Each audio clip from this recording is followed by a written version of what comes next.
Lake of Darkness by Ruth Rendell.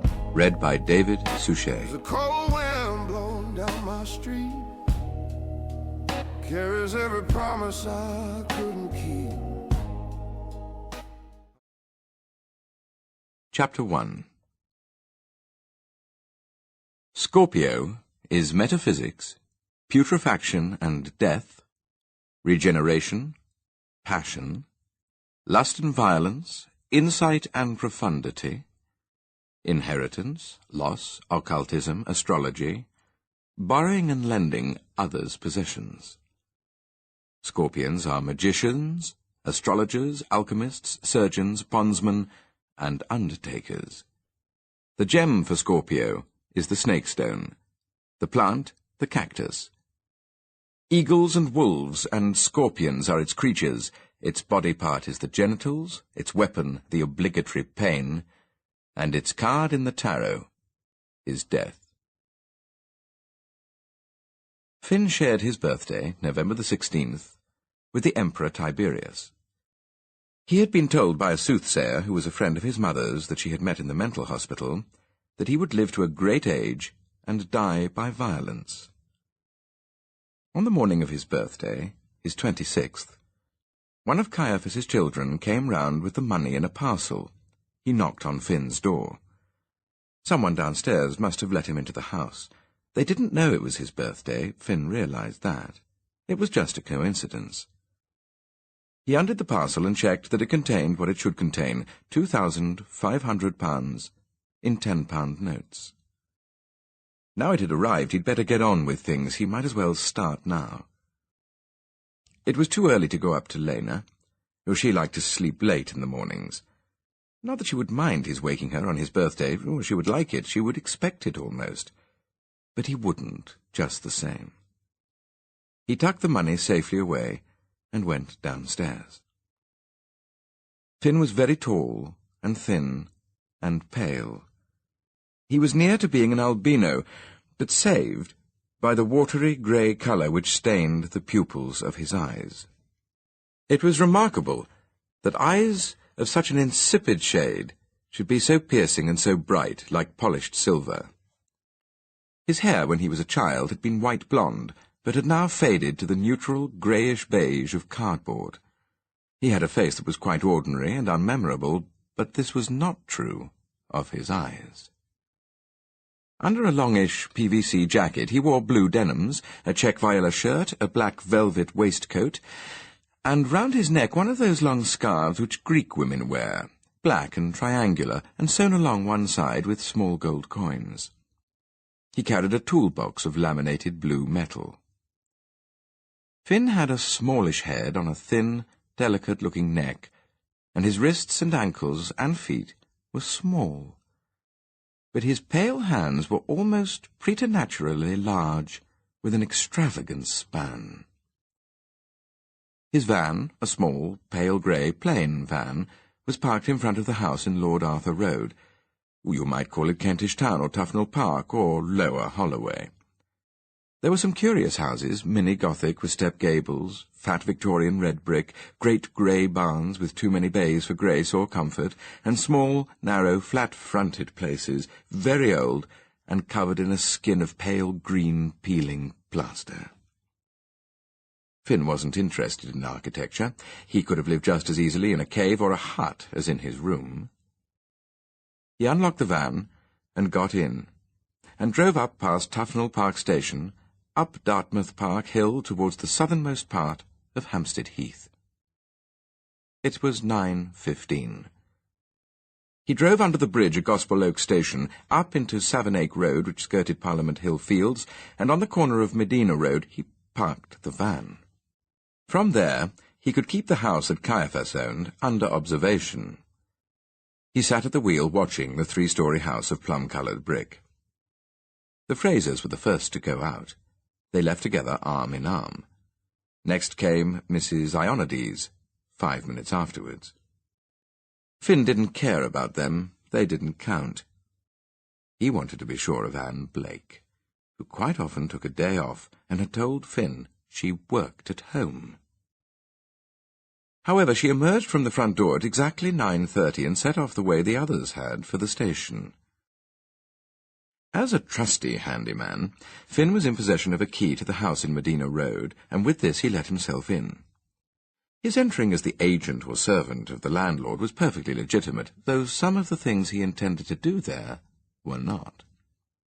Caiaphas's sister had the ground-floor flat and the Frasers the next one up. The Frasers had accepted £2,000 from Caiaphas and agreed to move out at the end of the month. Mrs. Ionides would do anything Caiaphas told her, and now he told her she must go back to nurse their aged father in Nicosia. With vacant possession, the house would sell for £60,000, maybe £70,000. Caiaphas had asked estate agents about that, and he had watched prices rising and soaring as houses, just like his, had been sold. The one next door, identical to his, had fetched £60,000 in August. The house agent smiled and shook his head and said that had been vacant possession, though, hadn't it? Caiaphas had told Finn all about it. That was how he knew. He let himself into Mrs. Ionides' hall, and thence into her living room, where one of the window sash cords had broken a day or so ago. He fitted a new sash cord, and then he went upstairs to see what could be done about the coping over the bay window that Mrs. Fraser said let the water in. This occupied him until lunchtime. He'd brought his own lunch with him in an earthenware pot. Not for him the black tea and hamburgers and chips and eggs and processed peas of the workman's cafe. In the pot was fruit, roughly cut up with bran and yogurt. Finn ate a piece of dark brown bread and drank the contents of a half-pint can of pineapple juice. Pineapple was not only his favourite fruit, but his favourite of all flavours.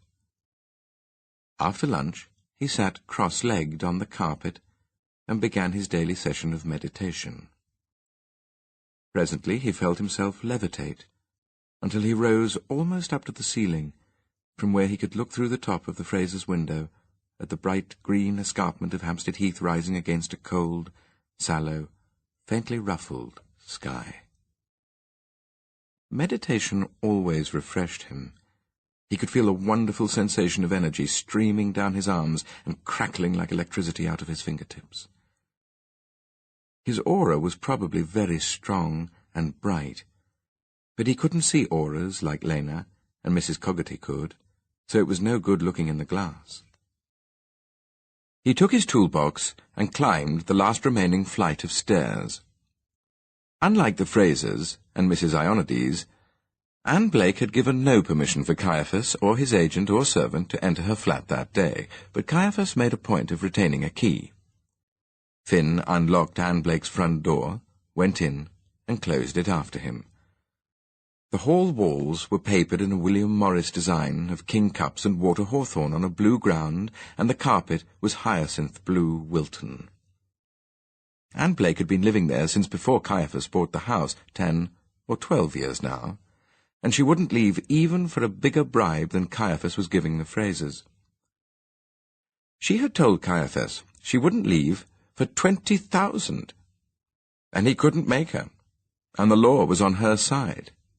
He could have the flat, she said, over her dead body. Finn smiled faintly in the dimness of the hall. He opened the cupboard between the bathroom door and the door of the living room and took out a pair of lightweight aluminium steps. They were so light that a child could have lifted them above his head on one hand. Finn took them into the bathroom. The bathroom was small, no more than 8 feet by 6. And over one end of the bath, in the ceiling, was a trap-door into the loft. But for this trap-door, Finn would have had to choose some other method. He set up the steps, and then he went into the bedroom. Here was the same blue carpet, the walls painted silver grey. There was no central heating in the house in Medina Road, and each tenant had his or her own collection of gas and electric heating appliances. Anne Blake had an electric wall heater in her kitchen, a gas fire in her living room, a portable electric fire in her bedroom, and no heating at all in her bathroom. Finn plugged in the portable electric fire, switched it on, and when he saw the 2 parallel bar elements begin to glow, switched it off again and unplugged it. He climbed the aluminium steps and pushed up the trap door, a torch in his left hand. The loft housed a water tank and a good deal of the sort of discarded equipment which has become unusable, but which cannot quite be called rubbish. Finn had been up there before, once when a pipe had frozen and once to get out onto the roof itself, and he had a fair idea of what he would find. He was observant, and he had a good memory. He trod carefully on the joists, shining his torch, searching among the corded bundles of the National Geographic magazine, the ranks of glass jars, aged Remington typewriter, rolls of carpet cut-offs, flat iron and trivet, chipped willow-patterned dinner plates, until he found what he was looking for. An electric ring. There was no plug on its lead. It was dirty, and the coiled element had some kind of black grease or oil on it. Finn brought it down the steps and set about attaching a 13-amp plug to it.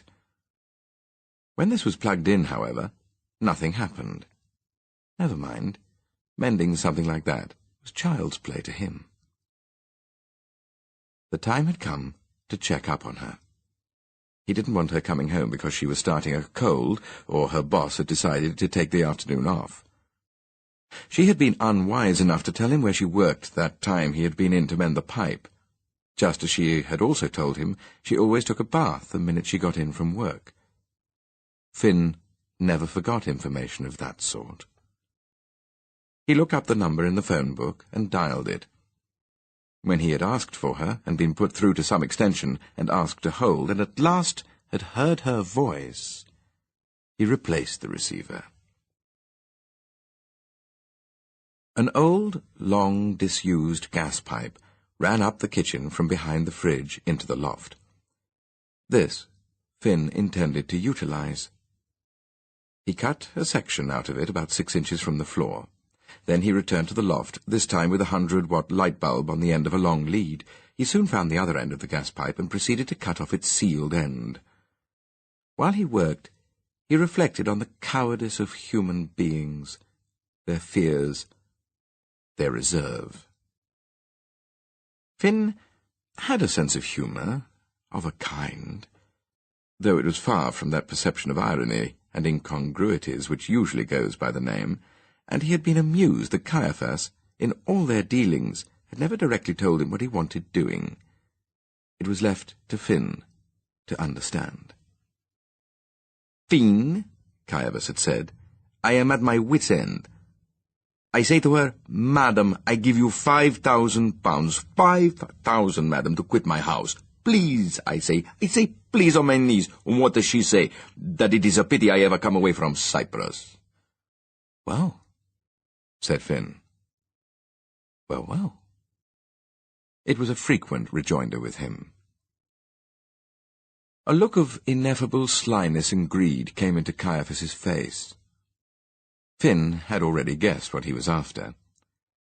He had done jobs for Caiaphas and others before, the kind of thing a professional hitman does in the course of his work, though nothing of this magnitude.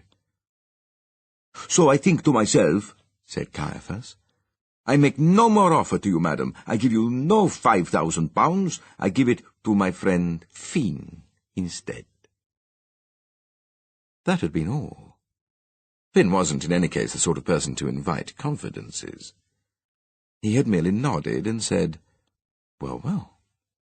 And Caiaphas had fetched him another pineapple juice, handing over the key to the top flat. And now the first instalment of his fee had come.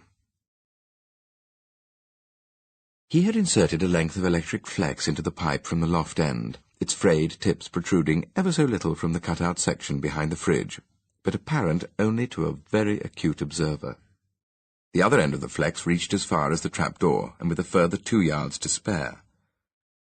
Finn was more or less satisfied. Once he might have done the deed without all this paraphernalia of wires and gas pipe and trapdoor, without clumsy manual effort. He looked back wistfully to his early teens, his puberty, now a dozen years past, when his very presence in a house had been enough to begin a wild poltergeist activity. It was with a yearning nostalgia that he remembered it, as another man might recall a juvenile love.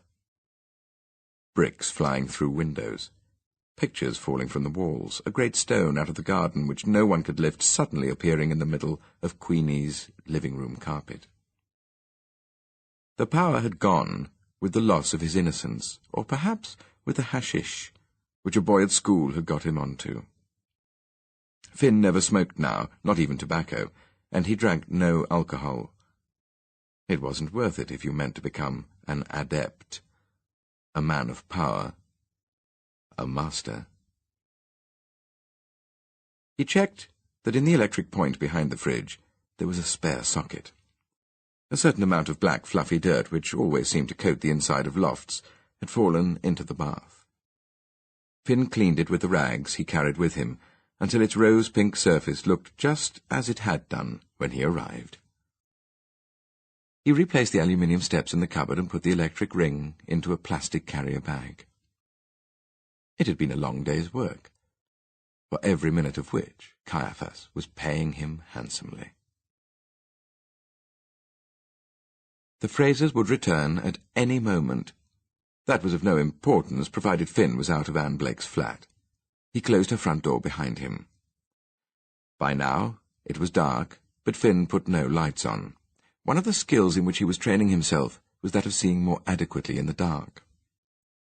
The air was strangely clear for so mild an evening, the yellow and white lights sparkling, dimming a pale and lustreless moon. As Finn started the van, he saw Mrs. Ionides, dark, squat, dressed as always in black, cross the street and open the gate of the house he had just left. He drove down Dartmouth Park Hill, taking his place patiently in the traffic, queuing at the lights by the tube.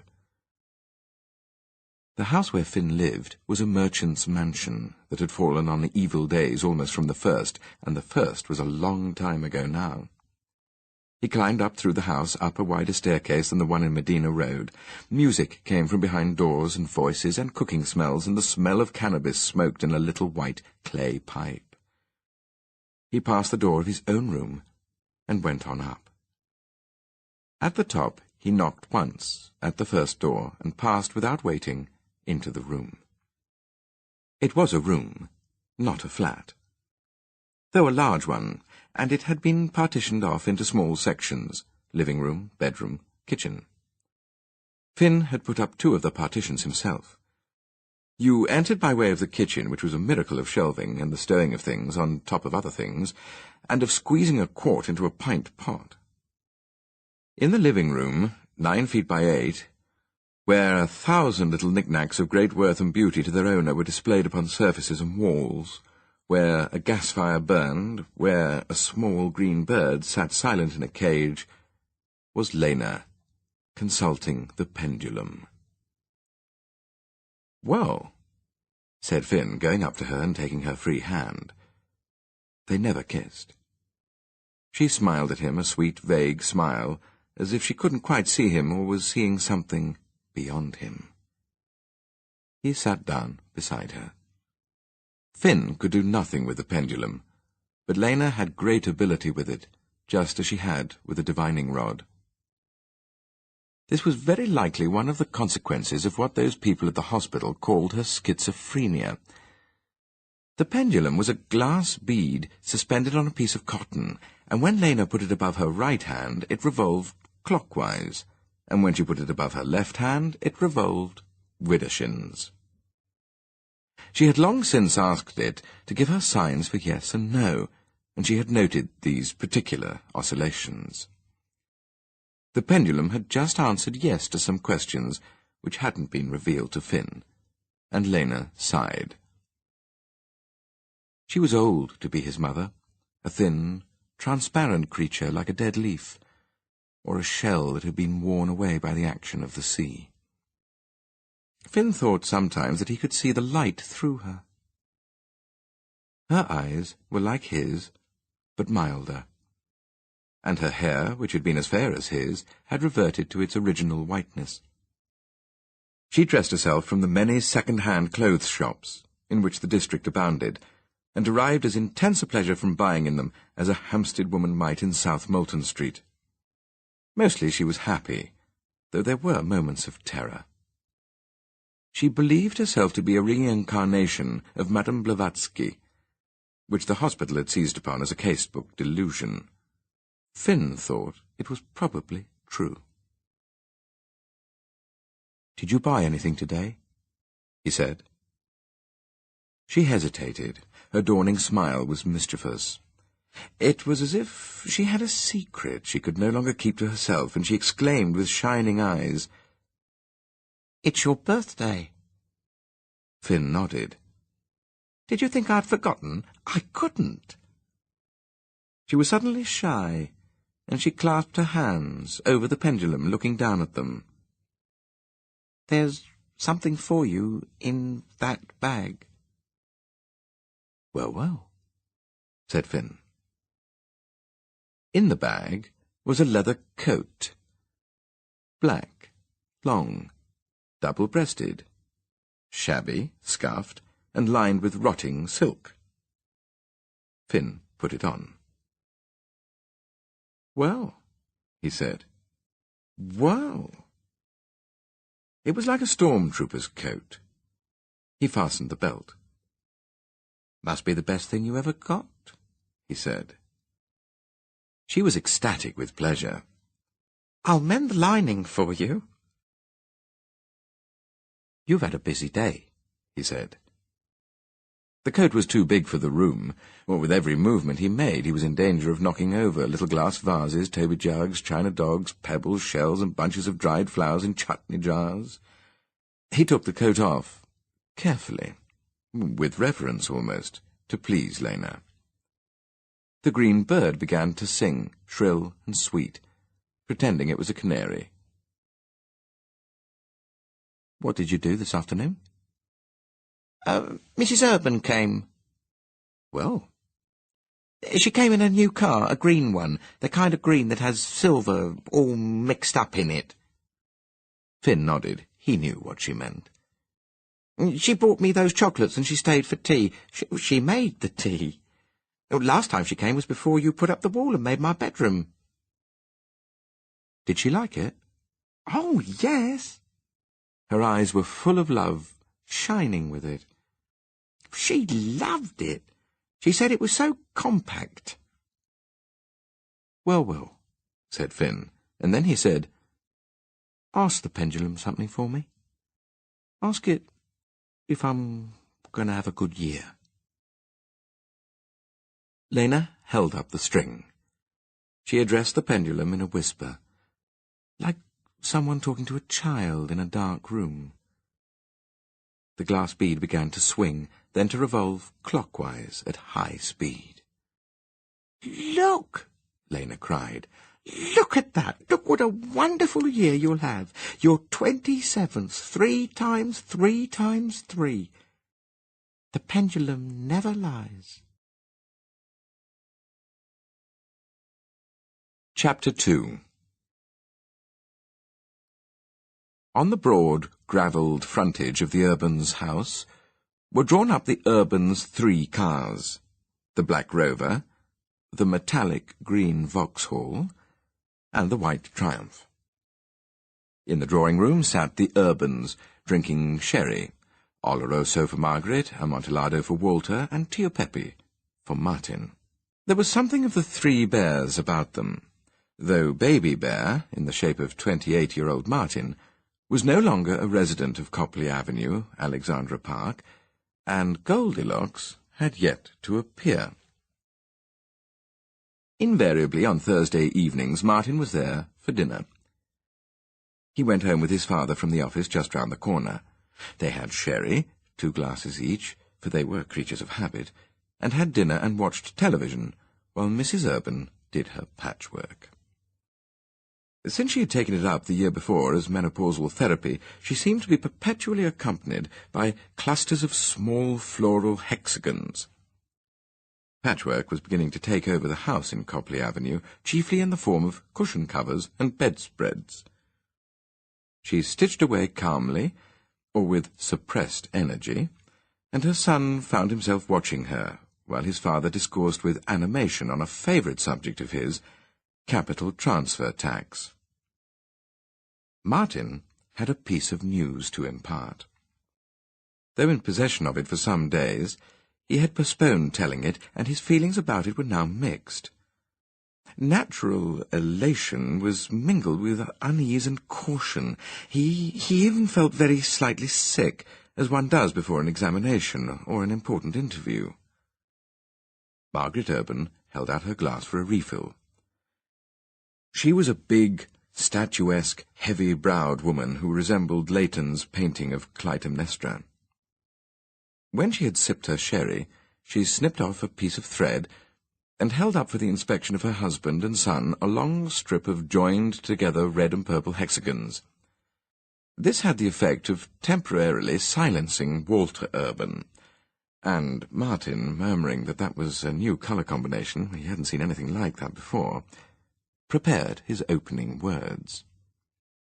He rehearsed them under his breath, as his mother, with the artist's sigh of dissatisfaction, rolled up the patchwork, jumped rather heavily to her feet and made for the door, bent on attending to her casserole. "Mother," said Martin, "wait here a minute. I've got something to tell you both." Now that the time had come, he brought it out boldly, or perhaps clumsily. They looked at him in silence, a calm, slightly stunned silence into which gratification gradually crept. Mrs. Urban took a hand from the door and came slowly back, her eyebrows rising and disappearing into her thick, blue-rinsed fringe. Martin laughed awkwardly. "I can't quite believe it myself yet." "But I thought you were going to tell us you were getting married," said his mother. "Married? Me? Whatever made you think that?" "Oh, I don't know. It's the sort of thing one does think of. We didn't even know you did the football pools, did we, Walter? Exactly how much did you say you'd won?" 104,754 pounds, 46 pence. 104,000 pounds? I mean, well, you can't have been doing the pools very long. You weren't doing them when you lived here." "I've been doing them for 5 weeks," said Martin. "And you've won 104,000 pounds. Well, 105, really. Don't you think that's absolutely amazing, Walter?" A slow smile was spreading itself across Walter Urban's handsome, though somewhat Labrador-like face. He loved money. Not so much the possession of it, as the juggling with it, the consideration of how to make it multiply, how, with subtle and refined legality, to keep it from the coffers of the Inland Revenue. And he loved the pure beauty of it, as an abstraction on paper, rather than as notes in a wallet. The smile grew to beaming proportions. "Well, I think this calls for some sort of congratulation, Martin. Yes, many congratulations. What a dark horse you are. Even these days 100,000 is a large sum of money, well, a very respectable sum of money. Oh, look, we've still got that bottle of Piper Heidsieck from our anniversary, Margaret. Shall we open it? Wins of this kind are free of tax, of course, but we shall have to think carefully about investing it so that you don't pay all your interest away to the Inland Revenue. Still, if a couple of accountants can't work it out, who can? Well, go and get the champagne, Walter. Now, whatever you do, don't think of paying off the mortgage on your flat. Remember that the tax relief on the interest on your mortgage repayments is a concession of Her Majesty's Government, of which a single man in your position would be mad not to take advantage. Well, he won't keep the flat on. He'll buy himself a house. Or he could become an underwriting member of Lloyd's. Well, there's no reason why he shouldn't buy a country cottage and keep the flat. Or he could buy a house and have the maximum 25,000 mortgage. Oh, do go and get the champagne, Walter. What are you going to do with it, dear? Have you made any plans? Martin had. They weren't the kind of plans he considered it would be politic to divulge at the moment, so he said nothing about them. The champagne was brought in. Eventually they sat down to the casserole, the inevitably overdone potatoes, and a Black Forest cake. Martin offered his parents £10,000, which they graciously, but immediately, refused. "Oh, we wouldn't dream of taking your money," said his father. "Oh, no, believe me, if you're lucky enough these days to get your hands on a tax-free capital sum, you hang on to it like grim death." "But you don't fancy a world cruise or anything?" "Oh, no, thank you, dear. There really isn't anything we want. I suppose you'd really rather we didn't tell anyone about it, wouldn't you?" I wasn't thinking of telling anyone but you." Martin observed his mother's look of immense gratification, and this, as much as anything, prevented him from adding that there was one other person he felt obliged to tell. Instead, he said, "I'd rather keep it a secret." "Oh, of course you would," said Walter. "Mum's the word. Oh, you don't want begging letters. Oh, the great thing will be to live as if nothing whatsoever out of the way had happened." Martin made no reply to this. His parents continued to treat him as if he had earned the £104,000 by the expending of tremendous effort, or by natural genius, instead of the merest chance. He wished they had felt able to accept a present of some of it. It would somewhat have eased his conscience and helped him over the guilt he always felt on Thursday nights when he had to say goodbye to his mother and go home. She was still, after 9 months, inclined to ask plaintively, if by now rhetorically, why he had seen fit to move out of Copley Avenue and go far away to a flat on Highgate Hill. Into this flat, 7 Cromwell Court, Cholmondeley Lane, he now let himself, with the feeling of deep satisfaction and contentment he always had when he entered it. There was a pleasant smell, a mixture, light and clean, of new textiles, furniture polish, and herbal bath essence. He kept all the interior doors open. The rooms were impeccably neat, so that when you walked through the front door, the impression was rather as of entering the centrefold of a colour supplement, or House and Garden. Or so he secretly hoped, for he kept such thoughts about his flat to himself, and when showing it to a newcomer merely led him through the living room to exhibit from the picture window the view of London lying in a great well below. If the visitor chose to comment on the caramel Wilton, the coffee table of glass set in a brass and steel frame, the Swedish crystal, or the framed prints of paintings from the Yugoslav naive school, he would look modestly pleased, but that was all. He felt too deeply about his home publicly to enthuse, and along with his gratitude to goodness knows whom, a certain fear about tempting Providence. There were times when he dreamed of its all being snatched away from him, and of his being permanently back in Copley Avenue. He switched on the 2 table lamps which had white shades and bases made from blue and white ginger jars. The armchairs were of rattan with padded seats, and the sofa, or French bed, as the furniture shop man had called it, was really only a divan with 2 bolsters at the back and 2 at the sides. Now he had won that large sum of money, he would be able to replace these with a proper suite, perhaps one in golden brown hide. From the coffee table, between the ashtray with the Greek key design round its rim, and the crystal egg etched with the goat for Capricorn, his birth sign, he picked up and studied the list he had made on the previous evening. On it were 4 names: Summa Bhavnani, Miss Watson, Mr. Deepdene, Mr. Cochrane's sister-in-law. Martin inserted a question mark after this last. He wasn't sure of her eligibility for his purpose, and besides, he must find out what her name was. Some doubt also attached to Mr. Deepdene, but about Summa Bhavnani he was quite sure. He would call on the Bhavnanis tomorrow.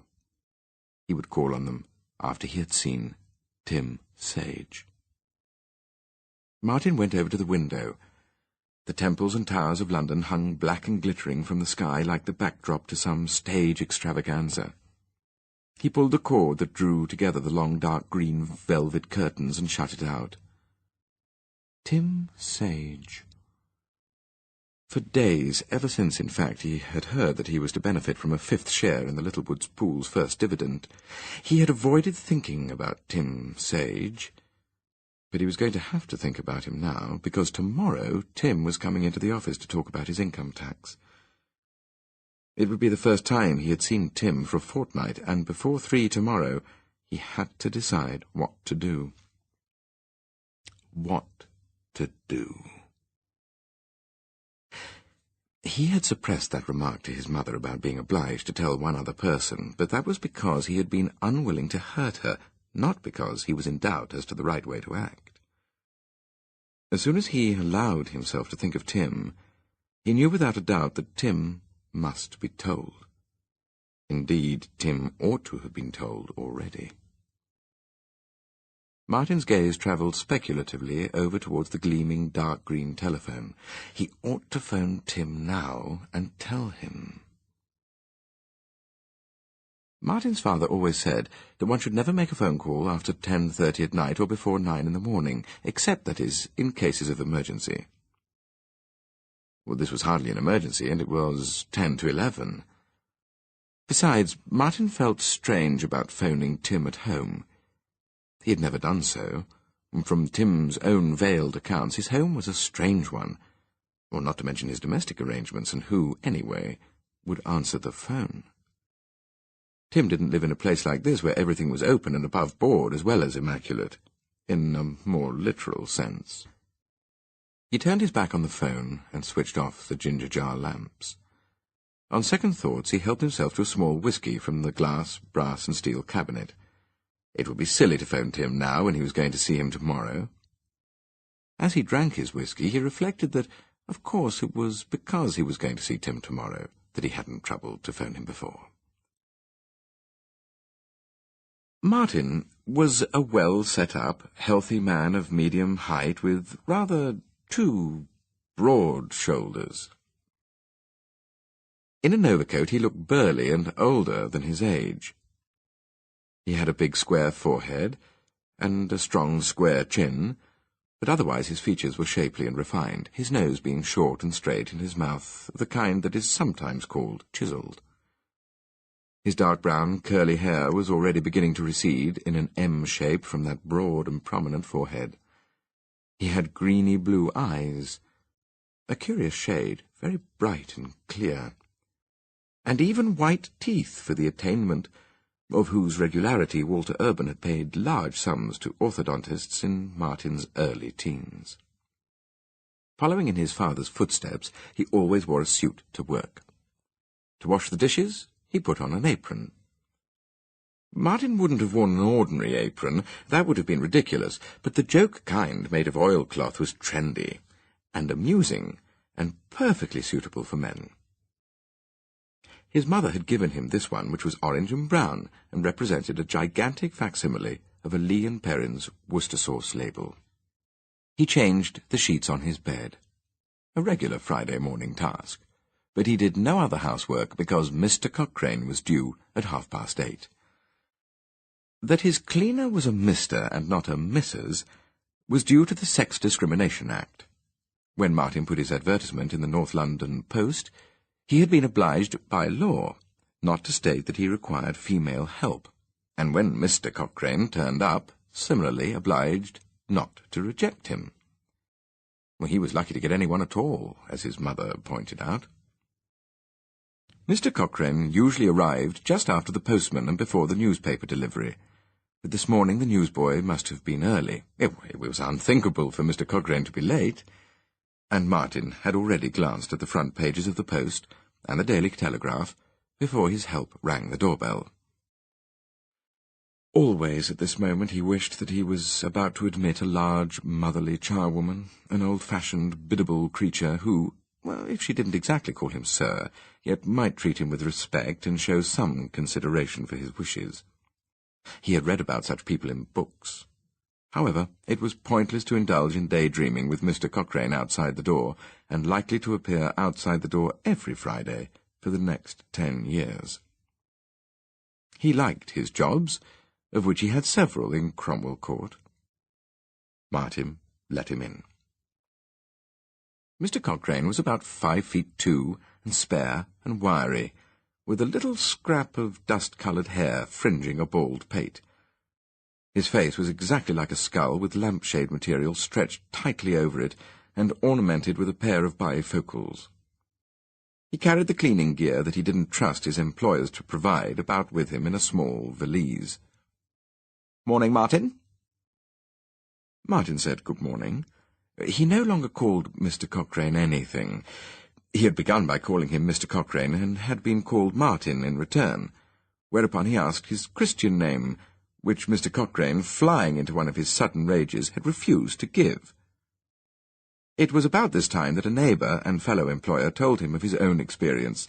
He had suggested that Mr. Cochrane call him by his surname and style, to which he had received the reply that it was a disgrace in this day and age to expect an elderly man, a man nearly old enough to be his grandfather, to call him Mr. It was sheer fascism, as if he, Mr. Cochrane, hadn't done enough kowtowing all his miserable, downtrodden life. He had been, apparently, a manservant to some more or less aristocratic person in Belgravia. A butler, said one of Martin's neighbours, who also employed him. But this Martin didn't believe, for to him butlers were less real a bygone race than dodos. As a cleaner, he was wonderful. That was why Martin, and presumably the others, kept him on in spite of the familiarity of address and the rages. He cleaned and polished and scrubbed and did ironing, all at high speed. Martin watched him open his suitcase and take out of it the khaki canvas coat, like an ironmonger's, he wore for work, the silver cleaning cloths, and the aerosol can of spray polish. "How's your sister-in-law?" said Martin.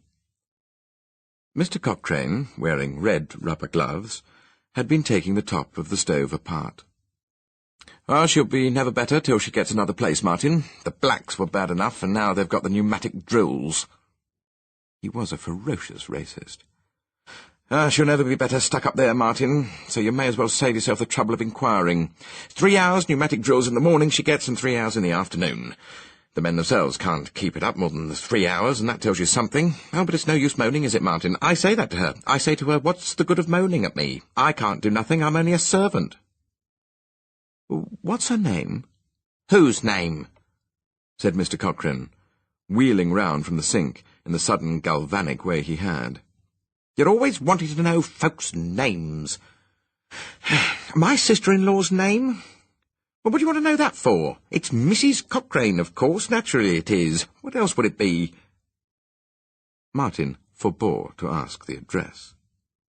He thought that from Mr. Cochrane's persistent descriptions of the North Kensington block of flats and its geographical location, he could discover it for himself, if he still wanted to. 10 minutes in his cleaner's company only made him feel there must be many far more deserving candidates for his bounty than the Cochrane family. Summa Bhavnani, Miss Watson, Mr. Deepdene. He pocketed the list, lest Mr. Cochrane should find it and pore over it paranoidly. As usual, he left for work at 9:10, taking the route by way of the Archway and Hornsey Lane. Sometimes, for the sake of variety, he drove up to Highgate Village and down Southwood Lane across the Archway Road into Wood Lane. And once or twice, on beautiful summer mornings, he had walked to work as he had done on the day he met Tim in the wood. The offices of Urban, Wedmore, Mackenzie and Company, Chartered Accountants, were in Park Road, in the block between Etheldean Avenue and Cranley Gardens. Walter Urban was the expert on matters relevant to the Inland Revenue, Clive Wedmore the investment specialist, while Gordon Titherton had all the complexities of the value-added tax at his fingers' ends. Martin didn't specialize. He called himself the General Dog's Body, and his room was the smallest. He knew he would keep at this job for the rest of his life, yet his heart wasn't in it. Although he had tried, he had never been able to sum up that enthusiasm for manipulating cash in the abstract which his father had, or even to understand the fascination which the stock market exerted over Clive Wedmore. Perhaps he should have chosen some other profession, though the leanings and longings he had had while still at school had been hopelessly impractical. Novelist, explorer, film cameraman. They were not to be seriously considered. Accountancy had chosen him from the first, not he it. Sometimes he thought he had passively let himself be chosen because he couldn't bear to disappoint his father. And the safety of it, the security, the respectability, satisfied him. He wouldn't have cared for a job or a lifestyle such as Tim's. He was proud of the years of study which lay behind him, of the knowledge acquired, and always determined not to let a lack of enthusiasm lead to omissions or oversights.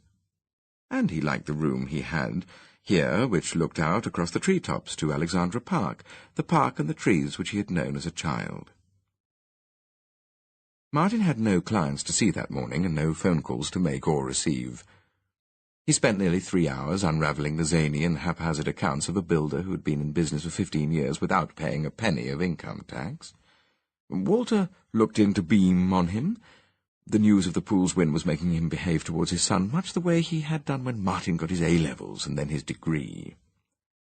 After he had gone, Martin asked Caroline, who was their receptionist, and whom Gordon and he shared as secretary, to bring in Mr. Sage's file. He opened it without really looking at the statements and notices of coding and Tim's own accounts which lay inside.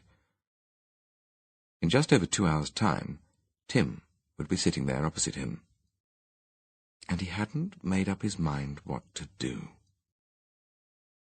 That firm decision of last night had been, well, not reversed, but certainly weakened by the sight of the North London Post. He had to decide, and within the next couple of hours. Martin usually had lunch in one of the local pubs, or once a week at a Greek place in Muswell Hill, with Gordon Titherton. Today, however, he drove alone up to the Woodman. It seemed the right and appropriate place in which to be, for the solving of this particular problem. It was far too cold, of course, and far too late in the year to take his sandwiches and lager out into the Woodman's garden. There, in summer, one was made very aware, in spite of the thunderous proximity of the trunk road roaring northwards, of the 2 woods that nestled behind these divergent streets. To the north was Highgate Wood, to the east Queen's Wood, where, walking under the pale green beech leaves, he and Tim had encountered each other on a May morning. Now, in November, those groves appeared merely as throngs of innumerable grey boughs, dense, chill, and uninviting. But Tim... was he going to tell Tim, or was he not? Didn't he have a duty to tell him, a moral obligation? For without Tim, he certainly wouldn't have won the £104,000. He wouldn't have done the pools at all.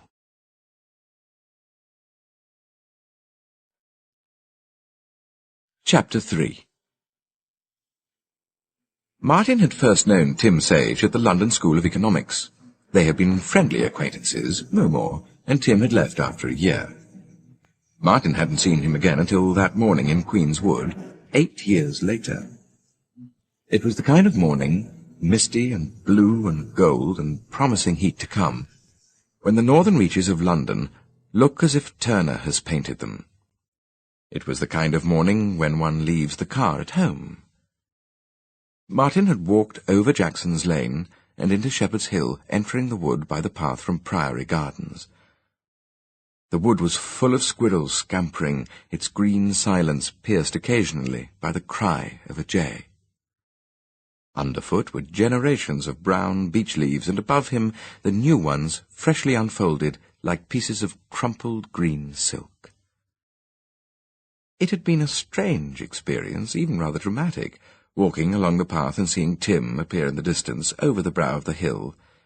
The idea that it might be Tim gradually deepening to certainty.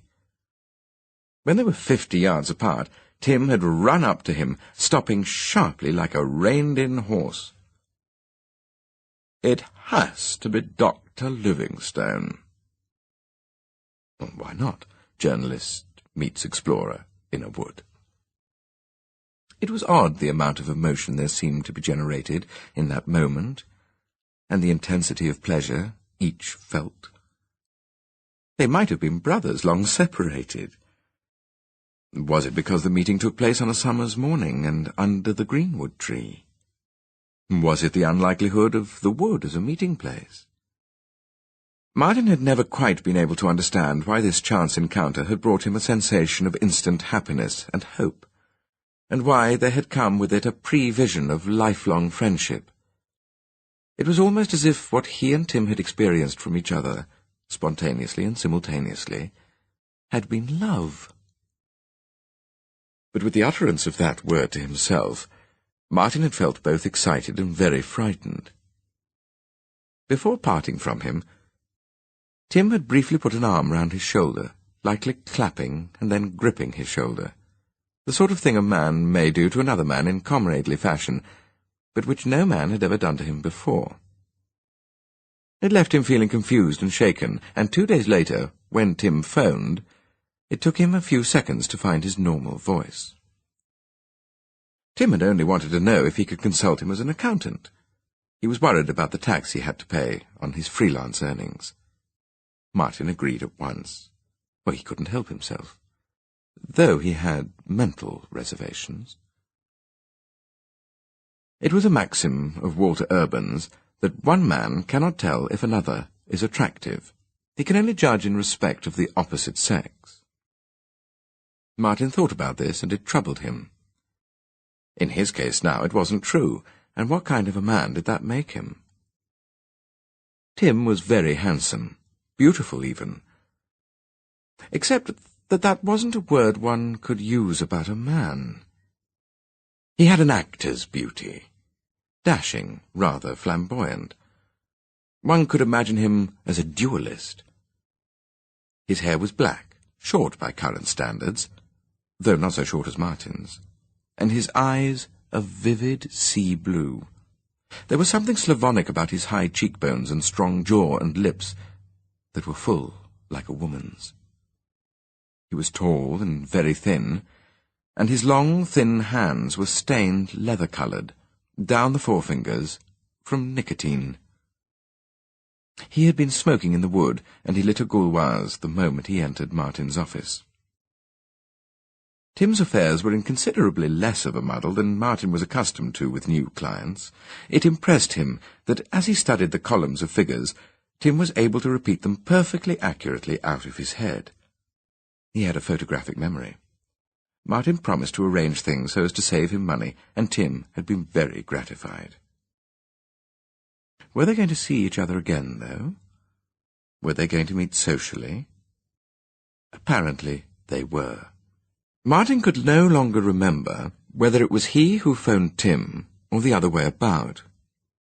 But the upshot had been a pub lunch together, then a drink together one Friday evening, encounters at which Martin had been uneasy and nervous, though extraordinarily happy as well, with a curious, tremulous euphoria. After that, Tim had become a fairly frequent visitor at the flat in Cromwell Court, but what Martin had dreaded during their first few meetings had never happened. Tim had never touched him again beyond shaking his hands, never tried to take him in his arms, as had sometimes seemed so likely, so imminent, just before their partings. Yet Tim must be homosexual, for what other explanation could there be for his obvious fondness for him, Martin? What else could explain why he continued to find Tim so attractive? For he did find him attractive. He had wrenched this confession out of himself. Normal men probably did find certain homosexuals attractive, if they were honest with themselves. Martin was sure he had read that somewhere, in a book about the psychology of sex, probably. The fact was that he liked watching Tim, listening to the sound of his deep, yet light voice, as one might like watching and listening to a woman. It came to him at last that what he really wanted was to fight Tim, to engage with him, that is, in some kind of a wrestling match. Of course, it was quite absurd. He had never done any wrestling, and he was sure Tim hadn't, but he thought a lot about it, more, he knew, than was good for him, and such a wrestling figured sometimes in his dreams. It was part of these fantasies that in real life he should actually provoke Tim to a fight, and that might not be so difficult, for in spite of his affection for Tim, he knew he wasn't really a nice person. Long before the wrestling fantasy began, he had seen in Tim signs of ruthlessness, egotism, and cupidity. Tim lived in Stroud Green. To this address Martin had sent business letters but he had never phoned Tim on his private number, and he had never been there. This wasn't for want of being asked. It was the way Tim had looked, and the tone he had used when asking, which had set Martin so determinedly against ever visiting those rooms, or flat, or half a house, or whatever it was. Tim had said to come and see his menage, smiling and raising his somewhat satanic eyebrows, and at once Martin had understood. Tim was living with a man.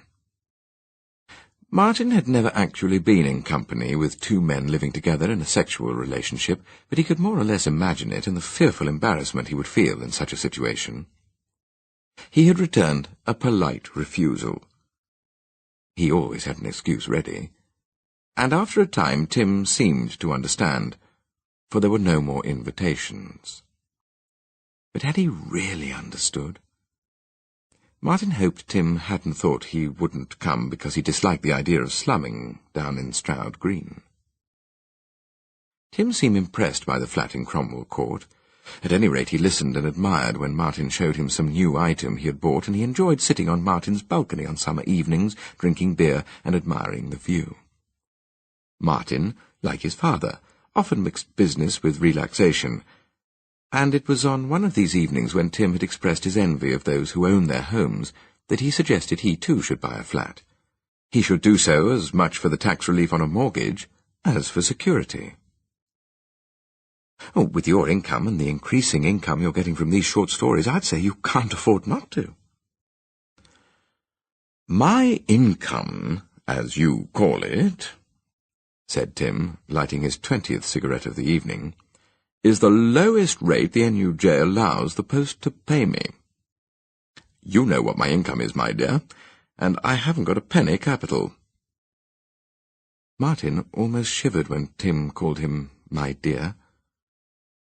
Oh, the only way I'd ever get the money to put down on a house is if I win the pools. You'll have to do them first, said Martin. The blue eyes that could sometimes flame were lazy and casual. Oh, I do them. I've been doing them for 10 years.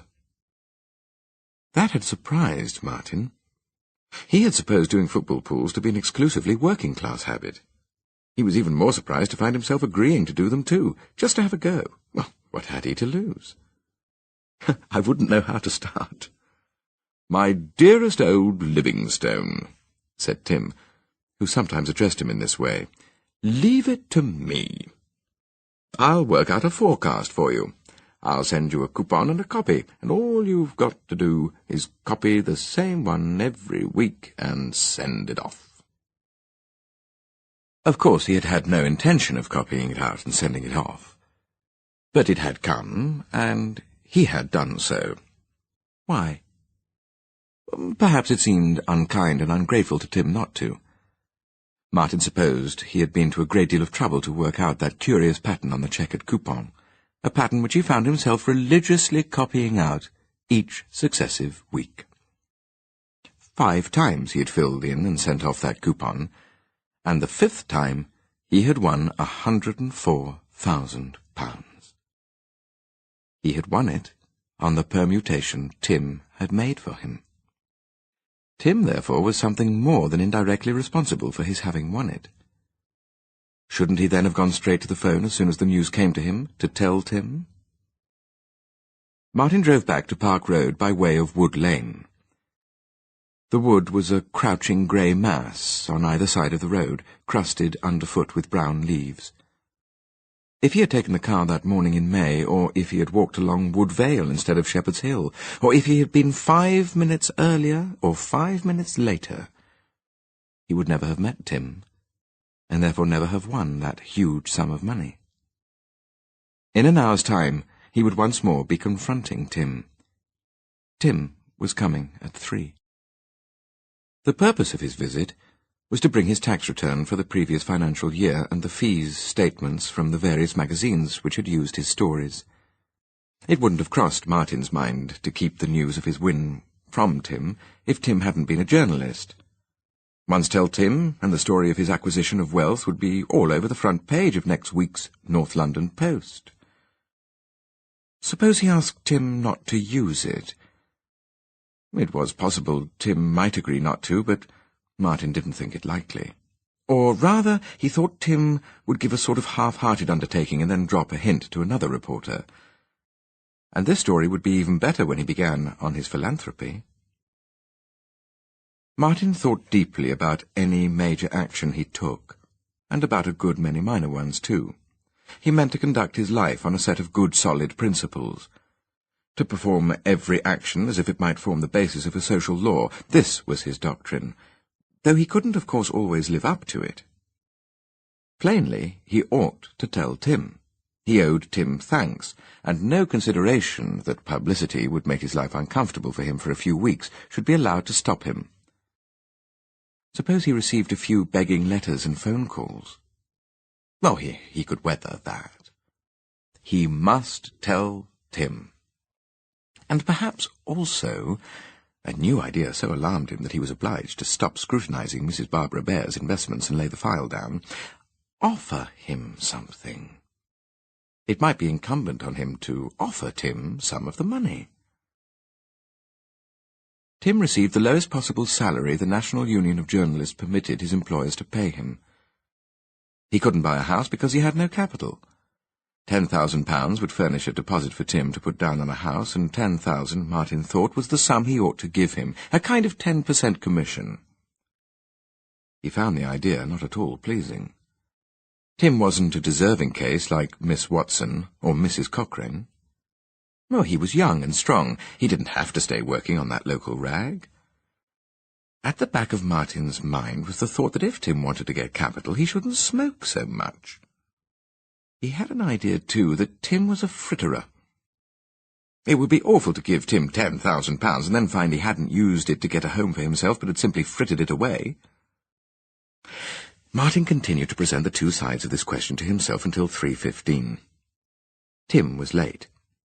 His inner discussion had led to nothing much, though the notion of telling Tim had come to seem rash almost to the point of immorality. At 3:20, Caroline put her pale red afro round the door. "Mr. Sage is here, Martin." He got up and came round the desk, thinking that if Tim asked, well, if he so much as mentioned the football pools, he would tell him, but otherwise, perhaps not. Tim was never even remotely well dressed.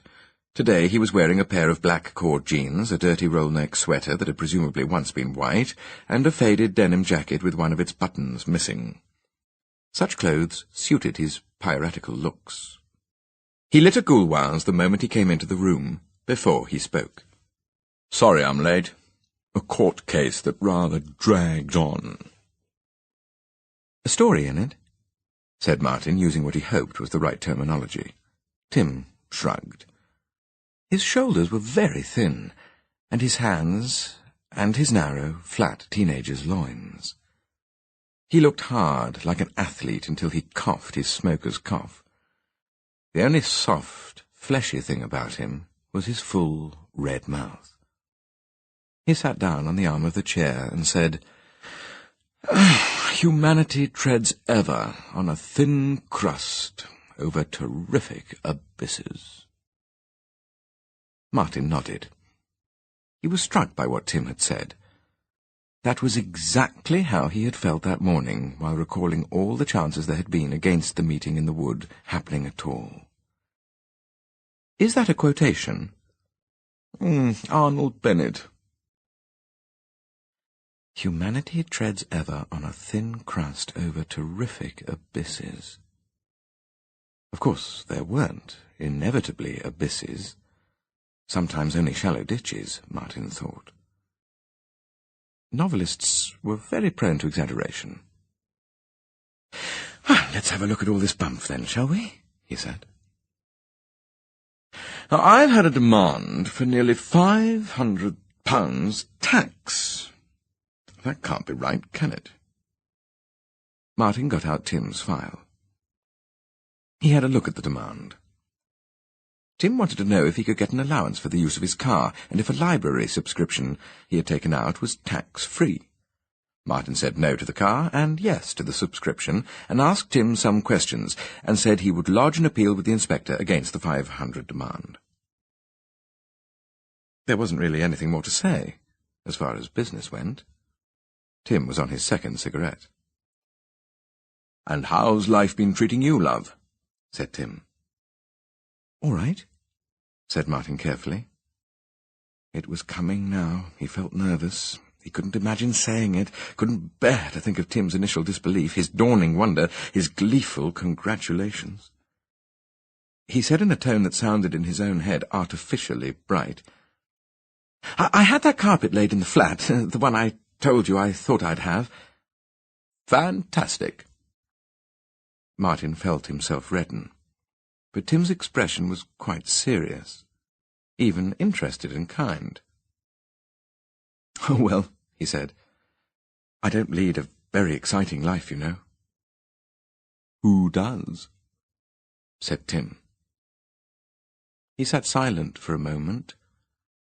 It seemed to Martin that his silence was expectant. Then he stubbed out his cigarette and got up. Martin found that he had been holding his breath and let it out in what sounded like a sigh. Tim looked at him. "Well, I mustn't keep you.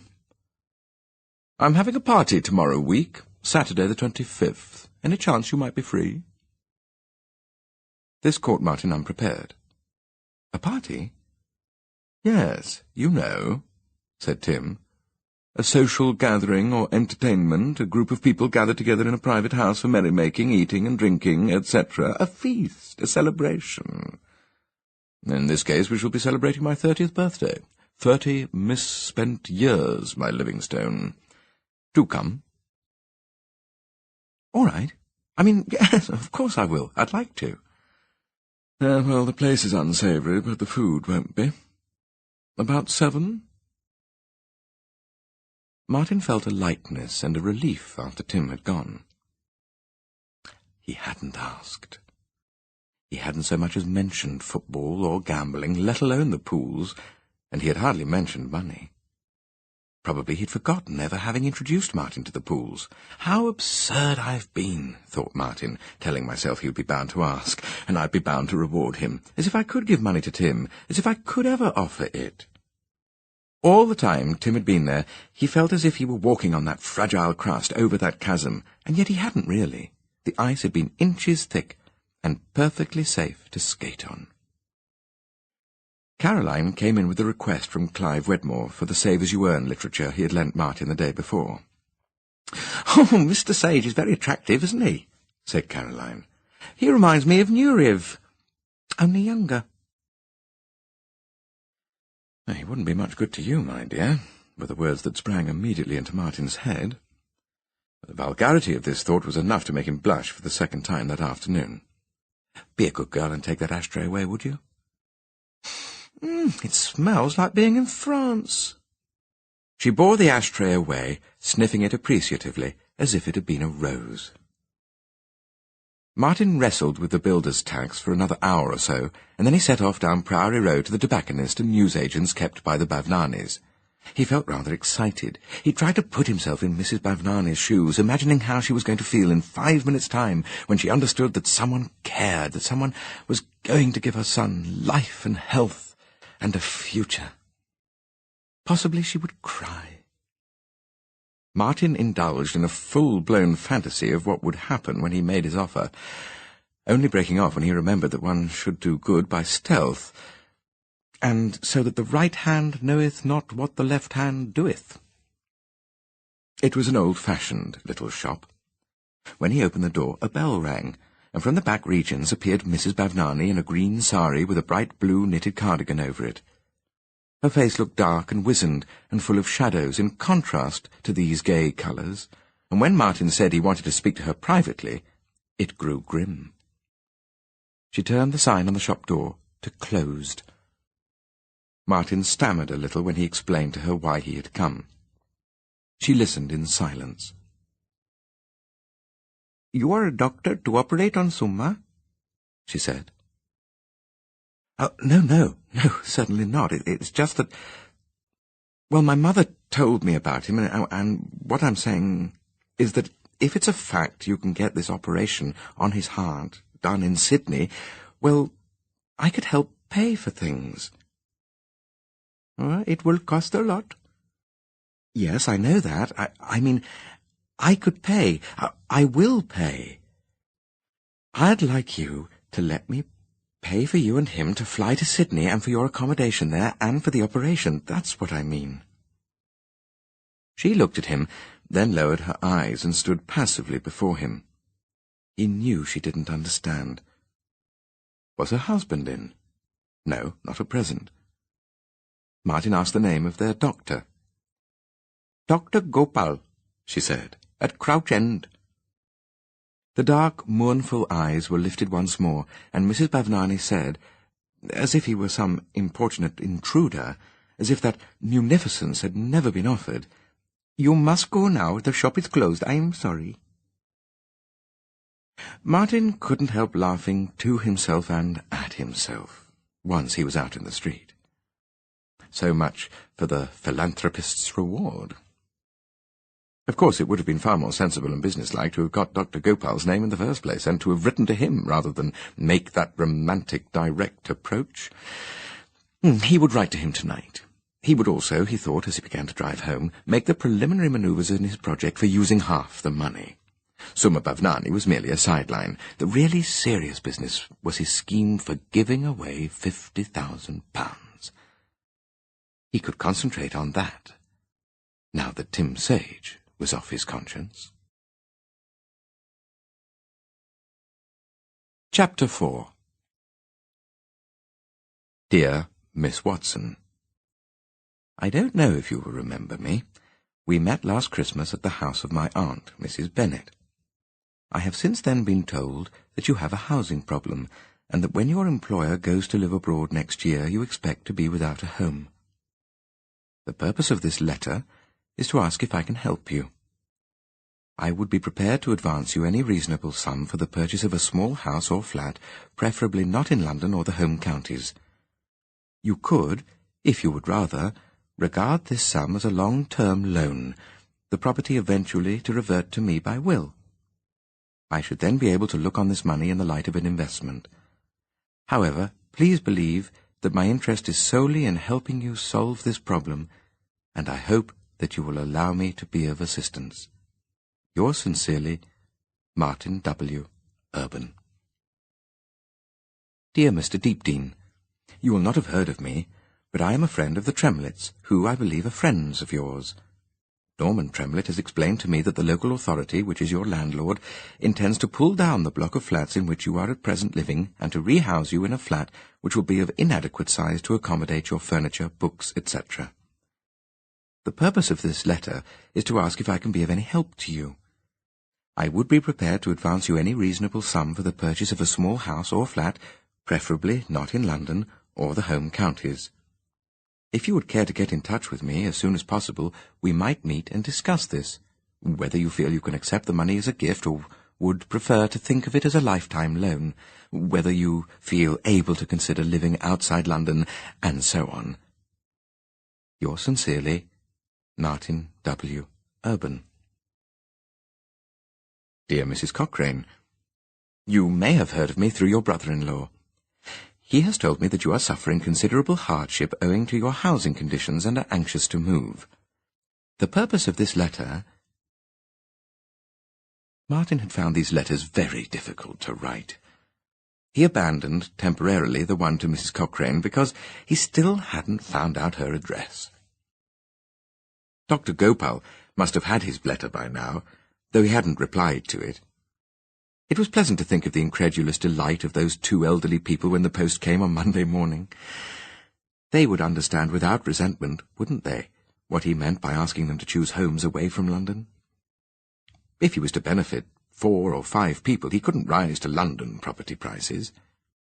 He posted the letters on his way to have his usual Saturday lunchtime drink with Norman Tremlett in the flask. Dr. Gopal phoned him at the office on Monday morning. He would be seeing Mrs. Bavnani that day, and he hoped to be in touch with the great heart surgeon in Australia. The accented voice that always sounds Welsh to English ears cracked a little as Dr. Gopal said how moved he had been by Mr. Urban's more than generous offer. Martin couldn't help feeling gratified. His mother had said Suma was reputedly good at his schoolwork. Suppose, as a result of Martin's timely intervention, the boy should grow up himself to be a famous surgeon or a musician of genius or a second to Gorey.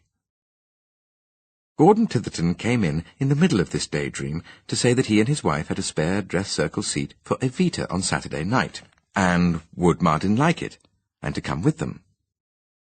Martin accepted with alacrity.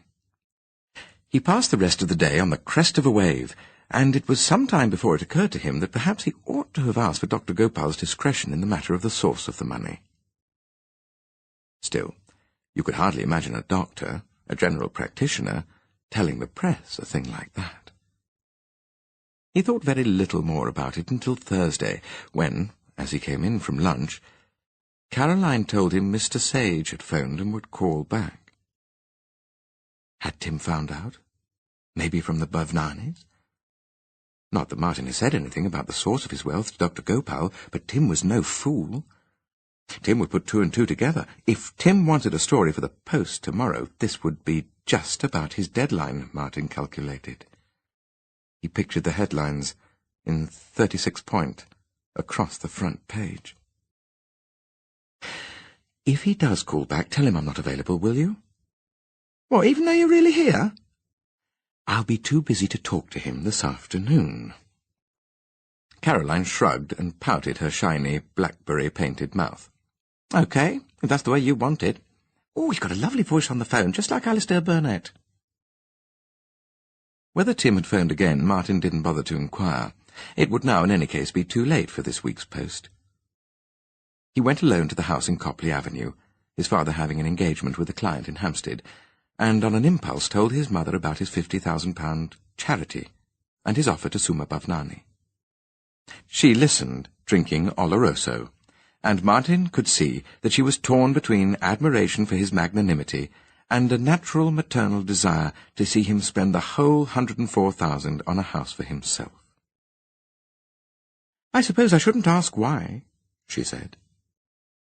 It would have been embarrassing to give his reasons, that life had been extraordinarily kind to him, that he felt he owed the world a living and a debt to the fates. He didn't answer. He smiled and lifted his shoulders. "What does Dad say?" "I haven't told him.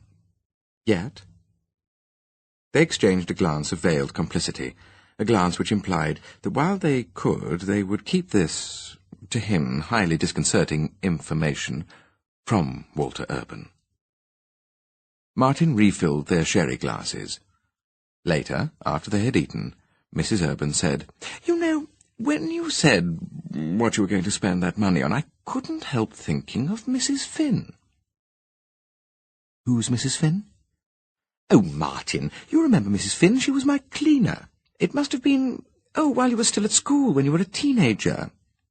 A very thin, fair woman, looked as if a puff of wind would blow her away. You must remember." "Vaguely." "Well, I've made a point of keeping in touch with her. I go there regularly. Oh, she lives in such a dreadful place, it would break your heart.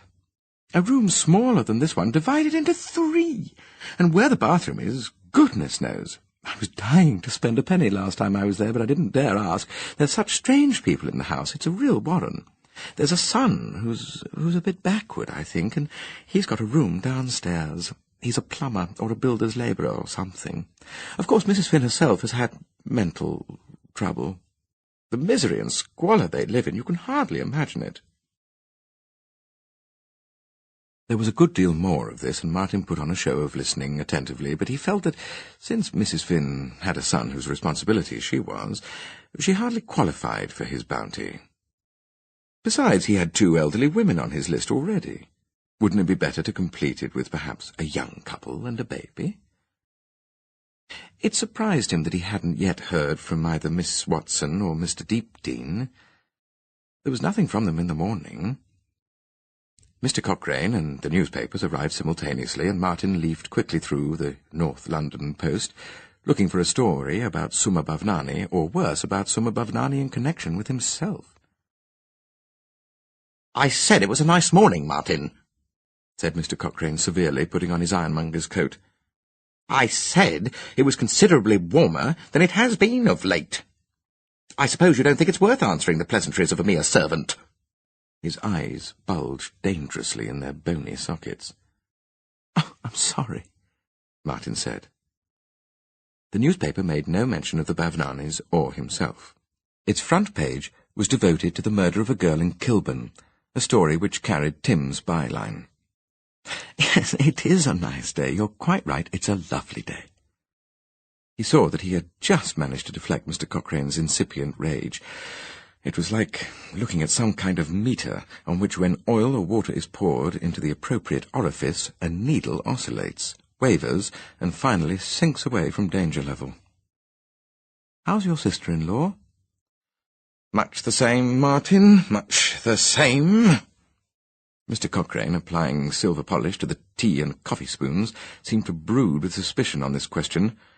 When Martin came back with his overcoat on, he said sharply, "I don't know what accounts for your interest, Martin. She's not a nubile young lady, you know. She's not one of your pin-up girls, just a poor old woman who went out into service when she was 14.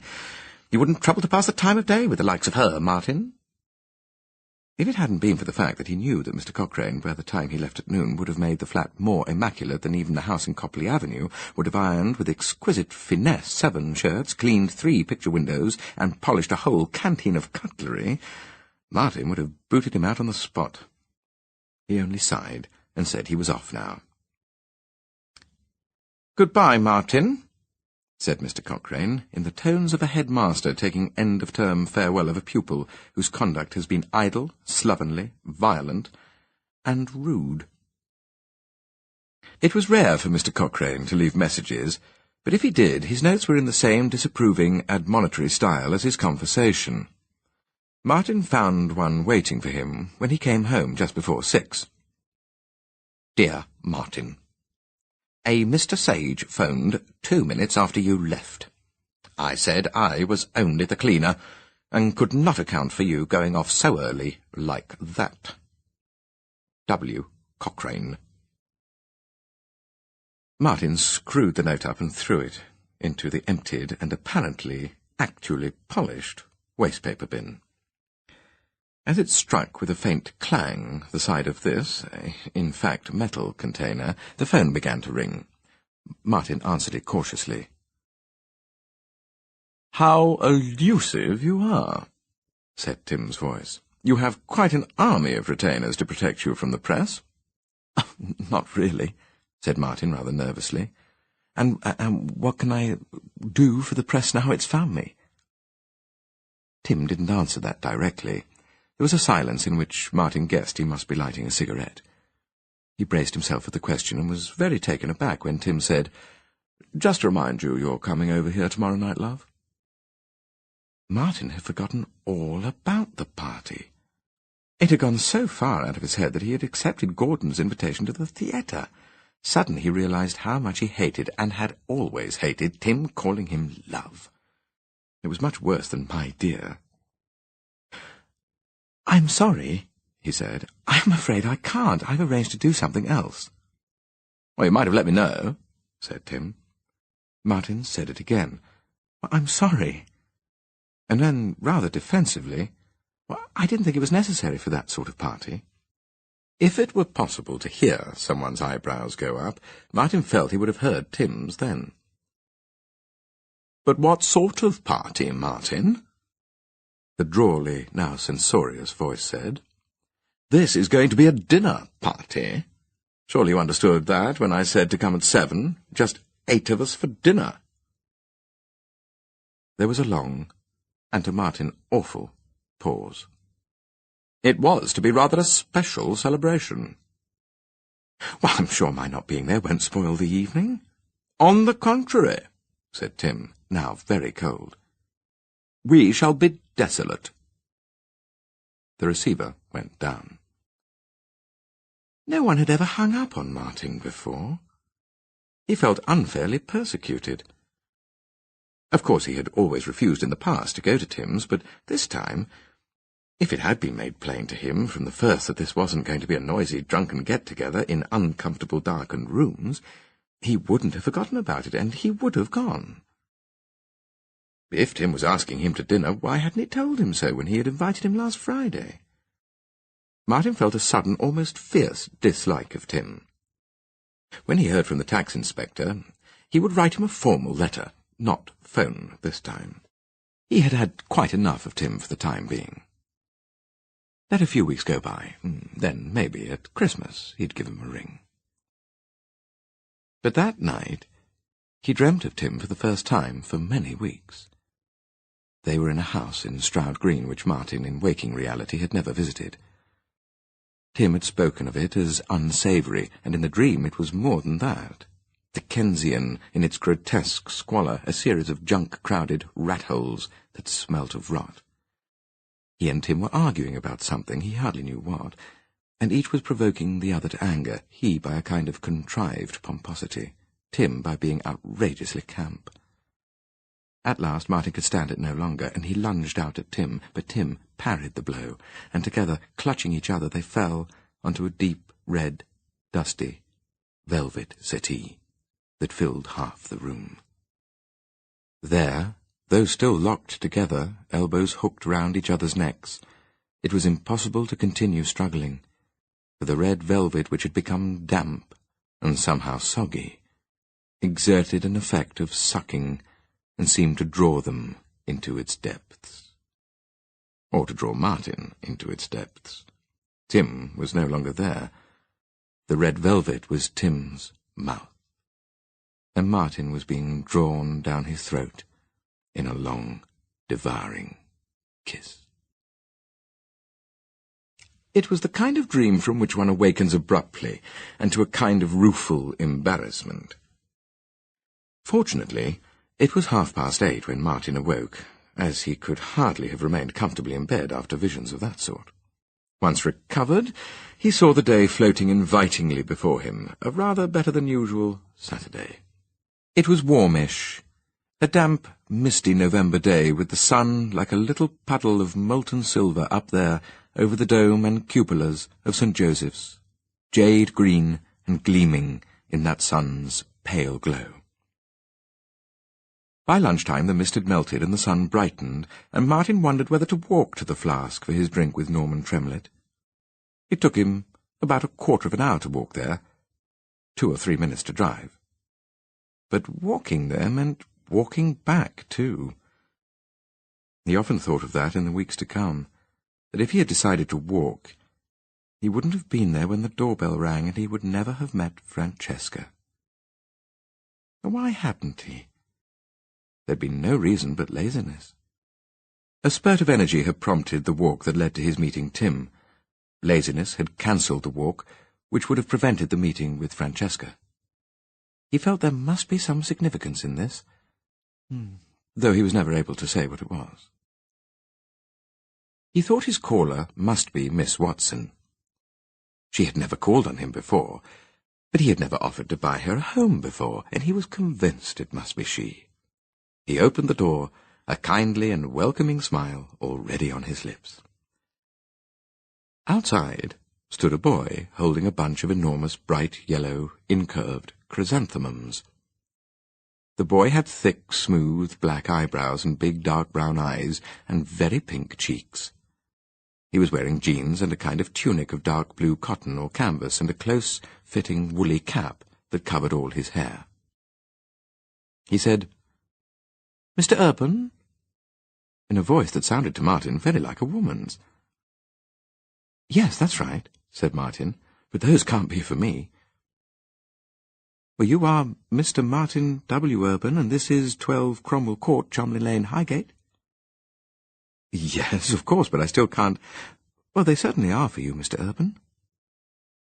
The woolly cap was suddenly snatched off to release a mass of long, glossy, wavy hair. The hair was dark brown and nearly 2 feet long, and its owner was definitely a woman, a girl of perhaps 20. She had a rather earnest voice, and she spoke slowly. "It's really warm today, isn't it? I don't know why I put this on. Look, you can see on the label there for you." He forced himself to stop staring at her hair. Please come in. I didn't mean to keep you standing there." She came in rather shyly, it seemed to him, hesitated between the open doorways, not knowing which to enter. "In here," he said. "People don't send flowers to men unless they're ill, do they?" She laughed. In here, where the big window made it very light, he was a little taken aback to see how pretty she was. She was tallish and very slim and delicately made, and with a beautiful high colour in her face, a rose crimson that deepened with her laughter.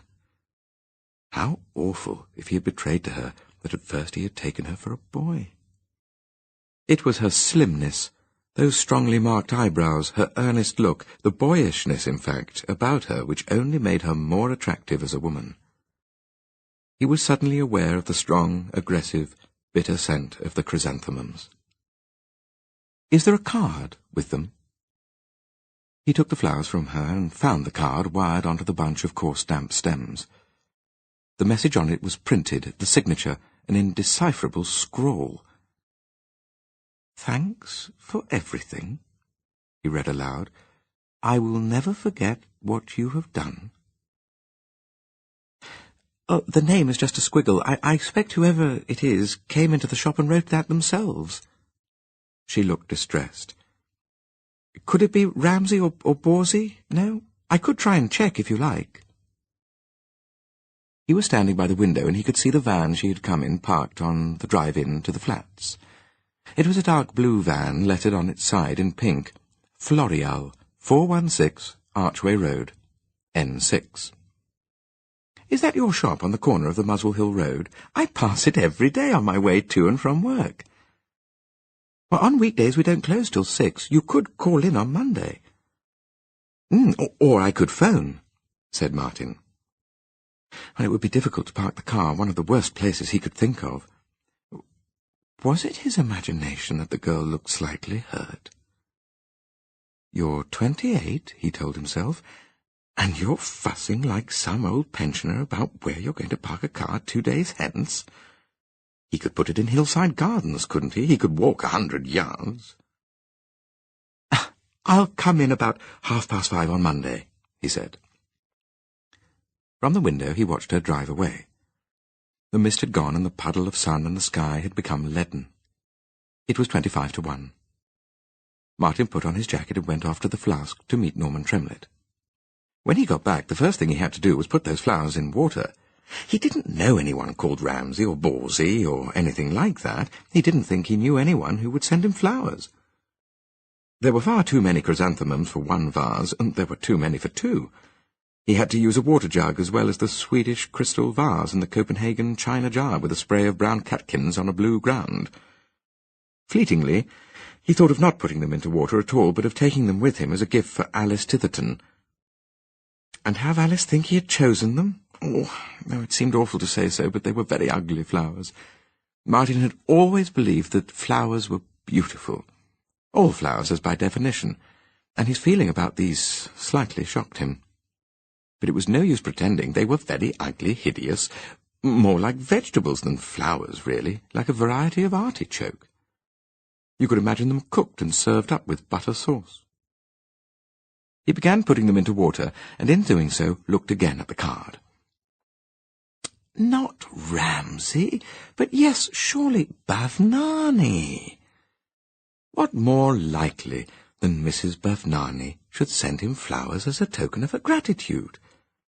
As an Indian, she wouldn't know it wasn't the custom in England to send flowers to men, and she might see flowers with different eyes, too. The eye of an Oriental might not see these great spherical blooms as monstrous and coarse. But if she were the sender, it was an oddly colloquial message she had sent. Thanks for everything. I'll never forget what you have done. And why should she come all the way to the Archway Road when there was a flower shop in the same block as her own in Hornsey? Well, it was just as likely that Miss Watson, who lived in Highgate in Hurst Avenue, was the mysterious donor. His living room was transformed and somehow made absurd by an embarrassment of chrysanthemums, chrome yellow, incurved, smelling like bitter aloes. All the time he was arranging them, Martin had been searching his memory for what incident in the past that scent brought back to him. Suddenly he knew. A dozen years ago, and chrysanthemums arriving for his mother from some friend or recent guest. Those chrysanthemums had been fragile-looking, pale pink with frondy petals, but the smell of them had been the same as these. And what Martin remembered was going into the drawing-room where a pale, frail woman called Mrs. Finn was crying bitterly because she had dropped and smashed a cut-glass vase. The pink flowers lay about in little pools of water, and Mrs. Finn wept as if it were her heart and not a vase which had broken. The extraordinary things one remembers, thought Martin, and evoked by so little. He could still see Mrs. Finn, as she had been that afternoon, weeping over the broken glass, or perhaps over her own cut finger, from which the blood fell in large, dark red drops. Chapter 5. His window gave on to the back of a house in Somerset Grove. There were strips of untended garden between, and tumble-down sheds, and even a greenhouse, in which all the glass was broken. But unless he looked down, all he could see was the yellow brick back of the other house, its rusty fire escape and its bay windows. In one of these bays, a woman stood ironing. Finn stared at her, exercising his powers on her, trying to bend her to his will. He bore her no malice. Well, he didn't know her, but he willed her just slightly to burn her finger on the iron. Pressing his body against the glass, he concentrated on her, piercing her with his eyes and his thought. He wanted her to feel it in her head, to stagger, bemused, and graze her trembling hand with the burning triangle. The iron continued to move in steady, sweeping strokes. Once she glanced up, but she didn't see him. All magicians long to discover the secret of making themselves invisible, and Finn wondered if he had found it. He stared on, forcing his eyes not to blink, breathing very deeply and very slowly. The woman had set the ironing up on end now, and was folding a rectangle of something white. He could have sworn she brushed the tip of the iron with her hand, but she didn't wince. And now, suddenly, she was staring back at him with indignation, looking at him full in the face. If he had been invisible, he was no longer.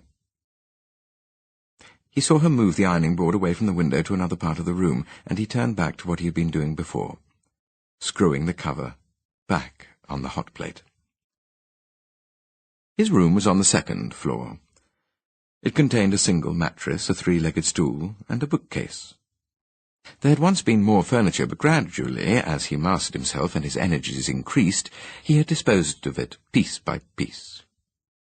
He hung his clothes from hooks on the wall. No curtains hung at the window, and there was no carpet on the floor. Finn had painted the ceiling and the walls a pure, radiant white. He had no means of cooking anything, but he seldom ate anything cooked. On the floor stood a stack of cans of pineapple and pineapple juice, and in the bookcase were the works of Aleister Crowley, Meetings with Remarkable Men, and Beelzebub Tales to His Grandson, by Gurdjieff. Ouspensky's A New Model of the Universe, and The Secret Doctrine of Helena Blavatsky. Finn had picked them up in second-hand bookshops in the Archway Road. As he was coiling the flex round the hot plate and putting it into a carrier bag, Finn heard Lena pass his door and go on up the stairs. She had been out all morning at a shop in Junction Road called Second Chance, spending 2 £10 notes Finn had given her from the initial Anne Blake payment. Her movements were uneasy. He could tell by ear alone, by the sound of her feet on the stairs, her footsteps pattering across the landing, whether she was happy or afraid, or whether there was a bad time coming. There hadn't been a bad time for nearly 2 years now. Finn looked on her strangeness quite differently from the way most people did, but the bad times were another matter. The bad times had been brought into being by himself. He took off the white cotton robe he wore for studying or meditating, or just being in his room, and hung it on one of the hooks. Finn had no mirror in which to see his long body, hard and white and thin as a root. The clothes he put on, jeans, a collarless grandad shirt, the velvet waistcoat and the scarf with the coins on, had all been acquired by Lena, as had the pearl-handled cutthroat razor with which he now began to shave. He could see his face reflected in the window-pane which, if he stood back a little, the opposing brick wall made into a passable looking-glass. Nevertheless, he cut himself. Finn, with no pigment anywhere except in those watery grey pupils, sometimes thought it strange his blood should be as red as other people's. Lena's tiny living room was draped all over with her purchases, a mauve silk dress with a fringe round the hem, a man's grey morning coat, a bunch of scarves, a pair of lace-up can-can girls' boots, and several little skirts and jumpers. The budgerigar, temporarily manumitted, surveyed all this array from its perch on an Art Nouveau lamp standard. In a day or two Lena would sell all these clothes to another shop retaining perhaps one garment. She nearly always lost by these transactions, but sometimes she made a tiny profit. When she saw Finn, she recoiled from him, alarmed, inordinately distressed, as always, by even a pinhead drop of blood. "You've been cut," as if it had been done to him by someone else. "Well, well," said Finn, "so I have. Let's cover it up, shall we?" She gave him a lump of cotton wool that might have come out of a pill bottle, or been the bedding of a ring. Finn stuck it on his chin. It smelt, like Lena's clothes, of camphor. She had brought in with her, he saw to his annoyance, a local paper, the Post, and he knew at once the cause of her uneasiness. Her eyes followed his. "There's been a girl murdered in Kilburn." He opened his mouth to speak, guessing what was to come. She came up even closer to him, laid her finger on his lips, and said in a hesitant, fearful voice, "Did you do it?" "Come on," said Finn. "Of course I didn't." The bird flew down and clung to the hem of the mauve dress, pecking at its fringe. "Well, I woke up in the night. I was so afraid. Your aura had been all dark yesterday, a dark reddish brown. I asked the pendulum, and it said to go down and see if you were there, so I went down and listened outside your door. I listened for hours, but you weren't there." "Give it here," said Finn. He took the paper gently from her. "She wasn't killed in the night, see? She wasn't killed yesterday. Look, you read it. She was killed last Wednesday week, the 15th. Lena nodded, clutching onto his arm with both hands as a person in danger of drowning clutches onto a spar. The bird pecked little mauve beads off the dress and scattered them on the floor. "You know where we were that Wednesday, don't you? The day before my birthday it was. All afternoon and all evening we were in here with Mrs. Goggerty doing planchette. You and me and Mrs. Goggerty, okay? Panic over?" Ever since the Queenie business, which had also marked the onset of her trouble, Lena supposed every murder, committed north of Regent's Park and south of Barnet, to have been perpetrated by her son. Had supposed it, at any rate, until Finn proved it otherwise, or someone else was convicted of the crime. From time to time there came upon her flashes of terror, in which she feared his arrest for murders committed years ago in Haringey or Harleston. It was for this reason, among others, that Finn intended to make this present enterprise appear as an accident. Had he known what he was doing in those far-off days, had he not been so young, he would have done the same by Queenie, and thus saved poor Lena from extra anguish. "Panic over?" he said again. She nodded, smiling happily. One day she might forget, he thought, when he took her with him to India and they lived in the light of the ancient wisdom. She had begun rummaging through the day's hoard of treasures, the budgerigar perched on her shoulder. A cushion, falling out, was caught between an octagonal table and a wicker box. Few objects could fall uninterruptedly to the floor in Lena's flat. She surfaced, grasping something yellow and woolen. "For you," she said. "It's your size, and it's your favourite colour." And she added, like any mother who fears her gift won't be appreciated as it should be, "It wasn't cheap." Finn took off his waistcoat and pulled on the yellow sweater. It had a polo neck. He got up and looked at himself in Lena's oval mirror with the blue velvet frame. The sleeves were a bit short, and under the left arm was a pale green darn, but that only showed when he lifted his arm up. "Well, well," said Finn. "Oh, it does suit you." "I'll wear it to go out in." He left her noting down her new stock in the book she kept for this purpose. Finn had once seen this book. When Lena couldn't describe a garment, she drew it. He went down into his own room and collected his toolbox and the hot plate in its carrier and his PVC jacket. It was just gone too. He went in the van, but not all the way, leaving it parked in a turning off Gordon House Road at the Highgate end. Finn had waited to do the deed until after the departure of the Frasers. They had moved out the previous Friday. Sophia Ionides always spent Monday evening babysitting for her brother and his wife in Hampstead Garden suburb. Finn didn't mind being seen entering the house in Medina Road, but he would have preferred not to be seen leaving it. By then, however, it would be dark. What most pleased him was the turn for the worse that the weather had taken. From Saturday afternoon it had grown steadily colder. There had been frost this morning, and as he drove up Dartmouth Park Hill, a thin snow had dashed against the windscreen. If the weather had stayed as warm as it had been on Saturday morning, he might have had to postpone his arrangements. Anne Blake's flat was clean and tidy and very cold. One day, Tim thought, when he had developed his theta rhythms, he might be able to generate his own bodily heat. But that day was not yet. It would be unwise to use any of Anne Blake's heating appliances. He must just endure it. He attached a 13-amp plug to the flex which protruded from the gas pipe behind the fridge and plugged it in to the point next to the fridge point.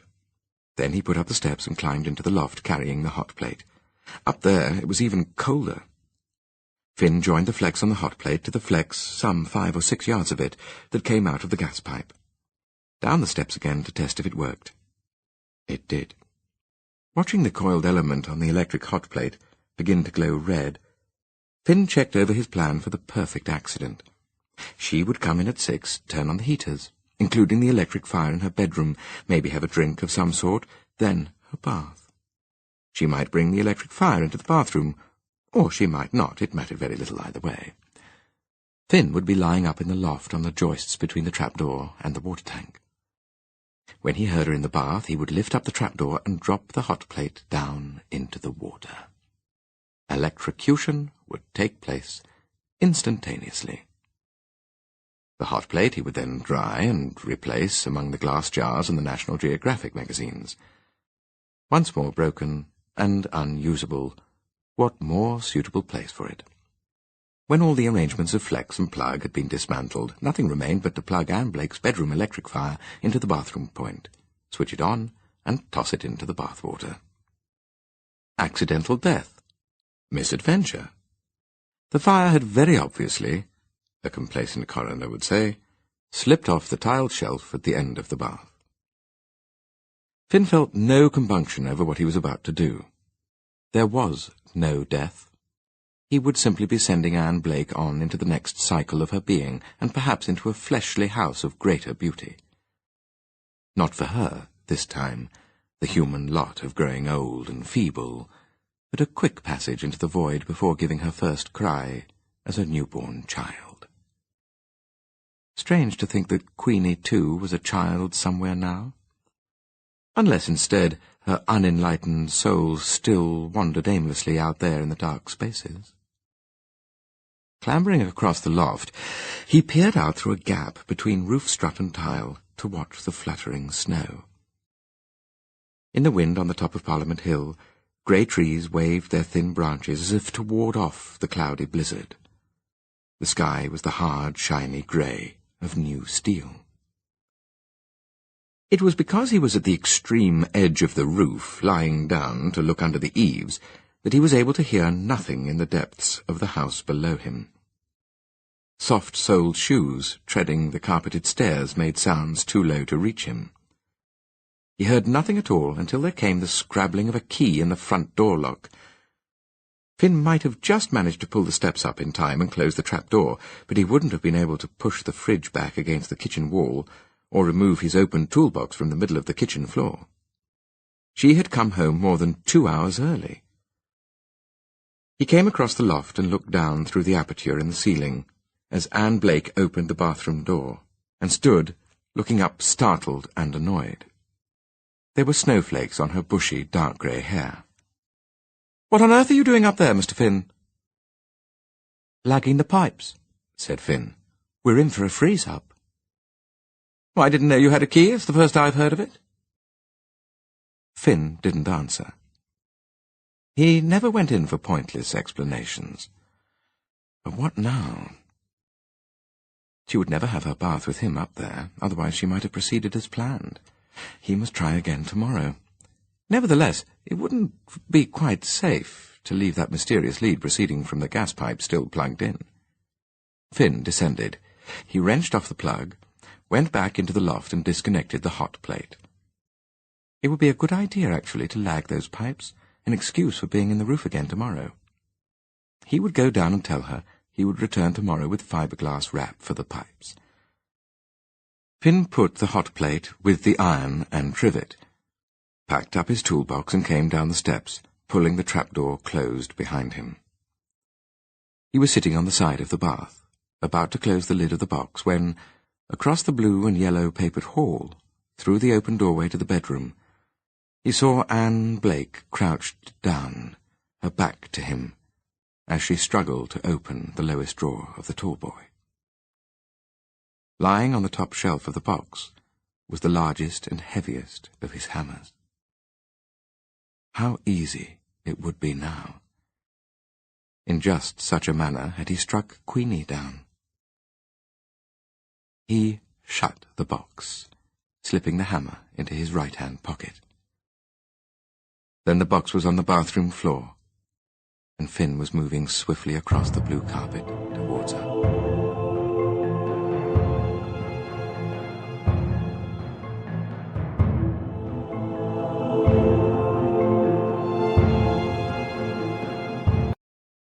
Chapter 6.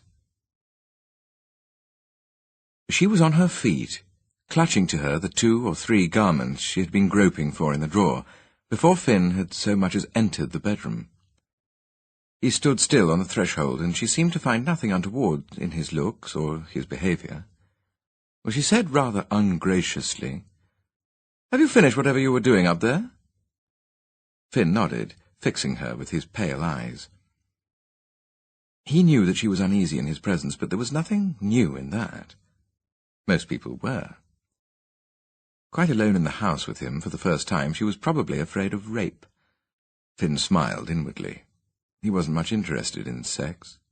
It was more than a year since he had had anything to do with a woman in that way, and then it had been very sporadically. He put the steps away and got into his jacket. It was still only 4:30, but twilight. Anne Blake had turned some lights on and gone into the kitchen. The gas fire, just lighted, burned blue in the living-room grate. Finn still had the hammer in the pocket of his jeans. He went into the kitchen to tell Anne Blake about coming back tomorrow with the fiberglass. And while she talked to him, asking him what right Caiaphas had to a key to her flat and scolding him about knocking over something when he moved her fridge, he closed his hand around the hammer handle and thought, how easy, how easy. And how easily, too, he would be found out, and caught afterwards, not to mention Lena's terror. She forgot to ask him to relinquish the key, or perhaps she thought he had better keep it since he was coming back the next day. It was still snowing when he got down to the street, but the snowflakes were now the big, clotted kind that melt and disperse as soon as they touch a solid surface.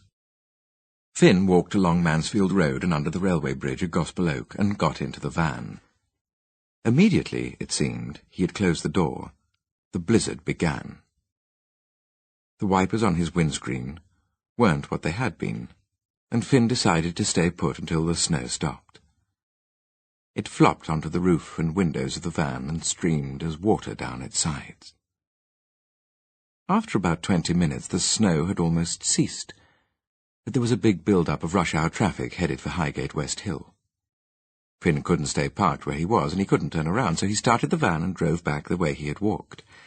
It was dark now, but the street lamps were all on, and as he passed the end of Medina Road he saw Anne Blake leaving the house holding a pagoda-shaped umbrella in one hand and a plastic carrier in the other.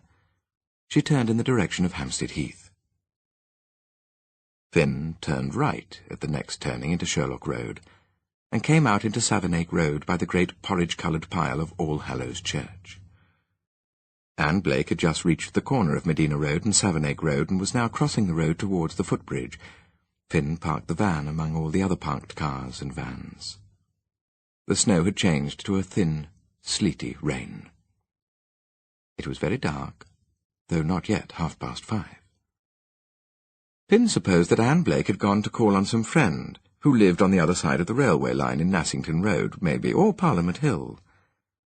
She wouldn't go shopping that way. Besides, the carrier had looked full.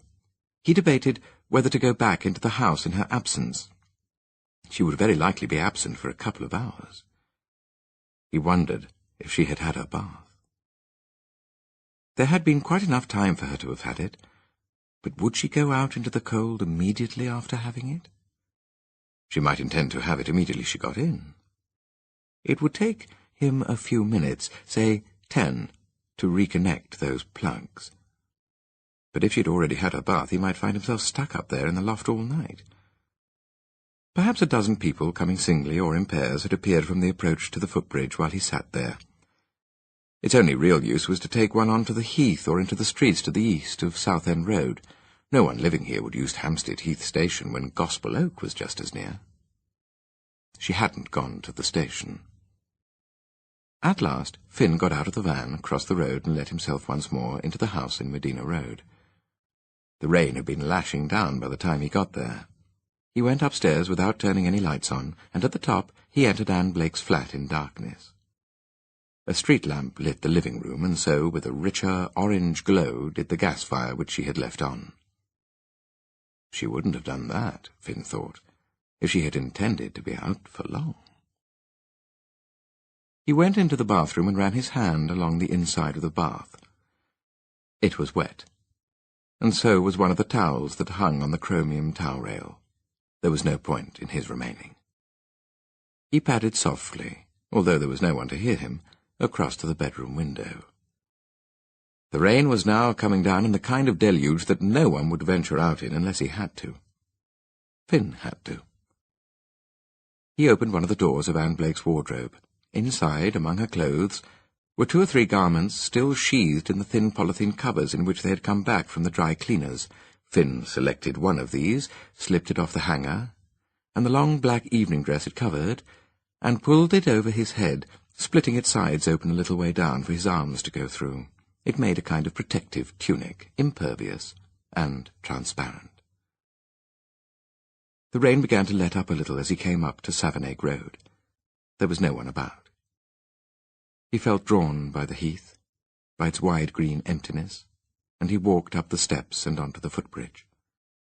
A single lamp, raised up high, illumined the bridge, but you couldn't see the railway line. The walls were built up too high for that. To prevent suicides, thought Finn. He gazed across the smooth slope of Parliament Hill Fields to Highgate on the horizon, the emerald domes of St. Joseph's gleaming colourless and pearly against a sky which the glow of London made velvety and reddish. The backs of the houses in Tanzer Road were as if punctured all over with lights, but the glittering screen of rain prevented much of that light from being shed on the path. It seemed to Finn that the whole area to the left of the footbridge, and immediately above the railway embankment, was extraordinarily dark. He could barely see where the turf ended and Nassington Road began. He came down the steps on the Parliament Hill side of the bridge. A train rattled underneath as he passed. The rain was running in streams down his plastic covering, though now it was lightening again, setting in evidently for a night of torrents, with short, drizzly remissions. In the dark hollow where the path ran under the trees to link with the end of Nassington Road, Finn picked his way between the puddles. Now he could see why it was so dark. The lamp at the end of Nassington Road had gone out, or never come on. Finn liked the solitude and the silence. The train and its noise had long gone down the deep cutting to Gospel Oak. No one was venturing out into the rain. A strange, tall figure in a shining, glassy robe, Finn stood under the trees viewing the grey and rain-washed plain, feeling one with the elements, a man of power, a conqueror. Someone was coming down Nassington Road. He could just hear the footfalls, though they were deadened by the wetness of the pavement. He stepped a little aside behind the trunk of a tree. He could see clearly now, passing under the last lighted lamp, the pagoda umbrella up, the carrier in her other hand empty or nearly so. She had waited to leave from home until the rain lifted a little. He could tell she was nervous because the lamp was out. She looked to the left past where she was standing, and to the right towards the bridge. And then she came on into the lake of darkness. Finn no more intended to move forward and strike than he had intended to move forward and strike Queenie. It happened. That was all. It happened without his volition or his desire, in the same way, perhaps, as the stone had moved and the pictures fallen. At one moment he was standing, watching with those night-seeing eyes of his. At the next, the hammer was in his hand, and he had fallen upon her. Queenie had made terrible sounds. Anne Blake made none but a throaty gasp, falling forward from the knees as he struck her again and again, now using the wide, flat side of the hammer. In the dark he couldn't tell which of that dark fluid that spread everywhere was water and which blood. He pulled her away from the path and round the side of the nearest tree. There was no pulse. She was dead. Already she had passed into the unknown and was in possession of what was beyond. He almost envied her. There was no Lena this time to come in and witness what he had done. He must keep this from Lena, wash himself clean of all the blood that so terrified her, deny her newspapers. Finn picked up Anne Blake's umbrella and furled it. He felt inside the carrier and found there was a small suede handbag in which he found £26 in notes, a cheque-book, and 2 credit cards. He took these and the money with him. In the light on the bridge he could tell blood from water by running his fingers down his body and then holding up his hands. The lamplight robbed everything of colour, but the fluid was dark that ran from his hands. Someone was coming from the Parliament Hill side. Whoever it was had passed Anne Blake's body. Finn took refuge at the foot of the switchback slope that was designed for those who didn't want to or couldn't use stairs. Footsteps passed across the bridge and went on towards Savernake Road. The rain had returned now to all the force of its former intensity. Finn stepped out into it and let it wash him clean. He also washed the hammer in the rain. Once back in the van, he stripped off his plastic tunic and rolled it up into a ball. Underneath, he was perfectly clean and fairly dry. He replaced his hammer in the toolbox and fastened the lid. The gas fire would still be on in Anne Blake's flat, might very likely remain on all night, but it wouldn't burn the house down. The problem was to get rid of the contents of the handbag, particularly the checkbook and the credit cards. Finn drove home. It was still only 7, the rain falling steadily, as if, having at last found a satisfactory rhythm, it meant to stick to it. Because of the rain, he put the van away in the garage he rented in Somerset Grove, an old coach house with bits of rotting harness still hanging on the walls. With Lena was Mrs. Goggerty, the friend who had predicted for Finn a violent death in old age. The two of them were intent upon the pendulum. A white and pink baby's shawl with a scalloped edge had been thrown over the birdcage. Mrs. Goggerty was as fat as Lena was thin, with abundant hair dyed a stormy dark red. "Well, well," said Finn, "you are cosy. Can I have a lend of a pair of scissors?" Lena, looking in the mauve dress and yards of stole, like the appropriate one of the 3 Fates, handed him the Woolworths scissors with which she picked and snipped at her daily finds. "Oh, he's a lovely boy, your boy," said Mrs. Goggerty, who made this remark every time the 3 of them met. "The picture of devotion." Finn managed to palm his mother's reading glasses off the top of a chest of drawers where they nestled among some half-burned candles and incense sticks and pieces of abalone shell. He went down to his own room, where he cut up the notes and the cheque-book and the credit cards into very small pieces. The tin from which he had eaten pineapple chunks at lunchtime was now quite dry inside. Finn put the pieces of paper and card into the empty tin and applied a match. It took several more matches to get it going and keep it going, but at last Anne Blake's £26, her Westminster Bank cheque-book, were reduced to a fine black ash.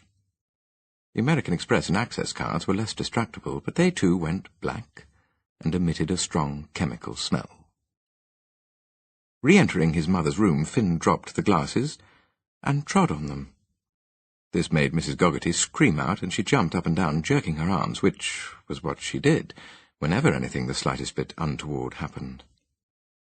Lena was too much occupied in calming her down to say anything about the glasses. She diverted her with the pendulum as one diverts a child with a rattle. Finn promised to get the glasses repaired as soon as he could. He would go into the optician's first thing tomorrow, he said. In the meantime, had she noticed the rain coming in over her gas stove? Better put a bowl there, and the first moment he'd be out on that roof. "Oh, devotion itself," gasped Mrs. Goggerty. The pendulum rotated, widdershins, and swiftly. Chapter 7. The snow, which had been falling for most of the afternoon, had changed to rain when Martin drove across the Archway Road and began searching for a place to park. Southwood Lane was hopeless, and so was the narrow, congested curve of Hillside Gardens. He finally left the car in one of the roads up behind Highgate Police Station and walked back to the crossroads, wondering if he might be too late to catch Floreal Open, although it was only 10 to 6. During the weekend, he had asked himself several times why he should bother to call at the shop when he was sure it must have been the Bavnani family who had sent those flowers. Anyway, did it matter particularly who had sent them? Of course, if he knew, he could write a note of thanks or phone. Dr. Gopal had phoned the office during the afternoon to say that the great heart specialist was preparing to operate in the week immediately preceding Christmas. No further time should be wasted when a condition like Suma's was in question. Would Martin buy the air tickets himself and arrange an hotel for Mrs. Bavnani? Martin had agreed to do this, but he had felt unable to make inquiries about the flowers, especially as he was going to see the pretty dark-haired girl that evening. He saw her when she was still on the other side of the road outside the post office. He was taking in boxes of cut flowers and poinsettias in pots from the pavement. He waited for the lights to change and then crossed the street. The shop, which was very small, had a red bulb in one of its hanging lights, and the orangey glow, the mass of fresh, damp, glistening foliage, the red velvet long-leaf poinsettias, gave to the place a festive air, Christmassy, almost exciting. It was dark and bleak outside. The shop was alight with reds and yellows and jungle greens, and the girl stood in the middle of it, smiling, her arms full of carnations. "Oh, I was so sure you wouldn't come." She checked herself, seeming a little embarrassed. The colour in her cheeks had deepened. It was as if... He couldn't help feeling this. She had actually looked forward to his coming and then had resigned herself to disappointment. She turned away and began putting the carnations in water. He said in a voice he recognized as typically his, a hearty voice he disliked, "Did you happen to find out who was the kind person who sent my bouquet?" It was a little while before she turned round. "There, that's all done." She wiped her hands on the brown and white checked apron she wore. "No, I'm awfully afraid we couldn't. You see, the person who came in didn't give her name. She just wrote that card and paid for the flowers." "You wouldn't know if it was an old woman or a young one, I suppose, or if she was, well, white or Indian or what?" "No, I'm afraid not. I didn't see her, you see. I am so sorry." She took off her apron, went into the little room at the back, and reappeared wearing a red and blue striped coat with a hood.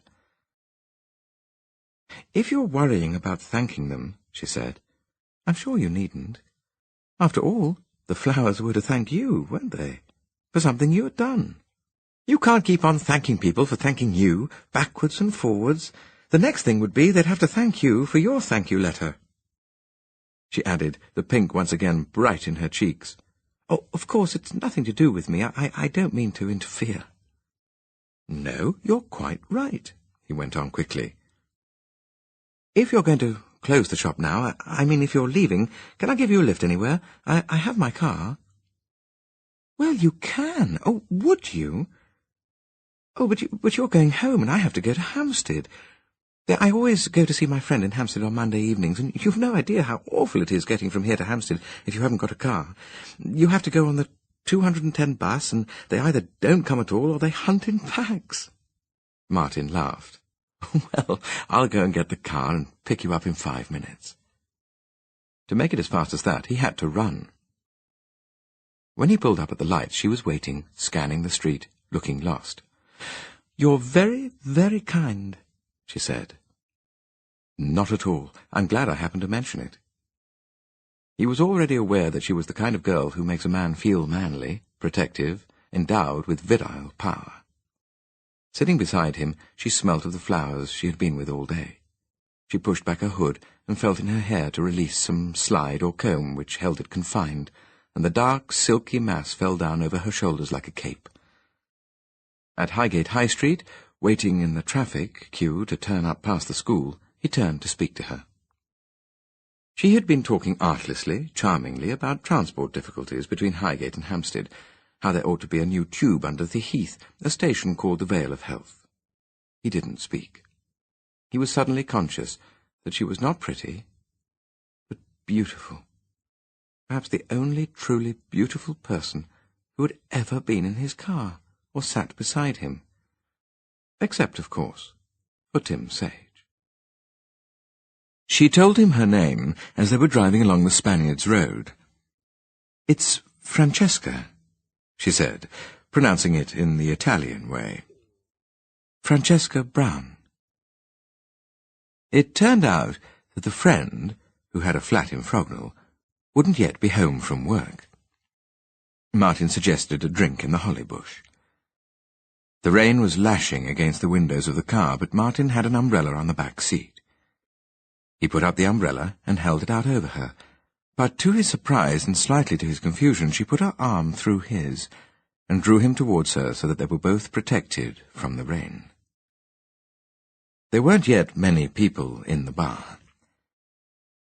As he came back to her, carrying their drinks, he saw her big, dark, glowing eyes fixed on him, and slowly she broke into a somehow joyful smile. His heart seemed to beat faster. It was 8 before either of them realized how much time had passed, and even then she lingered for another half-hour. "Would you have dinner with me tomorrow night, Francesca?" He had parked the car at the top of Frognall in front of the big houses, in one of which Annabel had her flat. Francesca hesitated. The look she turned on him was intense, unsmiling, no longer joyful. "What's the matter?" he said. "Is something wrong?" She said carefully, "No." And then in a shy voice, but as if she couldn't hold the words back, "We must meet again, I know that." "Then, tomorrow?" Her answer was a vehement nod. She got out of the car. "Call for me at the shop." The grey rain, blown by sharp gusts of wind, swallowed her up. It went on raining most of the night. On the radio at breakfast, there was an announcement of a murder that had taken place in Hampstead the evening before. Martin shivered a little to think that while he had been sitting and talking with Francesca, a woman had been murdered less than a mile away, her body left lying out in the teeming rain. He called for Francesca at the shop at 6:15. They had drinks at Jack Straw's castle and then dinner at the Villa Bianca. Francesca didn't smoke or drink more than a glass of wine, and for an aperitif she had an orange juice. When the time came for her to go home, she wouldn't let him drive her. They were standing by his car arguing about it, Martin insisting that he must drive her, and she declaring in her earnest fashion that she wouldn't dream of allowing it, when a taxi came along and she had hailed it before he could stop her. The taxi bore her away down Hampstead High Street and turned into Gayton Road, which is what it would have done whether her home had been to the north of Hampstead or to the east, or even possibly to the west. Tomorrow night, he thought, he would ask her point blank where she lived. Why hadn't he done that already? He felt almost ashamed when he reflected that he had spent most of their time together talking about himself, while she had listened with the attention of someone already committed to a passionate interest in the speaker. Of course, he wasn't used to that kind of companionship. It was laughable to think of his parents, or Gordon, or Norman Tremlett hanging breathlessly on his words. But it hadn't been laughable in Francesca. It had been enormously flattering, and gratifying, and sweet, and it had made him feel very protective towards her. And it had distracted him from asking her any questions about her own life. However, he would ask her tomorrow. Not the shop this time, but the foyer of the Prince of Wales Theatre. This was the way he had conducted his previous and rather brief, unsatisfactory relationships with girls. Dinner one night, theatre the next, cinema the next, then dinner again. What else was there? Francesca looked so beautiful that he blurted out his feelings once they were in their seats. "You look absolutely beautiful. I can't stop looking at you." She was wearing a softly draped dress of rose-coloured pan velvet, and round her neck on a ribbon a tiny pink rosebud. Her hair was piled up like a Japanese lady's in mounds and coils fixed with long tortoise-shell pins, and the unaccustomed makeup she wore made her seem a little strange, remote, and violently sexually attractive. She winced a fraction at the compliment. "Don't, Martin." He waited until the play was over and they were walking towards his car parked in Lower Regent Street, and then he said gently and with a smile, "You shouldn't make yourself look like that if you don't like compliments." His tone was light, but hers, serious and almost distressed. "I know that, Martin. I know I'm a fool. But I couldn't help it, don't you see? I did want you to think I looked nice." "Oh, of course, why shouldn't you?" "Oh, let's not talk about it," she said. When they were driving up Highgate West Hill, he said he was going to drive her home, and where did she live? If he would drop her here, she said, she would get a taxi. He pulled into Gordon House Road by the Greek Orthodox Church, switched off the engine, turned to look at her. "Have you got a boyfriend that you're living with, Francesca?" "No, of course not. Of course I haven't." And she added, "Not a boyfriend? Well, not that I'm living with." He was quite unprepared for what she did next. She opened the car door and jumped out. He followed her, but not fast enough, and by the time he reached the corner, a taxi carrying her was starting off up the hill. That night, he asked himself if he could possibly, after only 3 days, be in love, and decided that he couldn't. But he slept badly, and could think of nothing and no one but Francesca, until he had phoned Floreal at 9:30 and spoken to her, and been told she would see him again in the evening. They went to a little restaurant she knew at the top of the Finchley Road. He didn't ask her why she had run away, and she volunteered no explanation. After the meal he asked her if she would come back to Cromwell Court with him, and he would make coffee. And in saying this he felt shy and awkward with her, for invitations of that kind to girls, he supposed, always carried the implication of a sexual denouement. He had had a secret, half-ashamed conviction since last night that she might be a virgin. She agreed to come. The yellow chrysanthemums were still alive, fresh and aggressive as ever, only their leaves having withered. "They are immortelles," said Francesca. After half an hour she insisted on leaving. He helped her into her coat. She turned to him, and they were so close that he brought his face to hers and kissed her. Her lips were soft and responsive, and her hands just touched his upper arms. He put his arms round her and kissed her passionately, prolonging the kiss until suddenly she broke away, flushed and frightened. "Oh, darling Francesca, I couldn't help it. Let me take you home." "No." "Then you'll see me again tomorrow." "Will you come down with me and find a taxi?" said Francesca. It was a damp, rather misty night, the last of November. From every bare twig hung a chain of water drops. They walked out into Highgate Hill. There were plane and chestnut leaves underfoot, slippery and wet and blackened. "Shall I call for you at the shop tomorrow?" He had hailed the taxi, and it was already pulling in towards them. So many of their dramas, he was later to feel, had been associated with taxis. She shook his hand. "Not tomorrow." "When then? Saturday?" She gasped, put up her hands to her face, said, "Oh, Martin, never!" And then she was gone. If his car had been at hand, he would have followed that taxi, but it was 200 yards away in the Cromwell Court car park. He walked back, dizzy with panic, with near terror that he had lost her. Because of that kiss? Because he had pressurized her about her private life? He was sitting desolate in his living room when the phone rang. The reprieve of her voice made him sink back with a kind of exhaustion. "I shouldn't have said that, Martin. I didn't mean it. Only you do understand, don't you, that I can't see you this weekend?" "Well, no, I don't understand, but I'll accept it if you say so." "Well, and we'll meet next week. We'll meet on Tuesday. I'll explain everything on Tuesday, and it'll be all right. I promise you it'll be all right. Trust me?" "Of course I trust you, Francesca. If you say it'll be all right, I believe you." He hadn't meant to say it. He hadn't been quite sure until this moment that he felt it, and it should be said for the first time, face to face, but "I love you," he said.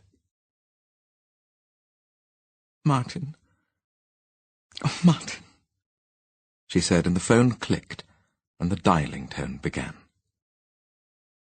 It was a strange, empty feeling, knowing he wasn't going to see her for 4 whole days. Instead, his parents' house tonight, to make up for his absence on Thursday, drinks tomorrow with Norman in the Flask, dinner with Adrian and Julie Vowchurch. Sunday, a long, gloomy void. The postman came early at 8:10, bringing the phone bill and an envelope addressed in an unfamiliar, elderly hand. The letter inside was signed Millicent Watson. She addressed him as Mr. Urban.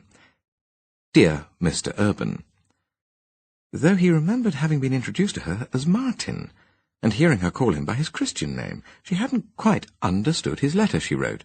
Was he sure he wasn't mistaking her for someone else? If he was under the impression that she was a client of his firm and had investments, this was not so. And she couldn't take on the responsibility of owning property. Moreover, she would never be in a position to repay any money which Urban, Wedmore, Mackenzie and Company might advance her. She had never in her life owed anyone a penny and didn't want to begin now. His letter had worried her a lot. She hadn't been able to sleep for worrying.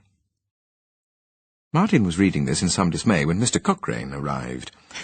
He was carrying a 6-foot-long cane with a green nylon brush attached to the head of it. This implement, designed for sweeping the ceilings, had once before been brought into the flat, transported very ill-temperedly by Mr. Cochrane on the bus from his home in the Seven Sisters Road. Martin had said he would gladly buy a sealing brush to save his cleaner so much trouble and inconvenience, but Mr. Cochrane, getting angrier and angrier, had replied that it made him sick to hear people who had never known the meaning of want talk of throwing money about like water, spending pounds like pence. Martin would want to buy a dustette next, he supposed, or an electric polisher, and so on. This morning he omitted any greeting. Positively hurling himself into his ironmonger's coat, he plunged into a rather incoherent account of his sister-in-law's latest dramas, and thereby imparted to Martin information that otherwise would have been hard to get. The green nylon brush rasped and whisked along the ceiling. "On the verge of total nervous collapse, Martin, according to the doc. He's put her on 8 Valium a day. Oh, no, I tell a lie, 12. And I was round there at number 20, up with her half the night, Martin, I don't mind telling you." "Number 20?" hazarded Martin. "Number 20 Barnard House, top of Ladbroke Grove, isn't it? How many times do I have to tell you? Might as well talk to a brick wall. Now mind out, or you'll get cobwebs down on that expensive suit. Beautiful, then, chrysanths, aren't they? Must have cost a packet. And here today, as you might say, Martin, and tomorrow to be cast in the oven."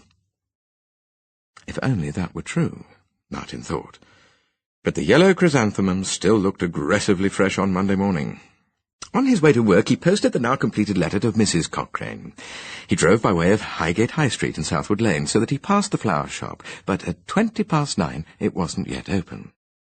He waited till 10, and then he phoned her at Floreal.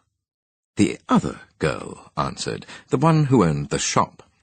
Martin asked to speak to Miss Brown, and wondered why he sensed a sort of hesitant pause before the girl said she would fetch Francesca. Again he felt that quickened heartbeat when her voice came soft and serious, faintly apologetic, on the line. Yes, she was going to see him tomorrow. She was looking forward to it. She could hardly wait. Only she had to wait, and would he call for her at the shop? He had lunch with Gordon Titherton in Muswell Hill. Gordon had invented a new system of taxation. There was, of course, no question of its ever being implemented. It was purely academic, but Gordon was immensely proud of it, being certain that if put to use it would solve all the nation's economic problems. He talked about it all the time. His little short-sighted eyes lit up, and occasionally his voice trembled with emotion as might another man's when he spoke of a woman or a work of art. Martin parted from him at the foot of the hill and went into the travel agency, where he collected the air tickets for Mrs. Bavnani and Suma. Should he take them to the Bavnani shop, or send them? After a protracted inner debate, he decided to send them to Dr. Gopal. Francesca phoned him at 10:25 on Tuesday morning to say she couldn't see him and not to come to the shop. "It's not possible, Martin, and something awful's happened. Martin, do you see the post?" He heard it as the post, or the mail. "What post?" "Oh, the local paper, the North London Post. I know you do. I saw it when I was in your flat. Martin, promise me you won't look at it when it comes on Friday. Please, Martin. I'll see you on Friday, and I'll explain everything." After she had rung off, he thought how, if she left her job, he would have no means of knowing where to find her. She would be lost to him. He was in love with someone whose life was a total mystery to him, who might live, for all he knew, in Golders Green, or Edmonton, or Wembley. With her parents, in a hostel, in her own flat. She was like one of those heroines of a fairy story, or an Arabian Night's Tale, who come from nowhere, who vanish into a void, and who threaten to disappear forever, if their lover attempts to lift the veil that conceals their secrets. In her absence, the week passed with a dreary, plodding slowness. She dominated his thoughts. Why had she asked for his promise not to look at the local paper? He hadn't given it. Had he done so, he would have adhered to his promise, but he hadn't, and she, strangely enough, hadn't insisted. It occurred to him that the truth might be she really wanted him to see the post.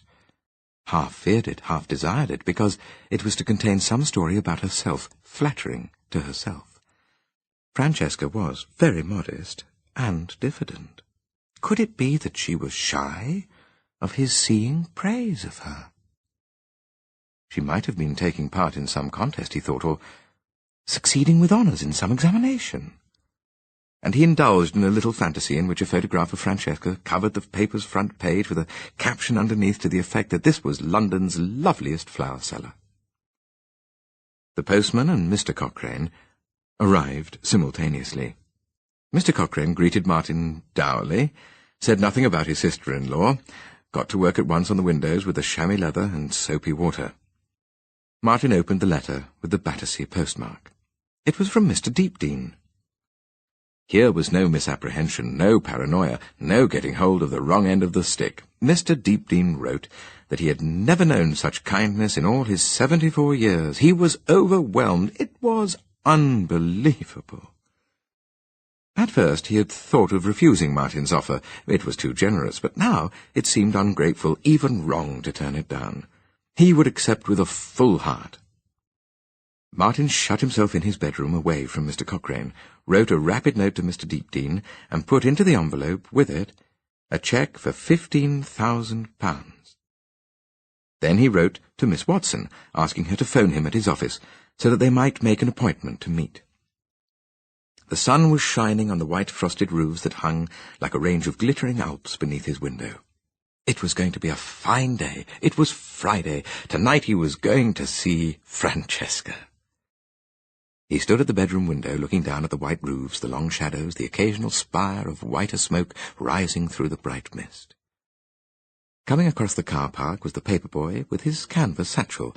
Martin turned away from the window and went into the living room, where Mr. Cochrane was polishing plate glass, and the chrysanthemums were as vigorous as ever. He took the vases out into the kitchen. The big yellow blossoms seemed to look reproachfully at him as he thrust them into the waste-bin. "Wicked waste," said Mr. Cochrane, padding up behind him to empty his bowl of water. "Not a withered petal on the lot of them." The 2 newspapers had just come through the letterbox. Martin picked them up and looked at the post. The front page lead, for the 2nd week running, was the Parliament Hill Fields murder. This time it was a report of the inquest on Anne Blake. The heading was, "Woman Killed for £26," and the byline, "Tim Sages." Martin went through the paper to try and find what had so upset Francesca, in anticipation. The Post was a 40-page tabloid, so this took some time, but he could find nothing, no photographs, no story. It was still only 10 to 9. Watched curiously by Mr. Cochrane, Martin began again, working this time more slowly and meticulously. Because he could no longer bear the scrutiny of pebble eyes through distorting bifocals, he took the paper into the bedroom. There, using a red ballpoint, he went through each page like a proofreader, ticking its lower edge when he had cleared it. He found what he was looking for on page 7, a mere paragraph in a gossip column called Finchley Footnotes. "The coming year will be an exciting one for Mr. Russell Brown, 35, whose first book is to be published in the summer. This is an historical novel about the Black Death entitled The Iron Cocoon. Mr. Brown, who is an authority on the 14th century, teaches history at a North London polytechnic. He lives with his wife, Francesca, and 2-year-old daughter, Lindsay, in Fortis Green Lane.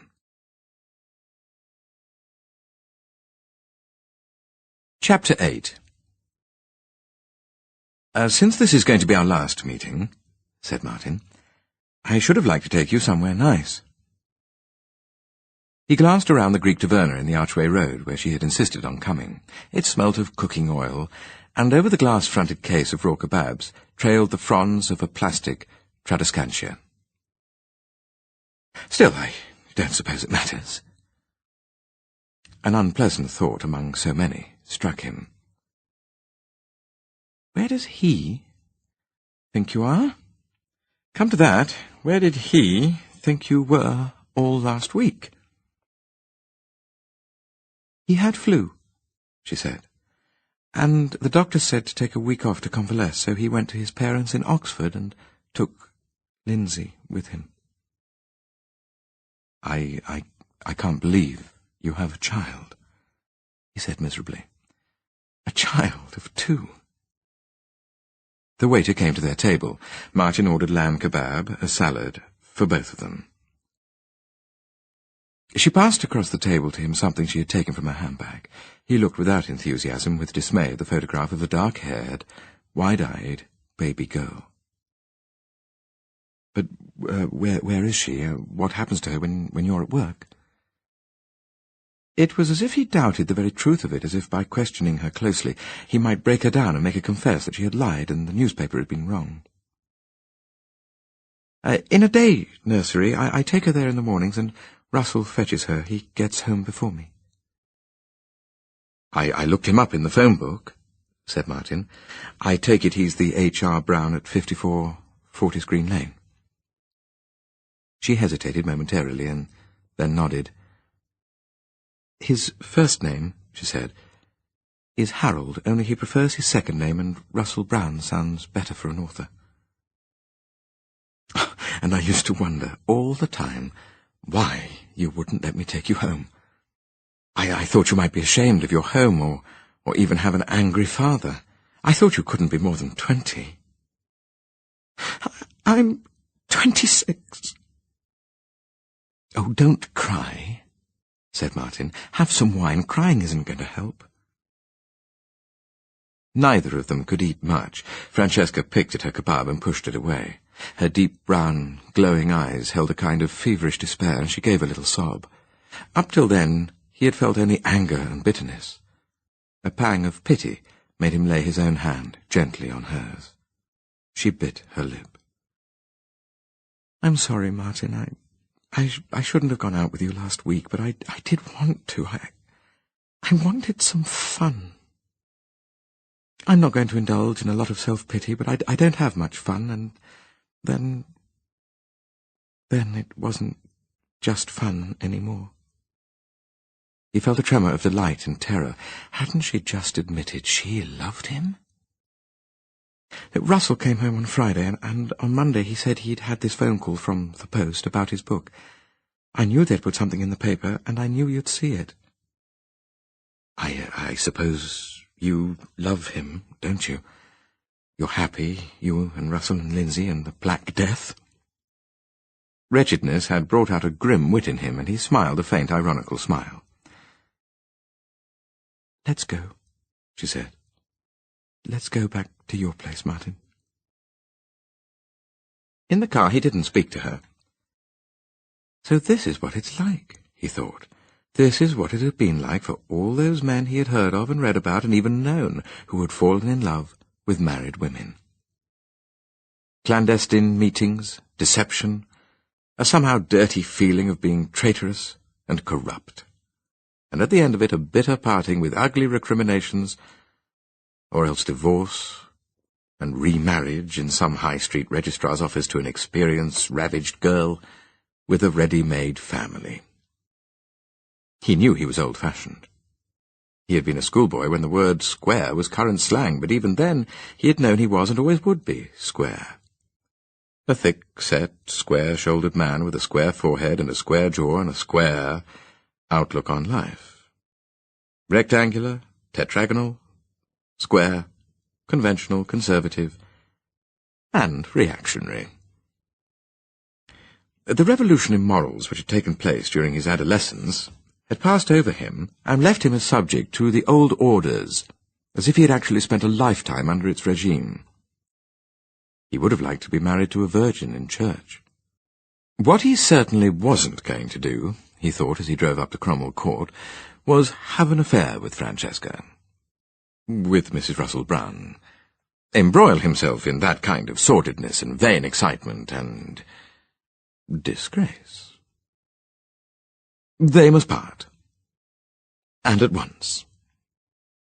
He helped her from the car and stood for a moment holding her arm in the raw, frosty cold. The place looked strangely bare without the chrysanthemums, as a room does when it has been stripped of its Christmas decorations. He drew the curtains to shut out the purplish, starry sky and the city that lay like a spangled cloth below. Francesca sat on the edge of her chair, watching him move about the room. He remembered that last week he had thought there was something childlike about her. That had been in the days of her supposed innocence, and it was all gone now. She was as old as he. Under her eyes were the shadows of tiredness and suffering, and her cheeks were pale. He glanced down at her hands, which she was twisting in her lap. "You can put your wedding ring on again tomorrow," he said bitterly. She said in a very low voice, not much above a whisper, "I never wear it." "Though you still haven't told me where he thinks you are." "At Annabel's, the girl who lives in Frognall, the one I see on Mondays. Martin, I thought we could sometimes meet on Mondays." He went over to the drinks cabinet and poured himself some brandy. He held up the bottle. "For you?" No, I don't want anything. I thought Mondays and Saturday afternoons, if you like. Russell always goes to White Hart Lane when Spurs play at home." He almost laughed. "You know all about it, don't you? How many have there been before me?" She shrank as if he had made to strike her. "There haven't been any at all." She had a way of speaking very simply and directly, without artifice. It was partly because of this that, like him, she had no sharp wit, no gift of repartee, that he had begun to love her. Begun. Only begun. He must remember that. Caution. Be my friend. "We aren't going to see each other any more, Francesca.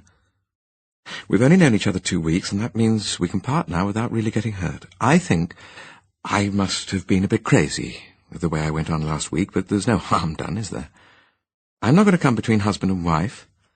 We'll forget each other in a little while, and I know that's the best thing. I wish you hadn't, led me on, but I expect you couldn't help yourself."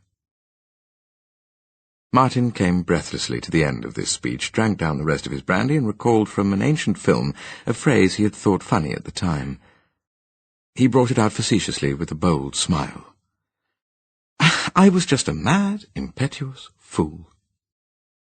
She stared at him somberly. "I shan't forget you," she said. "Don't you know I'm in love with you?" No one had ever made that confession to him before. He felt himself turn pale, the blood recede from his face.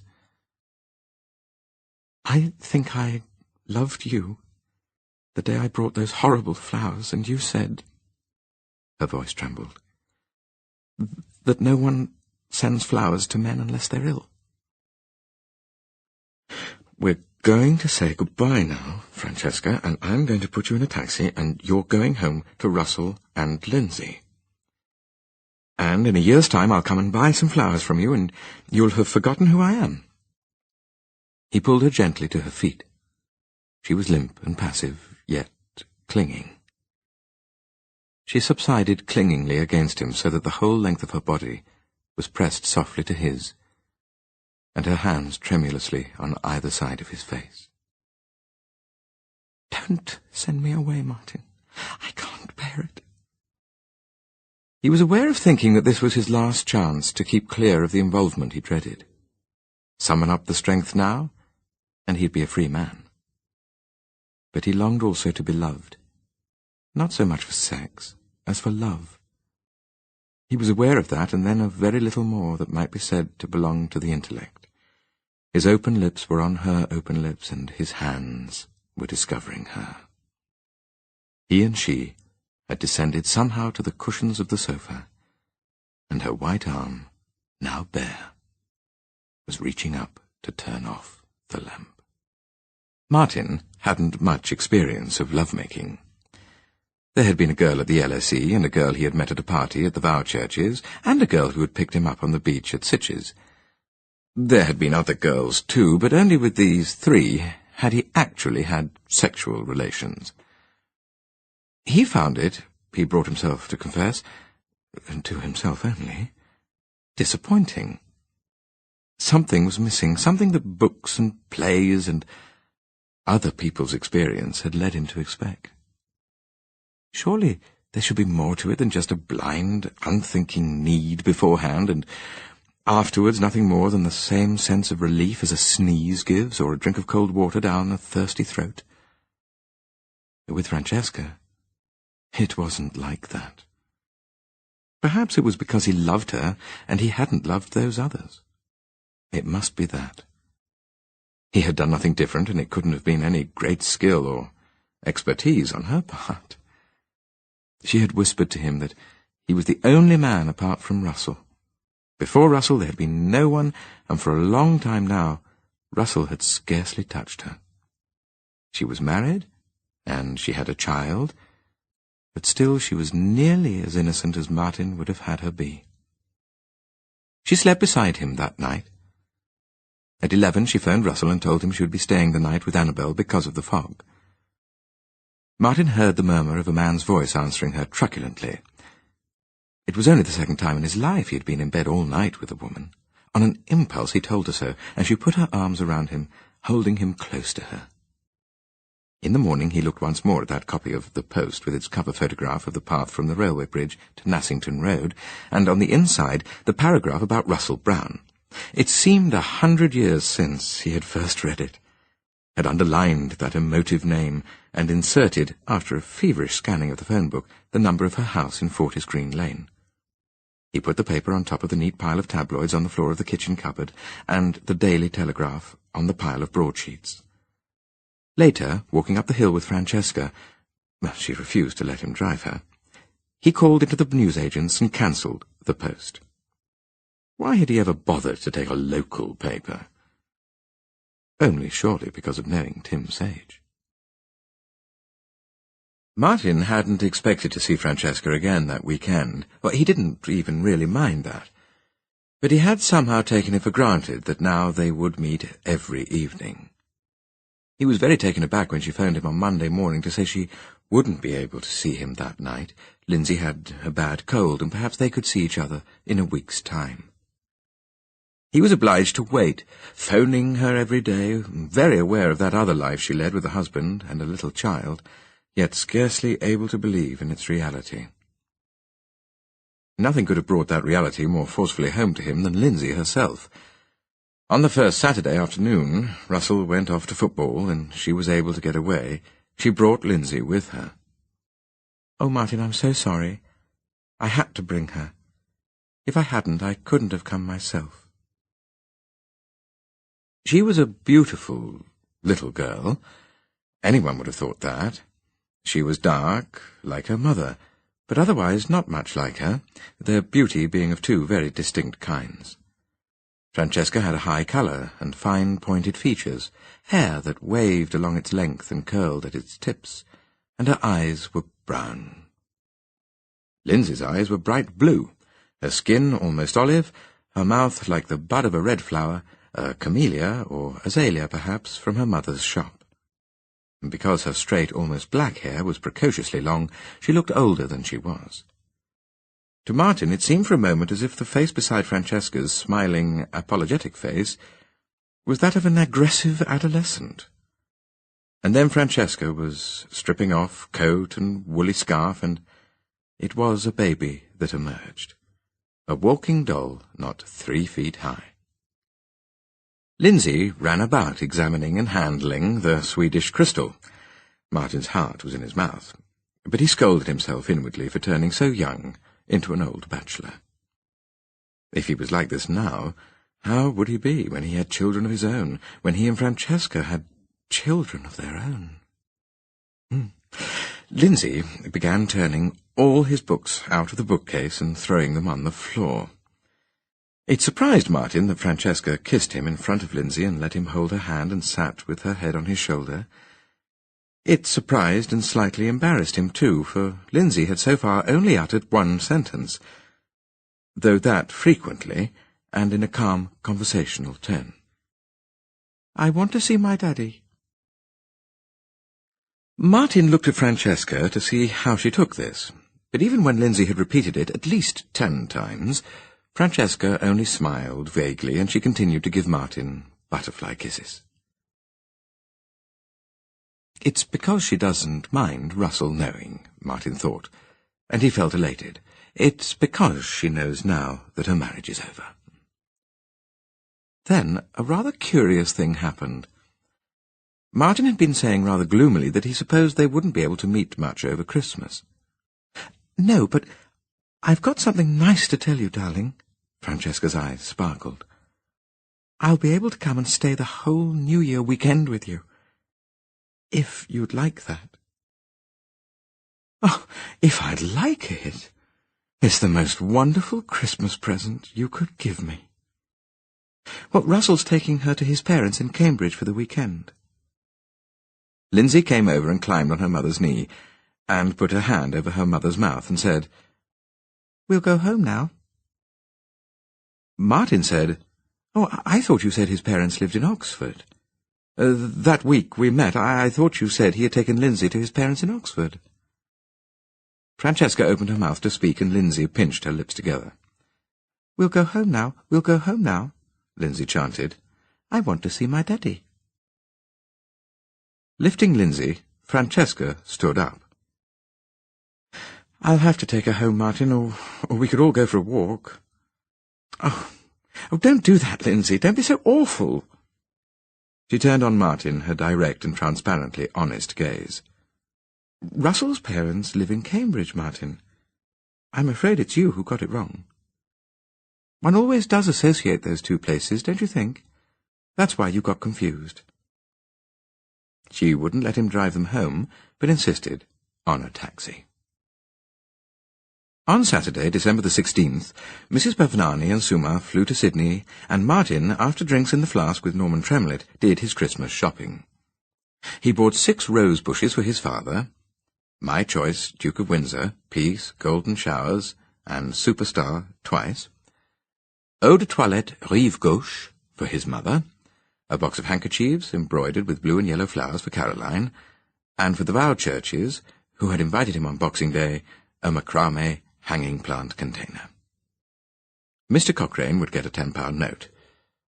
There was no one else to buy for, except Francesca.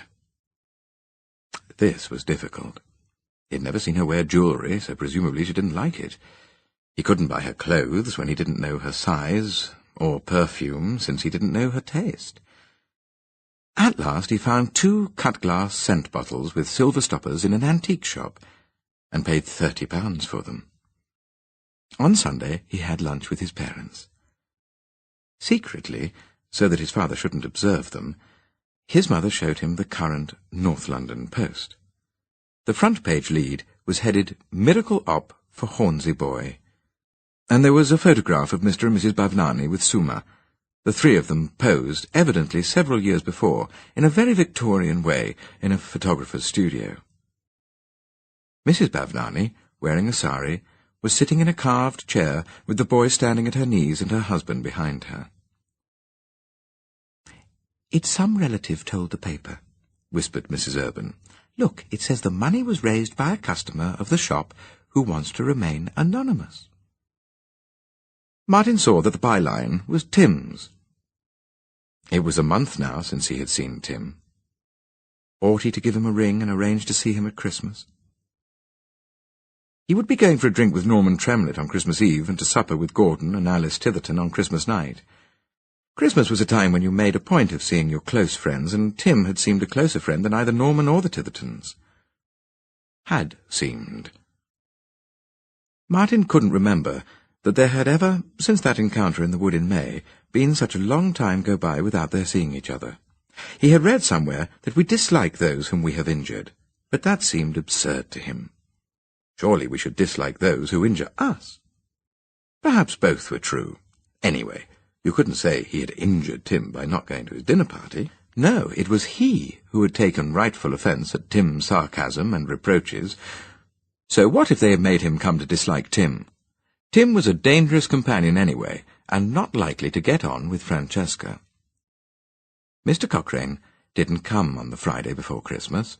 He phoned, waking Martin up at 5 minutes to 6 in the morning, to say his sister-in-law was about to be taken away to what he called a nursing home. He intended to go with her in the ambulance. Martin wondered if this accounted for Mrs. Cochrane's failure to reply to his letter. Perhaps. It couldn't, however, explain why Miss Watson hadn't written again, or phoned, or why he had no acknowledgment of his cheque from Mr. Deepy. Chapter 9. The police came and talked to Finn. He was one of the last people to have seen Anne Blake alive. Her friends in Nassington Road had told them that. Finn said he had left the house in Medina Road at 4:30, soon after she had come in, and had driven straight home. They seemed satisfied. They seemed to believe him. Finn thought how different things might have been if one of the officers, that middle-aged detective sergeant, for instance, had happened to have been involved in the investigation into Queenie's death 11 years before.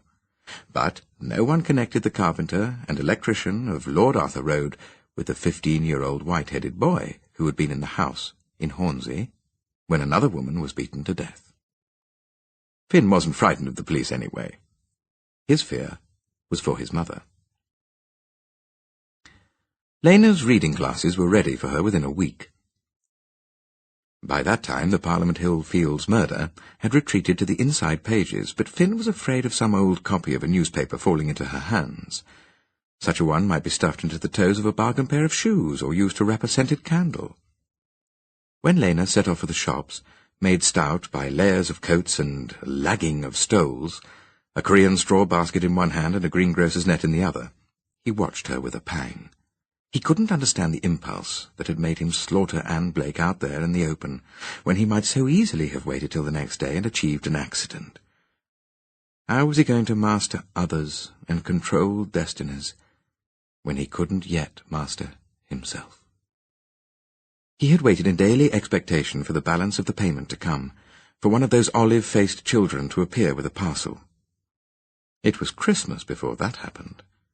The eldest boy brought the money wrapped in red paper with holly leaves on it, and secured with silver sellotape. Finn's pale glazed eyes and skeletal frame in a dirty white robe frightened him.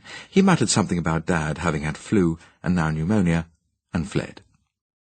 Finn peeled off the red paper, not much amused by Caiaphas's idea of a joke. Underneath, before he reached the Mr. Kipling jam-tart box in which the money was packed, was an inner wrapping of newspaper, the Daily Mirror, November the 28th, with a picture of the path and the grove of trees where Anne Blake had died. Finn tore it to pieces and burnt it as he had burned Anne Blake's money and cheque-book and credit cards. The money was correct. 250 £10 notes. No one would come robbing him. He was the last person. They were wary of him in the neighbourhood, since he had roughed up those squatters for Caiaphas. Kneeling on the floor, tucking the money into a plastic carrier under his mattress, he heard Lena pass his door. She was chattering away. There was someone with her. Mrs. Goggerty, maybe, or old Bradley, whose daughter-in-law locked him out of the house while she was at work, so that he had to take refuge in the library, or with Lena. Finn listened, slightly smiling. She had a host of friends. She wasn't like him. She could love people. She had even loved Queenie. Lena had been over 40 when Finn was born. She had never supposed she would have a child, and her husband was dying of Addison's disease. The baby she named Theodore, after the dead man, which he was destined never to be called except by schoolteachers. For Lena he needed no name. Speaking to him summoned a special note into her voice, and to Queenie he was always dear. They went to live with Queenie when Finn was 6 months old. Lena couldn't live alone with the baby. She wasn't strong or self-reliant. Queenie was her first cousin and also a widow, a state-registered nurse who owned her own house and was fat and practical and seemingly kind. Queenie's house was in Middle Grove, Hornsey, one of a row of neat, narrow houses on 3 floors under a slate roof. Finn would have liked to sleep in Lena's room, but Queenie said that was silly and wrong when there were 4 bedrooms. Lena had a small pension from Theodore Finn's employers, but it wasn't enough to live on and keep Finn on, so later she went out cleaning for Mrs. Urban in Copley Avenue, leaving the child at home with Queenie. It was Queenie's aim and desire, though without intentional cruelty, without really knowing what she was doing, to win Finn's love and make him prefer her over his mother.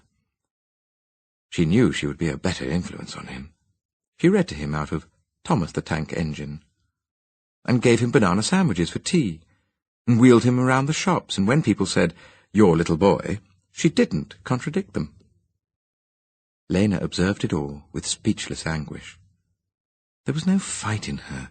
She could only contemplate the theft of her son in passivity and pain. But there was nothing to contemplate, for Finn was not to be won. He wavered for a while, half seduced by the reading and the sandwiches, and then he returned quietly to his mother, creeping into her bedroom at night, finding his way in the dark. When he was 13, the poltergeists started. Lena, who was psychic, believed that they were spirits, but Finn knew better. Sometimes he could feel the energy coursing through his veins like electricity along wires, charging his muscles and raying out through his finger ends. Lena saw his aura for the first time. It was golden orange like the rising sun.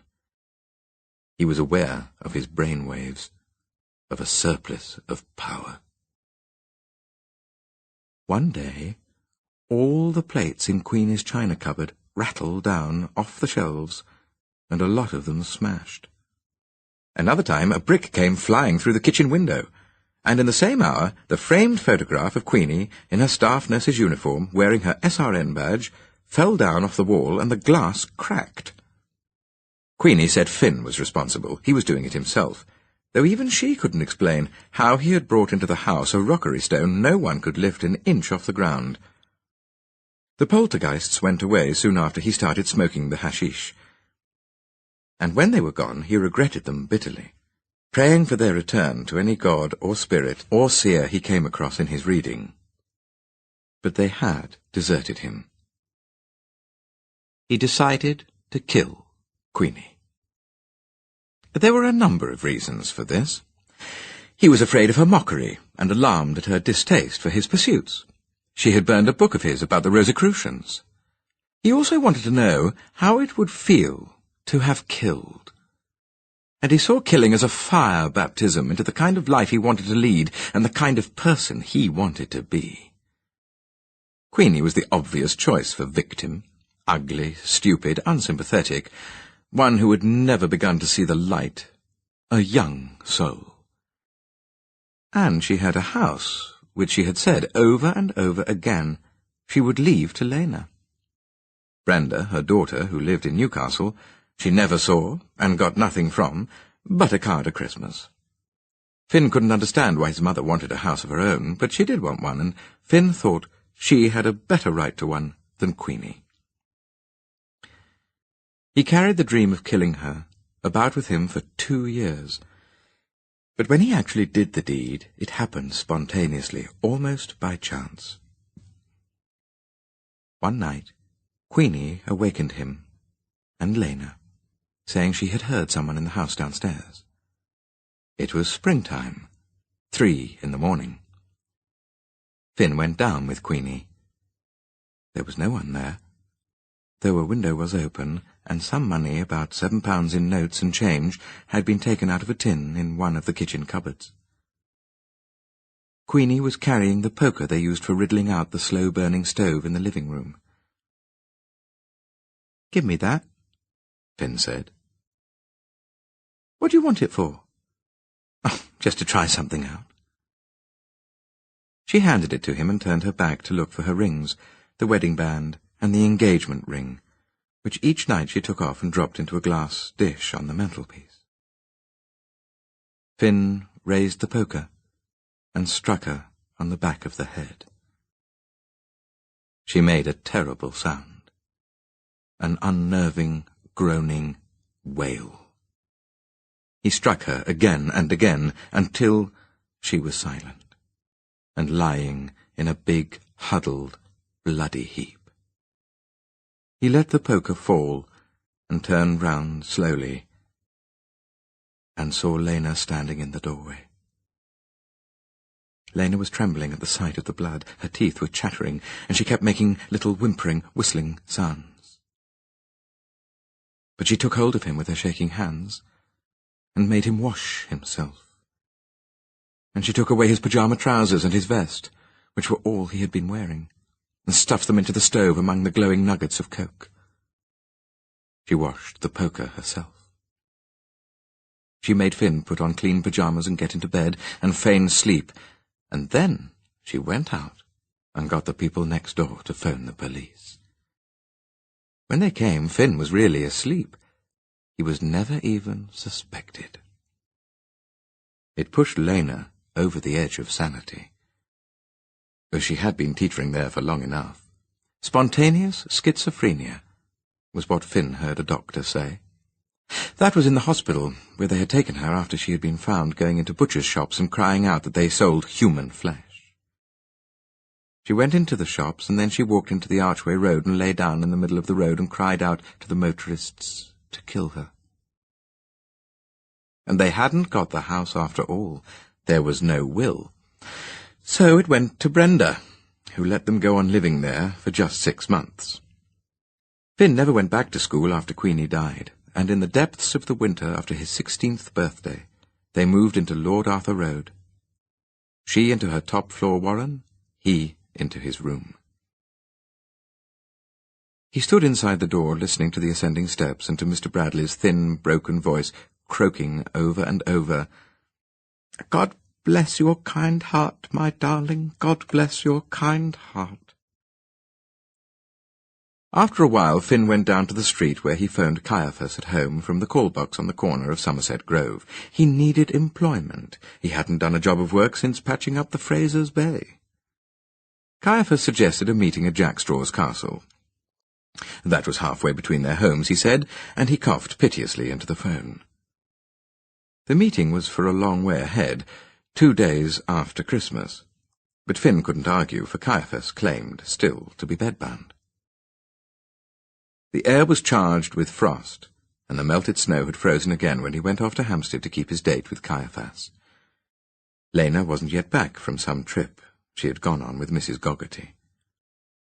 There was a waxing moon that hung up over Highbury, greenish-white in a fuzz of mist, and a fine snow was falling, tiny hard pellets of snow that burned when they touched the skin. Up on the heath, the highest you could get above London and still be in it, an east wind was blowing, and the broken and refrozen ice on the Whitestone Pond made it look like a shallow quarry of granite. The saloon bar in Jack Straw's was half empty. Finn sat down to wait for Caiaphas. He wasn't going to buy himself a drink, wasting money for form's sake. There was only one person in there that he knew, and then only by sight. This was the Post reporter, a dark man as thin as himself with black hair and a red mouth, whom Finn had often seen conducting a one-man investigation into stories of maltreatment and terrorization of tenants in Lord Arthur Road. The reporter hadn't got very far. The people he interviewed didn't think it was worth their while to talk to the police, let alone a newspaper. Finn watched him. He was talking to a pompous-looking fat man, writing something in a notebook, stubbing out a cigarette. Finn concentrated on him and tried by the power of thought to make him light another cigarette, and what hadn't worked on the woman with the iron worked immediately on the reporter. Finn felt pleased with himself. Then Caiaphas came in. Caiaphas had a wrinkled, seamed face like an old leather bag and eyes like muscatels. When out for the evening, he always wore pale-coloured suits of some smooth cloth with a glistening sheen to it. Tonight the suit was silvery blue, but Caiaphas had a black sheepskin coat over it with a black fur collar into which he huddled his paler-than-usual face. "What will you drink, Finn?" "Pineapple juice," said Finn. "The Britvic." Caiaphas began to talk of Anne Blake as if Finn had had nothing to do with her death, as if indeed he might not know of her death, but he did so with numerous nudges and winks. "The rent she pay me, Finn, she could afford to have a car, but no, she must go walking in these lonesome places in the dark. So here we have the result." Caiaphas had a way of wagging a finger at whomsoever might be his companion. "She have some good furniture. Antique. Her sister come and take them all away." He sounded regretful. "Well, well," said Finn. Caiaphas nudged him. "An ill wind that blows nobody no good, eh?" He chortled a little, which made him cough. Finn didn't ask him how he was. It wasn't the kind of question he ever asked of anyone. "Another one of those pineapples?" said Caiaphas. Finn nodded. "With a drop of vodka this time, no?" "No," said Finn. "You know I don't drink." "So, now, how about you do a nice decorating job for me, Finn? Paint out the house, do the rewire, and put down a nice bit of carpet I got fall off the back of a Pickford's." Finn said he would, and drank his second pineapple juice. They talked about it for a while, and then Finn left. In Lord Arthur Road, he parked the van in the same troughs of frozen grey snow from which he had taken it out. As soon as he entered the house, he knew there was something wrong. He could smell it. He went upstairs in the manner of an animal that keeps climbing, though it knows there may be a trap, or a predator at the top. Halfway up the flight between his room and Lena's, Mrs. Goggerty was waiting for him. She was bending over the banisters so that he saw her white moon face, searching for him, hovering over the deep stairwell before he reached his own floor. He came on more quickly, and Mrs. Goggerty clutched him, holding fistfuls of his clothes. Her face worked, her voice was a croak, and she could hardly speak. Mrs. Goggerty was afraid of almost everything the natural world held, of enclosed places, of open spaces, of spiders and mice and cats, of crowds, of loneliness, of sudden noise, of silence, but she was rather less afraid of insanity than most people are. She had seen so much of it. As they came to the door of Lena's room, he managed to get the story out of her. She and Lena had been to a sale and exchange clothes market in Hampstead, in Fleet Road, and coming away from it to catch a bus had seen a notice attached to a lamp-post which had frightened Lena. Finn wanted to know what sort of notice, and Mrs. Goggerty could only say over and over, "The murder! The murder!" But that was enough to make all clear to him. Lena had seen one of the police notices inquiring for information leading to the arrest of the Parliament Hill Fields murderer. No doubt they were posted up all over the area between Hampstead Heath and Gospel Oak stations. "What happened?" he whispered. "She shouted out you'd done it. Him? I said, 'Your lovely boy?' But words are wind. There weren't so many people, thank God. A taxi came. I got a taxi, but I don't know how I got her in it. I had to hold on to her in the taxi. She's little, but she's strong when she's like that."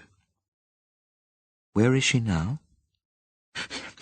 "In there," said Mrs. Goggerty, trembling, "crouched down like a tiger. She said you'd done the murder, and then she said not to send her away. I knew what that meant. I promised not that." Finn said, "Wait a minute," and went down and into his own room. From the back of the bookshelf, behind Beelzebub's Tales, he took a glass jar that contained his hypodermic and his ampoules of chlorpromazine. Give her a big dose, 50 milligrams, or 75. Finn had no friends, but he had acquaintances who could get him anything. Mrs. Goggerty was still outside Lena's door, her face quivering and tears now shining in the corners of her not quite symmetrical blue eyes. Finn opened the door and walked across the tiny kitchen. He stood in the doorway of the partition he had made. Lena was crouched in the armchair under the budgerigars cage, her legs flexed under her, her hands up to her head. When she saw Finn, she sprang. She sprang at him and at his throat, holding onto his neck and pressing her thumbs in. Mrs. Goggerty gave a little cry and shut the door and subsided against it like a flung cushion. Finn staggered under his mother's stranglehold. He got his hands under her fingers, which had become like steel clasps, and he forced her arms down and held her, turned from him, one hand holding her wrists, the other arm hooked under her jaw. She was champing now, grinding her teeth, murmuring meaninglessly, "Take me home! I want to go home!" Finn didn't dare let her go. She knew she would attack him again, for she no longer knew who she was, or he was, or where they were. He said to Mrs. Goggerty, "You do it." She came fearfully to take the syringe, but she had seen it done often enough before, had had it done to herself. Finn could have used a straitjacket, but he balked at anything of the sort. He held her until the drug made her limp, and then he lifted her up and laid her on the bed in the diminutive bedroom. "The picture of devotion," mumbled Mrs. Goggerty. "The very picture." "Can you get home on your own, okay?" The big white face quivered in a nod. "Won't mind the dark?" "It's been dark," she said, "since 4. And she held up for his inspection an amulet she wore around her neck. It wasn't on account of marauders or the glassy pavements that the dark menaced her. Finn covered Lena up and stayed with her through the night. Before dawn he gave her another injection, and she lay quiet and almost without breath, as if she were already dead. He didn't know what a doctor would have given her, and he wasn't going to call one. A doctor would want to have Lena committed, and he wasn't having that. Besides, listening curiously to her ravings about murder. These began again in the morning.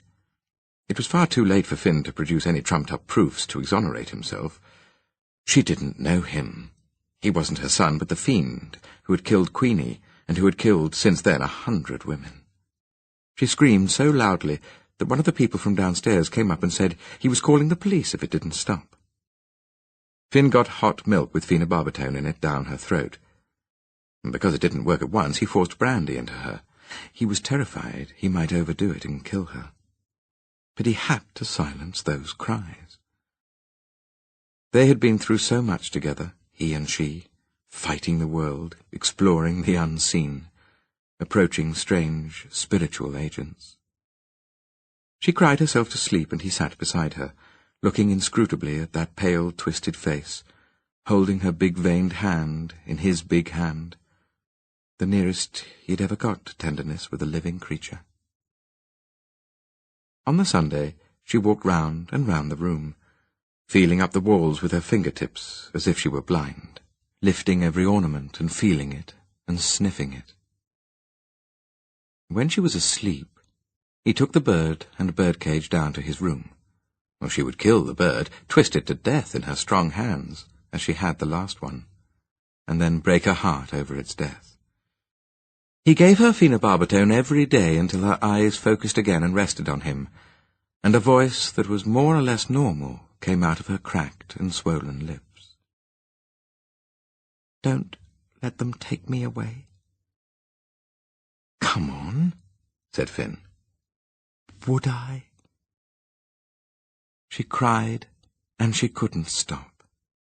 She cried for hours, tossing this way and that, burying her face in her hands, throwing her head back and forward, crying until it seemed that all the madness had been washed away in tears.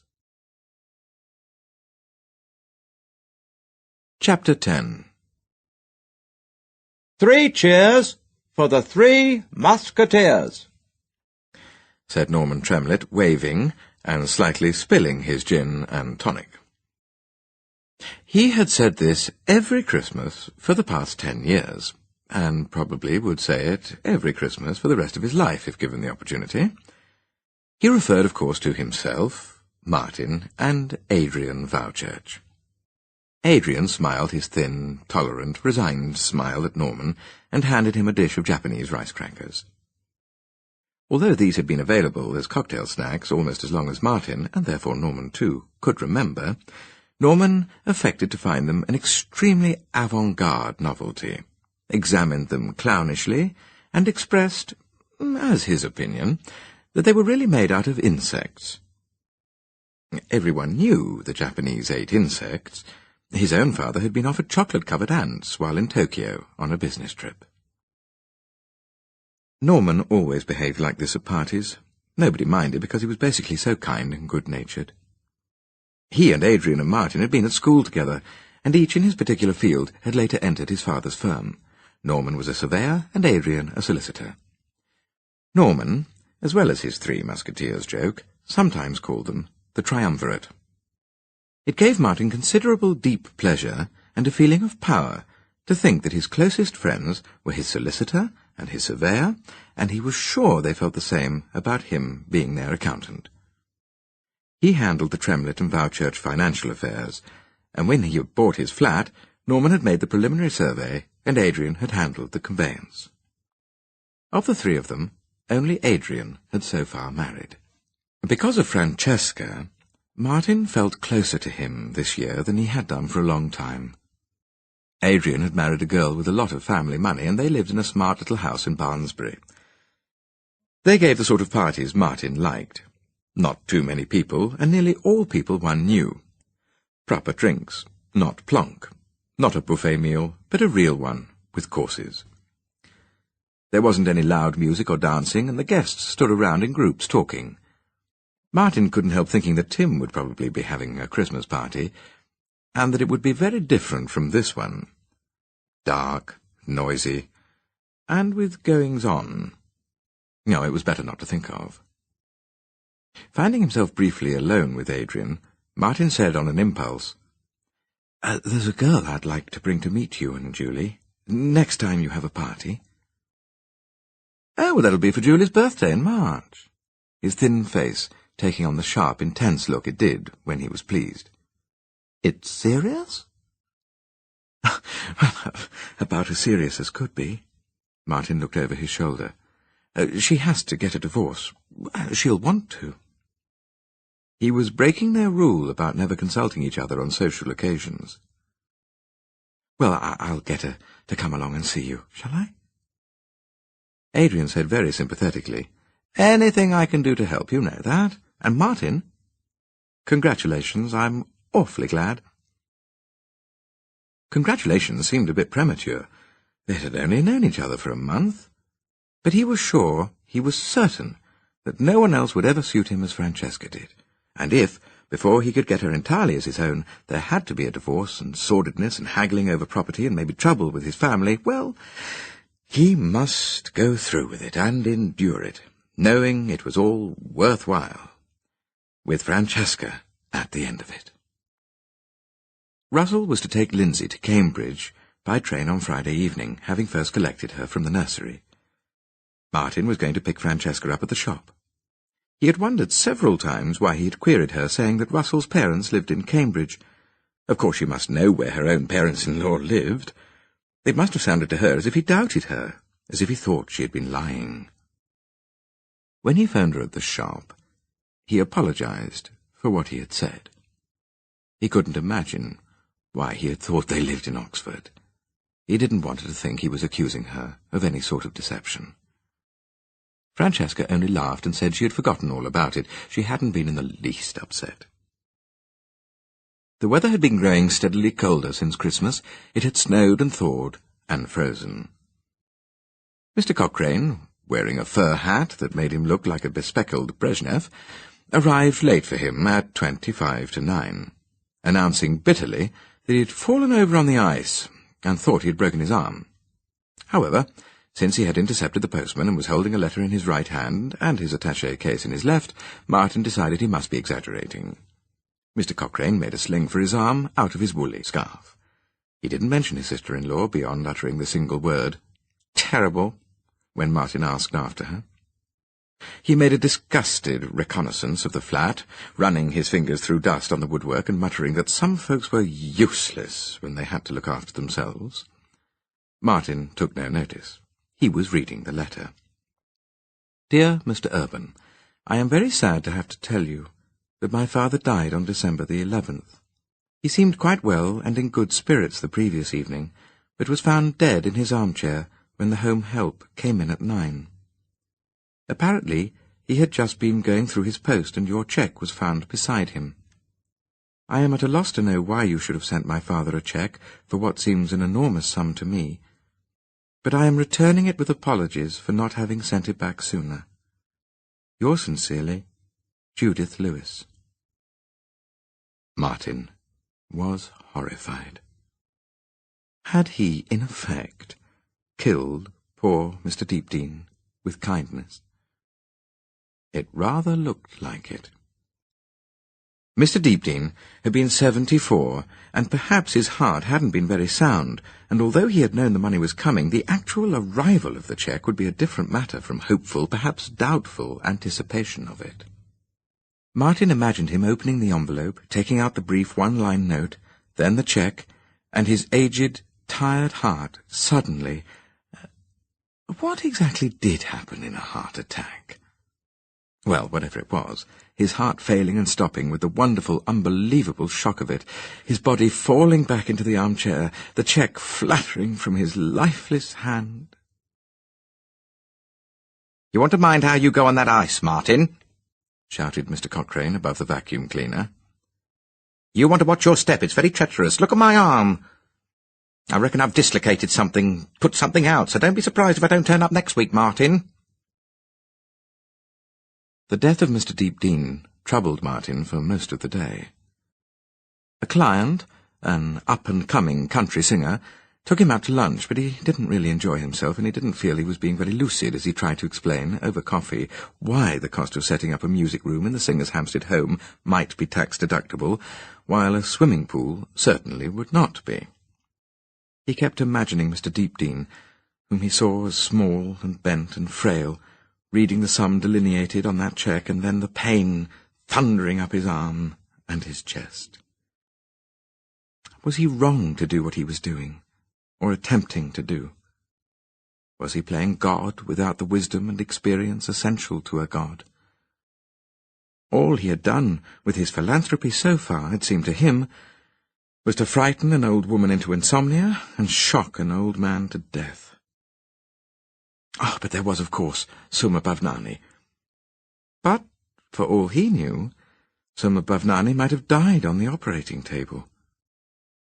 Yet surely his project was so simple, just to provide homes for a handful of needy people who suffered particularly from London's housing shortage. He wrote a letter of sympathy to Judith Lewis, and that made him feel better. Or perhaps it was knowing that in an hour he would be with Francesca, which made him feel better. Mr. Deepdene, after all, might well have had a heart attack whether he had sent him a cheque or not. He was old, past his 70, and it was what people called a lovely way to go, dying like that in the midst of life. Floreal was glowing with flame-coloured light, its window banked with pots of pink cyclamen.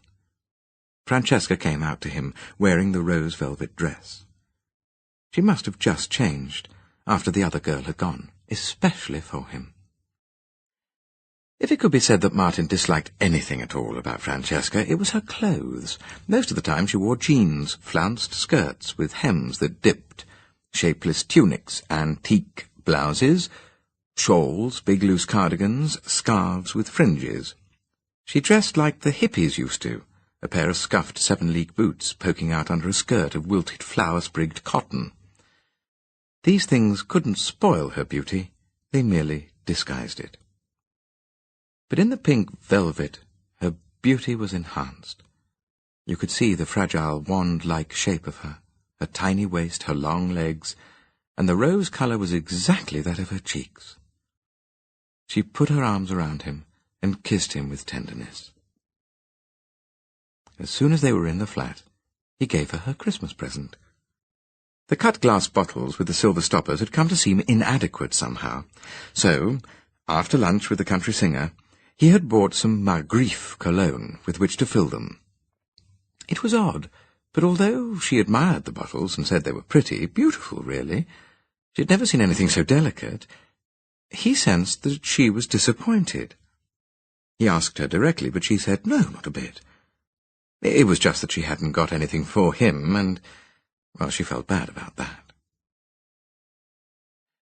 After they had had dinner, steaks which he grilled and a salad which she made, he asked her if Russell would expect her to phone him, but she said she and Russell had had a violent quarrel and weren't on speaking terms. "It was about you, Martin. I told him I was in love with someone else." Martin held her hands. She came closer to him on the sofa and laid her head on his shoulder. "You're going to leave him and get a divorce and marry me, aren't you?" "Oh, I want to. I don't know." "There's nothing to stop you. I love you, and you say you love me." "I do love you, Martin." "You could stay here. We could go up there tomorrow and fetch your things, and you need never go back there again." She said nothing, but put her arms round him. Later, in the bedroom, he watched her undress. She seemed to have no self-consciousness about this, no false modesty, and no desire provocatively to show off. She undressed rather slowly and concentratedly, like a young child. Her body was extraordinarily white for someone with such dark hair and eyes, her waist a narrow stem, her ankles and feet finely turned. She managed to be extravagantly thin, yet curvy, and without angularity. He thought of fairy girls in Arthur Rackham drawings. And then, laying her clothes on a chair, she turned her left side to him. Her upper arm was badly bruised, and there was a kind of red contusion on her forearm. But that was as nothing to the bruising on her hip, black and blue and swollen, and all down the side of her thigh to her knee. Francesca! He could tell she wished he hadn't seen. She tried, ineffectively, to cover her body with her arms. "How on earth did that happen to you?" The explanation would never have occurred to him. He had never lived in that sort of world, if he hadn't seen the ashamed misery in her eyes and remembered what she had said about a quarrel. "You don't mean that Russell—" She nodded. "It's not the first time, but this was the worst." He took her very gently in his arms and held the bruised body close to his. "You must come to me," he murmured. "You must leave him. You must never go back." But on the following day, she wouldn't let him fetch her things from the house in Fortis Green Lane. At the end of the weekend, she must go home again as they had arranged. She must be home before Russell and Lindsay returned. Martin didn't persist. The last thing he wanted was to spoil the 3 precious days they had together. On Saturday afternoon they went shopping in Hampstead. Martin had never before been round dress shops with a woman, and he found it boring and alarming, both at the same time. Francesca admired extravagantly a coat and dress in grey suede, a pair of tapered pants in cream leather, and a dress that seemed quite impractical to Martin, being made of transparent, knife-pleated beige chiffon. Francesca didn't notice prices. He knew that. She was naive about that sort of thing, like a child in a toy shop. It crossed his mind to buy her the coat and dress, but then he saw it was £300, and he didn't have that much in his current account. Besides, what would Russell say? Or what would Russell do if she brought something like that home with her? In the end, because she looked so wistful, he asked her to let him buy her the little short-sleeved jumper, which was the latest thing to catch her fancy. Martin thought £15 a ridiculous amount to pay for it, but that didn't matter if it made Francesca happy. They went to the theatre, and then to supper at Inigo Jones.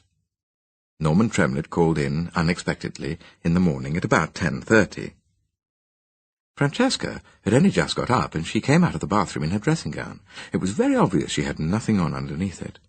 Martin saw with a good deal of pride and pleasure that Norman's eyes were going round in excited circles like a dog's following the movements of a fly. He stayed for coffee.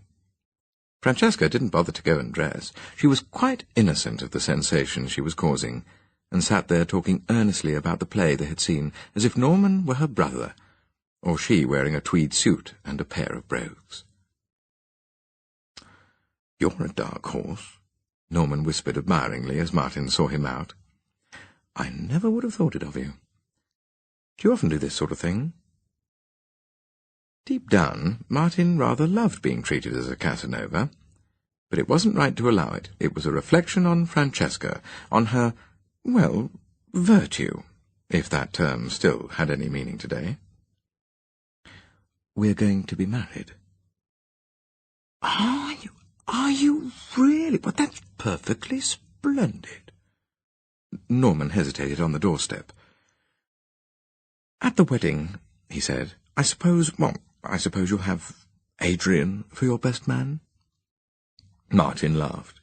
"It won't be that sort of wedding." "Oh, I see. Right. Oh, that's fine. Only if you do need anyone, you know what I mean, well, you know where to come." On New Year's Day, Francesca wore the jumper he had bought her. It showed up the bruises on her arm, and she wrapped herself in one of her shawls. At 4 o'clock she said she ought to go. She would pack her things and go and get a taxi in Highgate High Street. Russell and Lindsay would be home by 6 at the latest. "Of course I'm going to drive you home, Francesca." "Darling Martin, there's no need. Really, there isn't.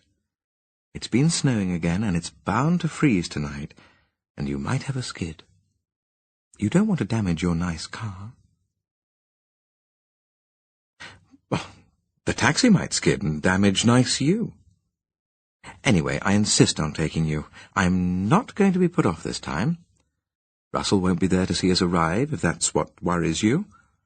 I'm going to drive you home, and if you try to stop me, I shall just put you in the car by force. Right?" "Yes, Martin, of course. I won't argue any more. You're so sweet and kind to me, and I'm a horrid, ungrateful girl." "No, you're not," he said. "You're an angel, and I love you." He had never thought much about the house she lived in, but now that he was going to see it, he felt the stirrings of curiosity. He had probably driven along Fortis Green Lane in the past, but he couldn't recall it. It was Finchley, really, or that area, borders of Muswell Hill. While Francesca was packing her case, he looked it up in the London Atlas. There was no telling from that whether the district was seedy terraces, luxury suburban, or given over to council housing. She came out, and he helped her into the blue and red striped coat with the hood. "Oh, if I'd known it was going to be so cold," she said, "I'd have brought my fur." She gave him one of her serious, very young smiles. "I've got an old fur coat that was my grandmother's." "Well, when we're married, I'll buy you a mink. It'll be my wedding present to you." He drove up North Hill and into Finchley High Road. Fortis Green Lane ran out of Fortis Green Road towards Colney Hatch Lane. Francesca didn't issue directions. She wasn't that sort of woman. He got the impression, when she was with him, that she was content to let him organize things and steer her life his way. She wasn't so much passive as gracefully yielding. He took a left turn out of Fortis Green Road, and they were in the street where she lived. By now it was growing towards dusk, and what daylight remained was clear and blue. Mustard-yellow lamps, true opposite in the spectrum to that blue, were coming on in Fortis Green Lane. It was a long, wide, winding road, disproportionately wide for the small, squat houses which lined it. Here and there was a short Victorian terrace, red brick and 3 stories high, but the small, low houses predominated and eventually took over altogether. They stood in blocks of 4, some of brown stucco, some of very pale, anemic-looking brick with small metal-framed windows and shallow, pan-tiled roofs. In their front gardens, snow lay on the grass. They weren't bad houses, well, they weren't slums, but Martin thought he would go to any lengths to avoid living in such a place. He had always in his heart despised people who did. Couldn't Russell Brown, who was 35 years old and no slouch apparently, a teacher and a writer, have done better for his wife than this? Poor Francesca. Number 54 was the end house of a block, which meant it had a side entrance. It stood on the corner of a side road depressingly called Hill Avenue, in which were similar houses stretching away to be lost in the twilight. Their roofs were so low that over the tops of them you could see the branches of trees which Martin guessed must be in coldfull wood. He got out of the car and helped Francesca out. There were no lights on in her house. Her husband and child hadn't yet returned. Carrying her suitcase, Martin began to unlatch the small, white, wrought-iron gate. "You mustn't come in, darling." She had taken his arm and was looking nervously up into his face. Or would it matter so much if Russell and I were to meet? We're sure to, some day. I'm sure he wouldn't do anything to me. No, but he might do something to me later. The truth of this was evident. He had seen the bruises. It wasn't much of a disappointment not seeing the inside of her house. Compared with what he felt about parting from her, not to see her again for perhaps a whole week, it was nothing. He didn't think she would kiss him goodbye with the chance of some neighbour seeing, but she did. Out there, in the street, she put her arms around his neck and kissed him on the mouth, clinging to him for a moment. But Francesca was like that, too innocent to be aware of the cruelty and malice in other people's hearts. He got back into the car. She stood there, waving to him, her small, bright face made pale by the lamplight, her beautiful hair tucked inside her hood. He turned the car to go back the way he had come, and when he looked round again, she was gone. Chapter 11. Although Martin had confided to Francesca most of what had happened to him in the past, his present circumstances and his hopes for the future, he hadn't said anything about the Pools win. He didn't quite know why he hadn't. Perhaps it was because she was still living with her husband. He had a vague, half-formed idea of Russell Brown as a thoroughgoing villain, in spite of his education and his talents. Suppose Francesca told Russell that the man she was in love with had won £100,000 on a football pool. If he knew that, Russell might try to extort money from him. Martin thought he would only tell Francesca after she had left Russell and was living here with him in Cromwell Court. After that weekend he didn't see her again, as he had feared, until the following Monday. On the afternoon of that day, Dr. Gopal phoned to say that the operation on Suma Bhavnani had taken place on January the 5th and been a complete success. This news had a tonic effect on Martin. Playing God was possible, after all. At lunchtime, he had had a sandwich in the Victoria Steaks with Caroline, and she had regaled him with a long, sad tale about a young couple who were friends of hers and who were paying 60% of their joint wages for the rent of a furnished flat. They had no children, and the girl couldn't have children, so they wouldn't get a council place, said Caroline, for 5 years, if then. The furnished flat was 4 draughty rooms in Friern Barnet. By telling a few white lies about knowing someone who knew someone who might possibly have an unfurnished flat to let in April, Martin managed to get these people's names and address out of Caroline. That night, after he had taken Francesca to dine at the Cellier du Midi, and sent her home to Russell in a taxi, he added this new name to his list. It now read Miss Watson, Mr. Deepdene, Mrs. Cochrane, Mrs. Finn, Richard and Sarah Gibson. He crossed off Mr. Deepdene's name and put a question mark after Mrs. Cochrane's. Then he composed a letter to the Gibsons, beginning by mentioning the connection through Caroline Arnold, and going on to ask if they would care to meet him one evening in the coming week to discuss accommodation he might be able to offer them. It obviously wasn't a good idea baldly to state in the preliminary letter that he was dispensing money in large quantities. Look what an effect that had had on Miss Watson and Mr. Deepdene. Better meet and talk about it face to face, which was perhaps what he ought to have done and could still do with Miss Watson. He hadn't said any more to Francesca about leaving Russell. He had hoped she would say something. Perhaps she hadn't liked to. She was such a self-effacing girl. Next time he saw her, he would insist on their making definite plans. He went about the flat, thinking what it would be like when she was there all the time. He would buy a 3-piece suite, of course, and put that cane stuff in the bedroom.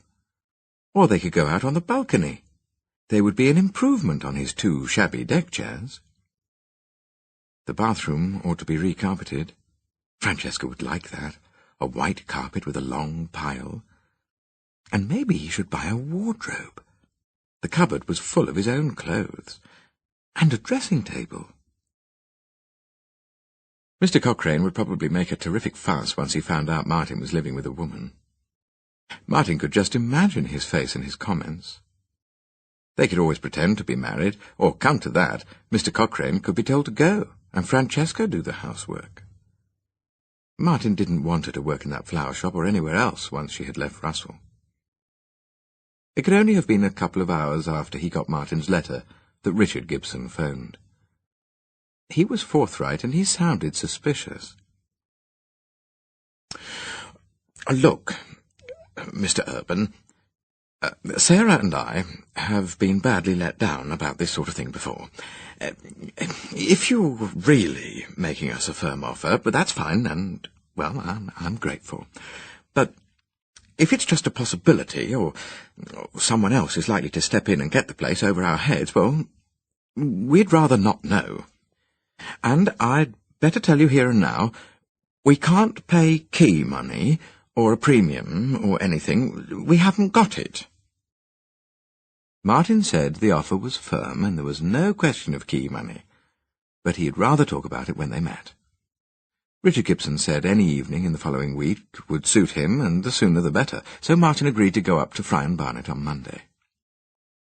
He got back early from the Flask on Saturday because Francesca was coming at 2. She got there at 5 past, wearing the jumper he had bought her and smelling of Margrief. He began at once to tell her of his plans for the flat when she came to live with him. When was she going to tell Russell? When would she leave? He supposed she would want to bring a lot of her other possessions as well as clothes, and they would have to— "I can't come and live here, Martin." She spoke in a small, nervous voice, and she had begun to twist her hands together in her lap. He stared at her. "What do you mean, Francesca?" "I've thought about it a lot. I feel awful about it, but it's not possible. How could we live here? It wouldn't be big enough." "Not big enough?" He felt stunned. He repeated her words stupidly. "What do you mean, not big enough? Nearly all the people in the other flats here are married couples. There's this huge room and a bedroom and a big kitchen. And a bathroom. What more do you want?" "It's not what I want, Martin. You know that. It's Lindsay. Where would we put Lindsay?" He must have been a fool or totally obtuse, he thought, but it hadn't occurred to him that she would be bringing the child with her. To him, Lindsay was a part of Russell, or rather, she and Russell were part of the life lived in Fortis Green Lane. In leaving it behind, Francesca would be leaving behind all that belonged to it. Walls, furniture, husband, child. But of course it couldn't be like that. He ought to have known. He ought to have known vicariously, if not from experience, that a mother doesn't desert her 2-year-old child. Lindsay would become his child now. The idea was very disturbing. He lifted his eyes to meet Francesca's mournful eyes. She would never know what an effort it cost him to say what he did. She can sleep in here, or have a bed in our room. Oh, dear, you do make it hard for me. Darling Martin, don't you see, it wouldn't be right for the three of us to be living all crowded together like that. It was hard to tell when Francesca was blushing. Her cheeks were always so pink. She'd see us in bed together. She sees you and Russell in bed together now.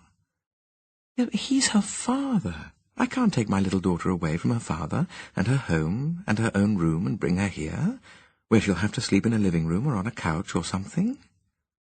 Her lips trembled. When he put out his arms to her, she laid her head against his shoulder and held on to him hard. Oh, Martin, you do understand. I'll try to, darling. But what alternative do we have? There isn't anywhere else. His pride was bruised by her rejection of his home, and he thought of the little box she lived in. After she had gone, he began to feel angry with her. Did she expect him to leave the flat he was fond of and buy a house or something just to accommodate the child she had had by another man? This thought was immediately succeeded by another, that it was his Francesca, his love, that he was using those harsh words about. They would find a way. Of course they would. Once Francesca had told Russell she wanted a divorce, it might be that he would leave. Surely that was what husbands usually did. Martin wondered if he could possibly bring himself, say for a couple of days each week, to live in the house in Fortis Green Lane. He got to Fry and Barnet at the appointed time of 8 on Monday evening. The flat was as nasty as Caroline had led him to believe, with bare, stained floorboards, the walls marked all over where other people's posters and pictures had hung. It was furnished partly with Woolworth chipboard and plastic, and partly with pre-First World War pitch pine. The Gibsons gave him Nescafe and kept saying how surprised they were that he was young. Sarah Gibson was pale and rather big and dark-haired, with a face like Elizabeth Barrett Browning, and her husband was fair and upright and looked like a guards officer, though in fact he turned out to be a hospital porter on £37 a week. When Martin told them, he found it very difficult to do this, he even began to stammer, that his intention was to give them money to buy a flat, they refused to believe him. "But why?" Sarah Gibson kept saying. "You don't know us. Why should you want to give us money?" Martin said that he had come into a fortune, which was strictly true. He explained his motives. He even described his experiences with Miss Watson and Mr. Deepdene. He had wanted to find a young couple, he said. "Well, okay, that's fine for you, but what about us? We'd be under an obligation to you all our lives. We'd be sort of tied to you. Anyway, you must want something out of it." Martin felt helpless. He couldn't think of any more to say, and he wished he hadn't come. Then Richard Gibson said, "If you're really serious, we'd borrow it from you. I mean, we're both teachers, only we can't get jobs. We'd borrow it from you, and when we get proper jobs, we'd start paying it back like a mortgage." That wasn't what Martin had wanted, but it was the only arrangement the Gibsons would agree to. He said he would have to do it through a friend of his who was a solicitor. His friend Adrian Vowchurch would draw up an agreement for an interest-free loan, and he'd be in touch with Richard Gibson in a day or two. Sarah Gibson sat staring at him, bewildered and frowning. Her husband, seeing Martin out, said, "I honestly don't expect to see you or hear from you again. You see, I don't believe you. I can't." "Time will show," said Martin. He felt angry, not so much with the Gibsons as with the world, society, civilization, so-called, which must be in a pretty terrible state if you couldn't perform an act of altruism without people thinking you were mad. Sarah Gibson had thought he was schizophrenic. He'd seen it in her eyes. He drove down across the North Circular Road and into Colney Hatch Lane, passing very near to Francesca's home. But Francesca wouldn't be there now. It was Monday, and she had gone to Annabel's. Well, she told him so on Saturday. How much he would love to see her now. Maybe the time had come for him to tell her about the money, and how he had come by it, or, if not that, it would simply be lovely to be with her and talk to her. He was aware of something he never remembered knowing before he had met her. Loneliness. It was nearly 9 o'clock. Why shouldn't he go to Annabel's place in Frognall and pick her up and drive her home? He didn't know Annabel's surname, but he knew the house she lived in. He had parked outside its gate after their second meeting to say goodbye to Francesca. Would she mind his calling for her? He didn't think so. She had met Norman Tremlett at his flat. Now it was time for him to begin meeting her friends. For all his convincing arguments, he felt apprehensive as he drove across Hampstead Lane. Annabel knew of his existence, he told himself. Even Russell knew of it. He wasn't doing anything clandestine or dishonourable. He was simply calling at a friend's house for the woman who was going to be his wife. Young men all over London were doing the same. He drove down past the Whitestone Pond into Branch Hill. A little snow still lay in patches on the brown turf of Judge's Walk. There was mist in the air, a damp, icy breath. He drew the car into the curb at the top of Frognall and crossed the road. As soon as he was alone with Francesca, he would tell her he intended to put the flat on the market and buy a house for the three of them. Would she consent to live in Cromwell Court with him until he could do that? The house outside which he had parked that night in November was large, almost a mansion, with a front garden full of leafless shrubs and small grey alpine plants dripping over steps and the rims of urns. It appeared to be divided into 3 flats, and Martin was rather taken aback to find that there were no names but only numbers to the bells. He had taken very little notice of the house on that previous occasion, but now, looking up at its brown bricks and half-timbering, red shingles and red tiles, seemingly numberless windows of both plain and stained glass, he wondered how any young girl on her own, a friend and contemporary of Francesca's, could afford to live in a place like this. Then, because the top story seemed the smallest and the least grand, he rang the top bell. After about a minute, a woman appeared at the door. She was probably 40, a good-looking blonde, very well dressed, but for her footwear, which was a fluffy pair of bedroom slippers. Martin apologized for disturbing her. Could she tell him in which of the flats someone with the Christian name of Annabel lived? He was calling for his fiancée, who was a friend of hers. Martin balked a little at calling someone else's wife his fiancée, yet it had the required respectable ring to it. "Annabel?" said the woman. "Oh, there isn't anyone called that here." "Oh, there must be. A young girl living on her own." "Oh, no, there's myself and my 2 sons. We have the top floor. Mr. and Mrs. Cameron have the middle flat. They're elderly and they haven't any children. The ground floor's occupied by Sir John and Lady Bidmead, the painter. You've probably heard of him. And it's them the house belongs to. They own it. I've known them for 20 years, and they certainly don't have a daughter." It had occurred to Martin while she was speaking that Francesca hadn't actually pointed to this house and said Annabel lived there. It was possible she had meant the house next door. He went next door. A slightly smaller place, semi-detached. An elderly man answered his ring. The owner of the house was a Mrs. Freer, who occupied the whole of it and whom he referred to as the employer of himself and his wife. Martin called at 2 more houses, but at neither had Annabel been heard of. The astonishment he felt softened the edge of his disappointment at not seeing Francesca. He tried to remember what had happened on the evening of November the 27th. She had got out of the car, turned back to say to him, "Call for me at the shop," and then disappeared in the heavy rain. It had been pouring with rain, and he hadn't been able to see much, but he knew she had asked him to park here, had said that Annabel lived just here. Was Annabel an invention, then? Had Francesca made her up?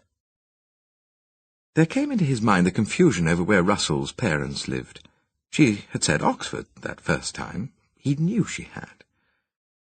He went up into the flat and without putting a lamp on sat at the window, looking down over London. He saw spangled towers drowning in mist. He saw them, yet he saw nothing. He closed his eyes. Annabel, as a creation to be presented to Russell for an alibi, was feasible. But to him? What motive could she possibly have had? Perhaps she lived a fantasy life in a fantasy world. He had heard of people like that. Or perhaps none of the people she had told him about existed. Oh, but that wasn't true. Of course they did. Russell got his name in the papers, and there was no doubting the fact of Lindsay. He put the lights on and drew the curtains and poured himself a whisky. What was the matter with him that he doubted her like this and questioned the very foundations of her being? She had small fantasies, that was all. She slightly distorted the truth, as some people did, to make themselves appear more interesting. That night in November she had told him she had a friend living in an exclusive part of Hampstead to impress him, and later she couldn't go back on what she had said. Russell's parents very likely lived in Reading or Newmarket, but the two great universities had come into her head as more glamorous and intriguing. He lay awake most of the night, thinking about her, and wondering, and sometimes feeling rather sick. Lately he had been in the habit of phoning her every day, but he let the next day, and the next, go by without speaking to her. Francesca didn't work on Thursdays. She had told him she spent her Thursdays shopping and cleaning the house and taking Lindsay out. Perhaps she did. He wondered if anything she had told him was true. He went to dinner with his parents, the usual Thursday night 3 bears get-together. His mother said a neighbour of hers had seen him shopping in Hampstead with a very pretty dark girl, but Martin shook his head and said she was mistaking him for someone else. In the morning he phoned Adrian Vowchurch and explained the arrangement he had come to with Richard Gibson. Adrian gave no sign of surprise at hearing that Martin had £15,000 to lend, or that he proposed to lend it free of interest. Martin had an appointment with the client at 11. It was while he was talking to this man that Francesca phoned. He had to promise to call her back in half an hour, and for that half hour endeavour to quiet his excitement and fear while he explained to the client how, if he would spend a minimum of 30 days out of the country on business each year, he might get a proportion of his income free of tax. When he was alone, his hand actually trembled as he picked up the receiver. The explanation of the Annabel affair was so simple and obvious that he cursed himself for doubting her, and for his 3 days of self-torture. Darling, Annabel moved away just after Christmas. She lives in Mill Hill now. But they hadn't even heard of her in any of the houses I called at. Her voice was soft and sweetly indulgent. Now, you called at the house where the old lady lives? Yes, I just said so, and at the next 2 down. But you didn't call at the 4th down? Oh, is that where she lives? Lived, Martin, said Francesca. Oh, Martin, did you really think I'd been lying to you and deceiving you? Don't you trust me at all? Well, it's because we're not really together, he said. It's because I hardly ever see you. Days and days go by, and I don't see you. It makes me wonder all the time about what you're doing and your other life. Francesca, if I put my flat up for sale and buy a house for you and me and Lindsay, would you come and live with me just till the sale went through? Martin, darling, well, would you? It needn't be for more than 3 months, and then we could all go and live in the house. Say you will. Well, let's not talk about it on the phone, Martin. I want it in the shop anyway. He would have sent her flowers, but that would have been coals to Newcastle, corn in Egypt. Instead, he took her a box of handmade chocolates when he went to call for her at the shop on Monday.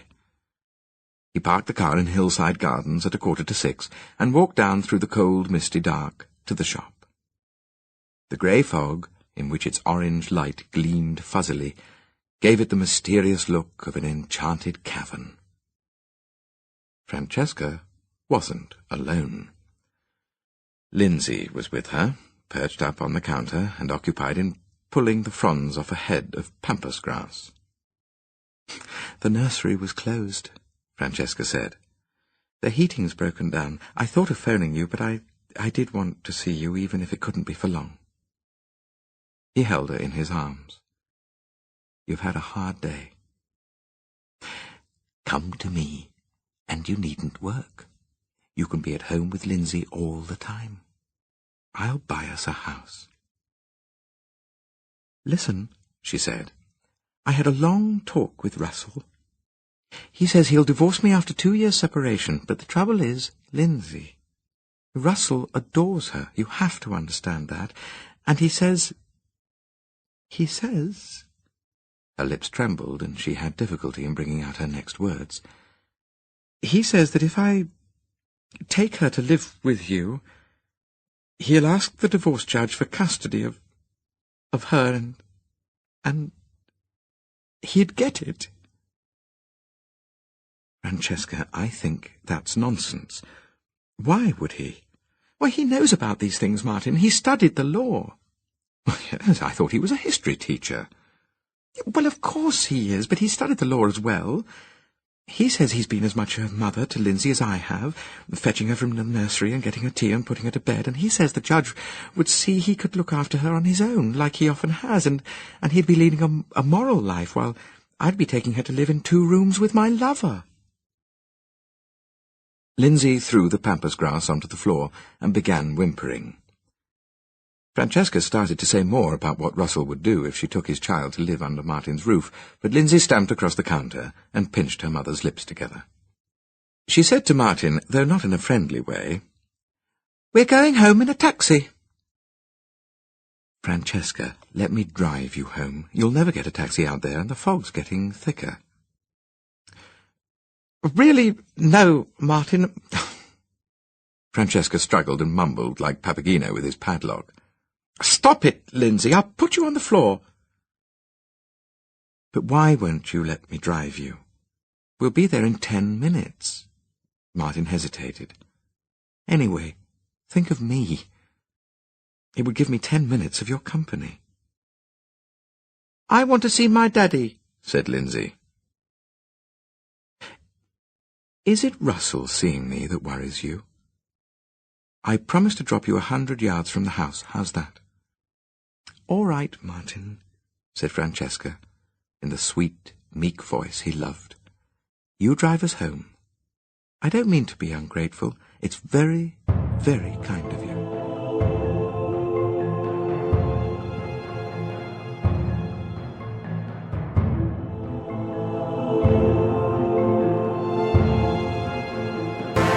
Chapter 12.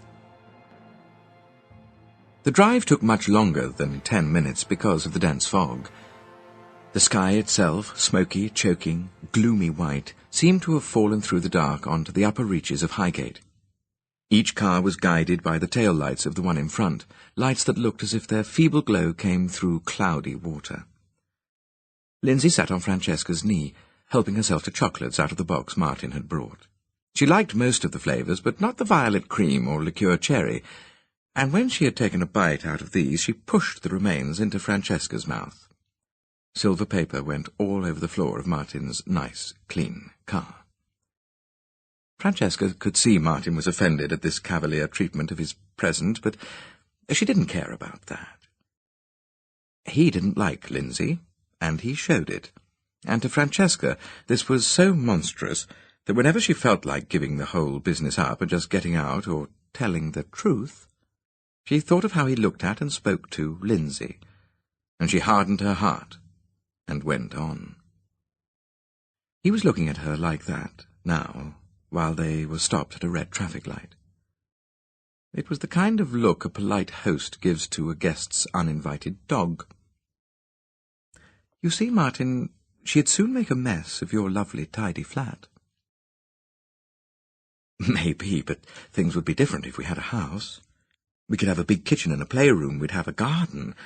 Look, I can see that's valid, what you said about it's not being right to let your child sleep on a couch in the living room, so Suppose I put the flat on the market tomorrow and start to look for a house for the three of us, and you stay with Russell just until the house is ready to move into. How does that sound? Oh, I don't know, Martin.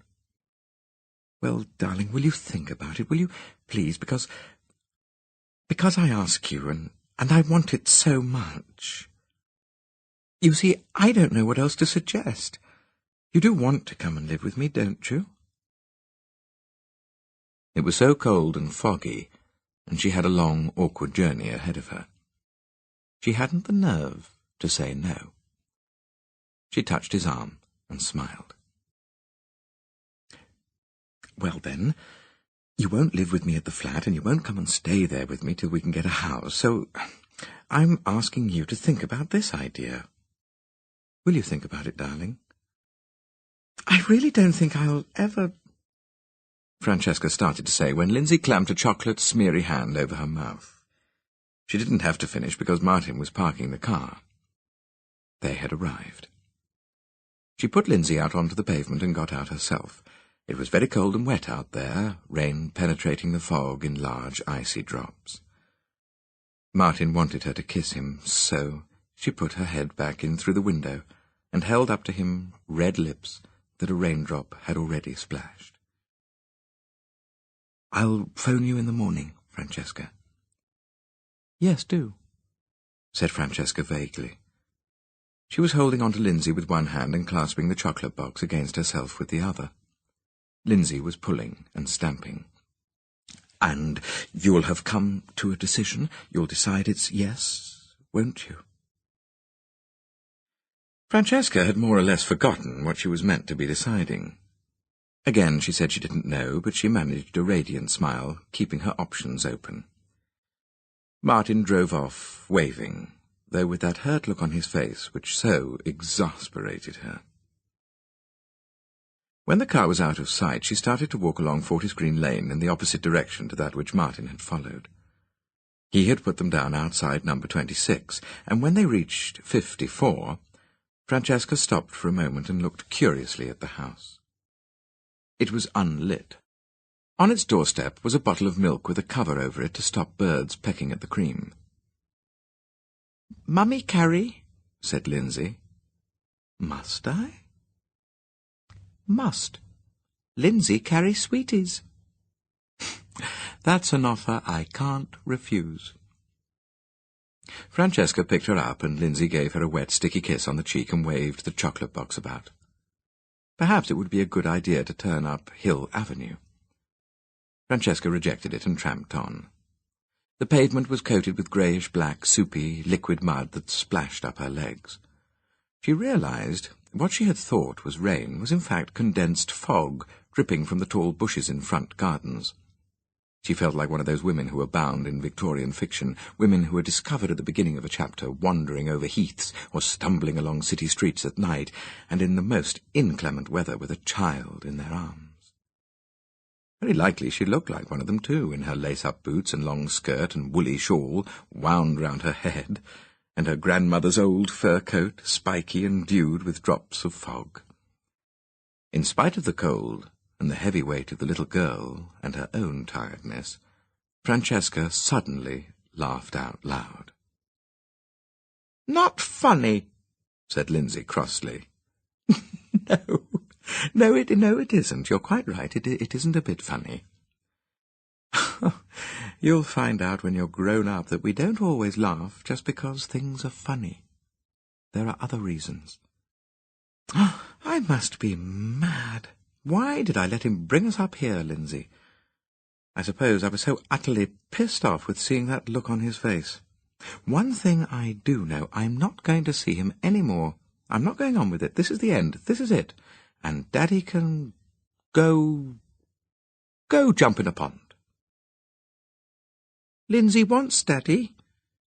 Yes, well, he won't get home till after we do, even at this rate, so shut up. I want my daddy, I want my daddy. You're a real pain sometimes. I want my daddy, said Lindsay. She screwed up a chocolate paper and threw it into someone's garden. Yes, well, we're going to have a bus ride first. You'll like that. You never go on buses. Come on, hoist up a bit.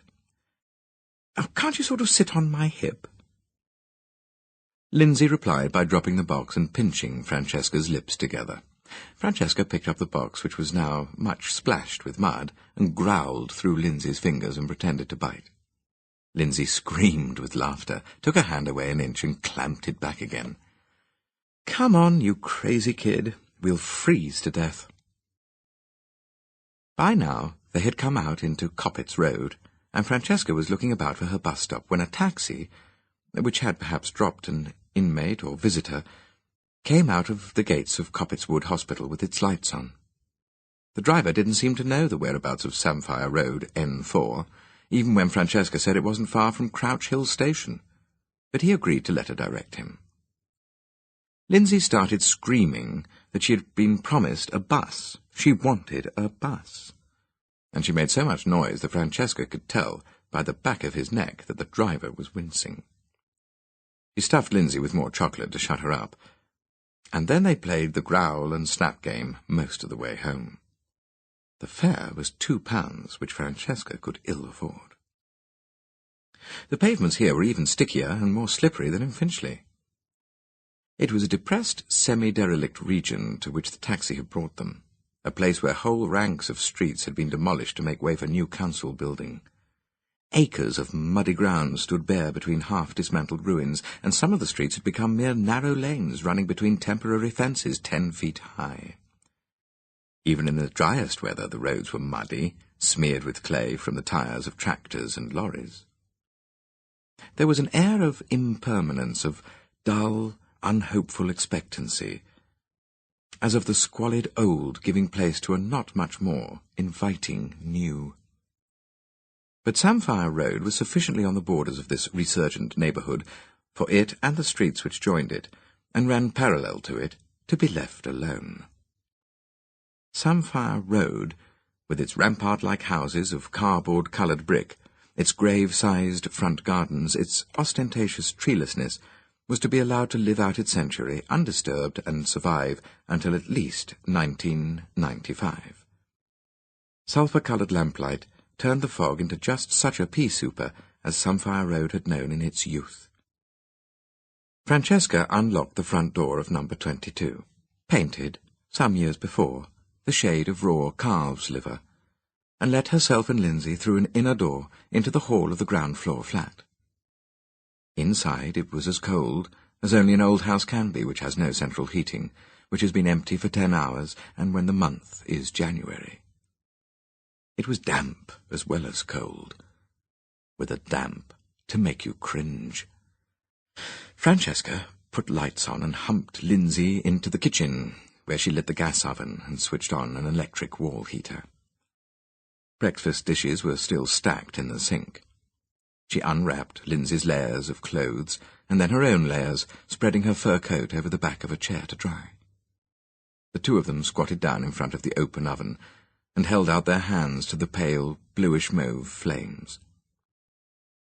After a while, Lindsay said her feet were cold, so Francesca went to look for her furry slippers. In the hall, it was as cold as out in the street.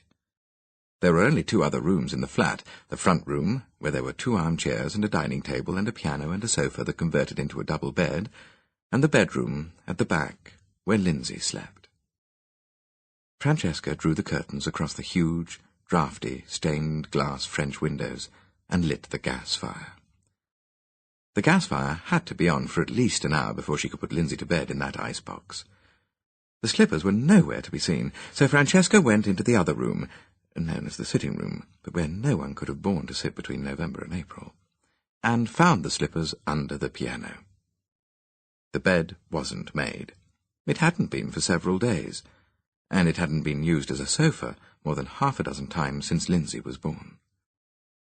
Lindsay said, "Where's my daddy?" "Oh, gone to some meeting about historic Hornsey." "I'm not going to bed till my daddy comes." "Okay, you don't have to." Francesca made her scrambled eggs and buttered fingers of brown bread. She sat at the table drinking tea, while Lindsay plastered chocolate spread on bread and biscuits, and even onto a piece of Swiss roll. Lindsay adored chocolate spread. They had had to take sandwiches of it for their lunch. Francesca wiped it off Lindsay's chin, and the tablecloth, and the wall where a blob of it had landed. She was thinking about Martin. It was like heaven being in the flat in Cromwell Court, and in that warm car, and eating in the Villa Bianca. She loved comfort and luxury, and longed wistfully after them. Perhaps, she thought, because she had never known them, had been too busy living to look for them before. That weekend with Martin had shaken her, the warmth and ease, so that in spite of the boredom, she had actually thought of becoming the girl he thought she was. Not just sweet and obedient and passive and clinging and Victorian, but the girl who was going to get a divorce and marry Martin and live with him forever. "There's my daddy," said Lindsay. The front door banged, and there was a sound of feet being wiped on the doormat. Francesca didn't get up, and though Lindsay did, bouncing off her chair, she wasn't going to venture into that freezing passage, not even to greet her long-awaited father.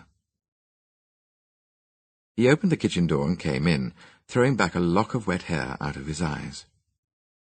"Hi," said Francesca. "Hi."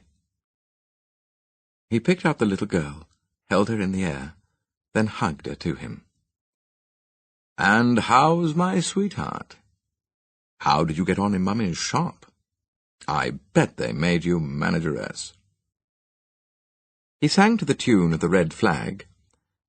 "The working class can kiss my arse, I've got the boss's job at last." "Oh, Tim," said Francesca, "we've had an awful evening out in the sticks. Wait till you hear."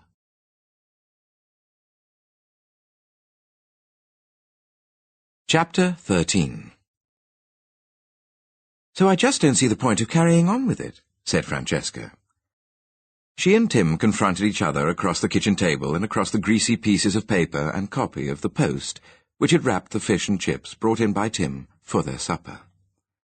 The kitchen was now very warm and smoky, the windows running with condensation. Lindsay had been put to bed 10 minutes before. "Can I have another cigarette, please? I can't smoke when I'm with him. It doesn't go with the image, and it nearly kills me, I can tell you." Tim gave her a cigarette. He frowned a little, pushing out his red lips, but he spoke quite lightly, in his usual faintly ironic drawl. "Yes, but honey, why suddenly throw your hand in now? Why now, when everything is going so extremely well? I mean, even in our wildest fantasies we didn't foresee he'd fall for you quite so heavily. Or has he?" Tim's eyes narrowed.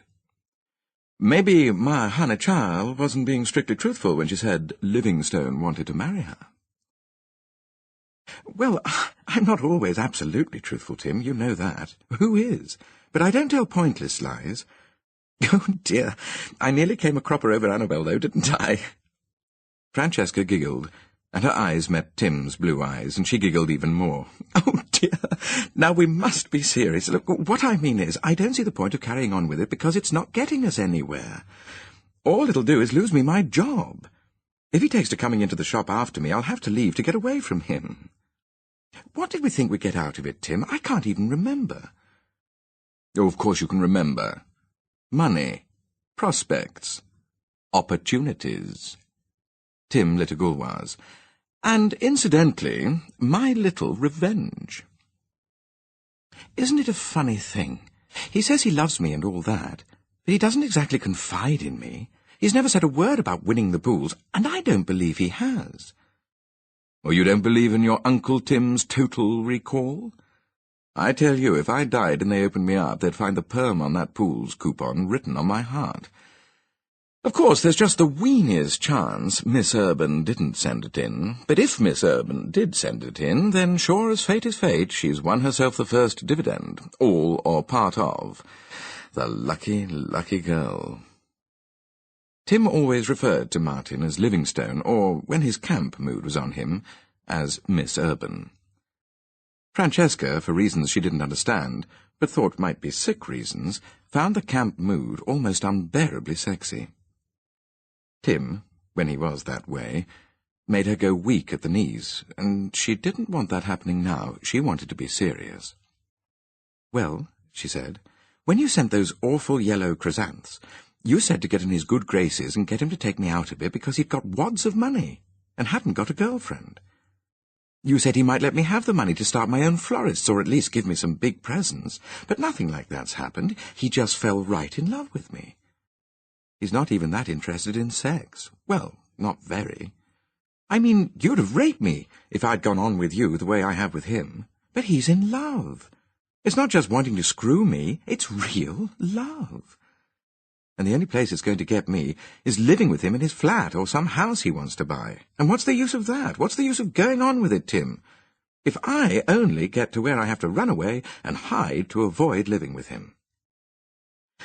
"One would think, wouldn't one," said Tim thoughtfully, "that Livingstone would have given you something more by now than those very strange decanters or whatever they are. $5,000 is nothing, but nothing to spend on a ring, say, or a bracelet in these inflationary times. Or what about furs? And my honey child shivering in her old coonskin." "Well, he did say something about a mink," said Francesca, giggling. "When we're married." She groped about under the fish and chip papers. "He did give me some chocolates tonight, only Lindsay gobbled most of them. Here you are." "She's a chip of the old block, all right. She's only left the nougats and the coconuts." "Well, the latest is he wants to sell his flat and buy a house for him and me and Lindsay, so I suppose he must have money." "Now," she tells me. "Francesca, what do you think Krishna Bhavnani told me today? That it was Livingstone put up the money for his kid's operation." "Are you going to put something about it in the Post?" "Well, if you're quitting, yes. If you're keeping on, no. Just as untruths have been known to appear in the Post, so have truths sometimes been suppressed." Francesca laughed. She came behind Tim and put her hands round his shoulders and stroked the Nureyev face. "Tim, I could keep it up a little longer. I could see him on Wednesday, if you really think it's worthwhile. Well, now I know about the Indian boy, I could have a go at getting a fur coat or a ring. We could sell a ring." Tim rubbed his face against her hands, making purring noises. "Did you switch our electric blanket on?" He had bought them an electric blanket for Christmas. "When I took Lindsay to bed," she said. "Then why don't you take me to bed and tell me all about the times you've misbehaved yourself with Dr. Livingstone?" "Miss Urban," said Francesca somewhat breathlessly. "My honey child should take shame talking like that before her Uncle Tim, Lord God." Francesca and Tim had been living together for 3 years. Tim had moved into the flat in Samphire Road instead of just spending nights there when Francesca found she was pregnant with Lindsay. They'd never really considered getting married and couldn't have done anyway since Francesca was still married to Russell Brown. After Tim had met Martin Urban in the wood, he had several times invited him to Samphire Road, but Martin always refused. Tim hadn't known why. He had been wounded by it, Francesca thought, though Tim never showed that he could feel pain. Then had come the Saturday in November, when Tim checked his pools and found, as usual, that he had won nothing, while the formula he had given Martin must have scooped the first dividend. It had disturbed Francesca to see Tim waiting for Martin to phone. Her placid, happy-go-lucky nature was ruffled by Tim's intense neurotic anxiety. The days had passed, and there had been nothing. As taut as a bowstring, Tim had gone to that interview at Urban Wedmore Mackenzie and Company, but still Martin hadn't spoken. The worst thing for Tim had been Martin's refusing to come to the party. Getting a party organised at Samphire Road was no mean feat. They had cancelled it at the last minute because there was nothing much to celebrate and no point in opening the champagne. "I fear," Tim had said, camping it up, pretending, "she's keeping it all the darkest, because she doesn't want to have to give any to poor me. Though what I've done I never will know. save be friendly and helpful. Maybe I wasn't quite friendly enough, which some girls, you know, can resent. Francesca couldn't hazard an opinion on that, but she knew Tim had hoped for something from Martin, even a loan to help them buy a place that would be a cut above Samphire Road. He walked up and down shouting that he would be revenged. He would get hold of some of that money by hook or by crook. After that it was a short step for Francesca to go round with the flowers and hang on hard. She was a good-tempered, easy-going girl, and nothing put her out for long. Tim had once told her that one of the things he liked about her was that she had no morals and no guilt. And this made playing the part of Martin's Francesca, the moral and guilty Francesca, rather difficult at first. But Tim had instructed her and even set her a course of reading, Victorian and early 20th century fiction mainly, with suitable heroines. She had worked hard at moulding herself according to these models, and sometimes after meetings with Martin she felt quite tired. She spent a lot of the time in his company, silent and apparently raptly listening, while in fact she was concentrating on how to escape in a taxi and get out of being driven up to Finchley. But now she was faced with the additional problem of how to make Martin believe she loved him and wanted to live with him, while refusing to submit to any plan for their living together he might make. Accordingly, the next time he phoned, she said that she would hate to think of him selling his flat in order to buy a house. She knew how much he loved his flat. "But I'll have to sell it one day, darling. When you're free and we can get married, we'll need a house." "Well, I'd much rather you waited till then, Martin." "Yes, but that doesn't solve the problem of how we're going to live till then, does it?" That lunchtime, Francesca went across the Archway Road and sold the 2 cut-glass scent bottles for £17.50. All those taxis were making inroads into her resources, and if Martin was taking her to dinner at the Mirabelle, as he had promised, on Wednesday she ought to have a new dress. She ought to try and rake up enough to buy the burgundy crepe that Kate Ross, who owned the flower shop, had for weeks been trying to sell for £25. Martin had got into the habit of ringing the shop every morning at 10. At 2 minutes to 10 on Wednesday, he phoned, sounding excited, and said he had had a wonderful idea which he would tell her about that night. Francesca went into the room at the back and tried on the burgundy crepe which Kate had brought in with her, and got Kate to agree to take £23.50 for it. It started to snow at about 5, great flakes like goose feathers. Kate always went home at past, because she didn't have a day off or Saturday afternoon.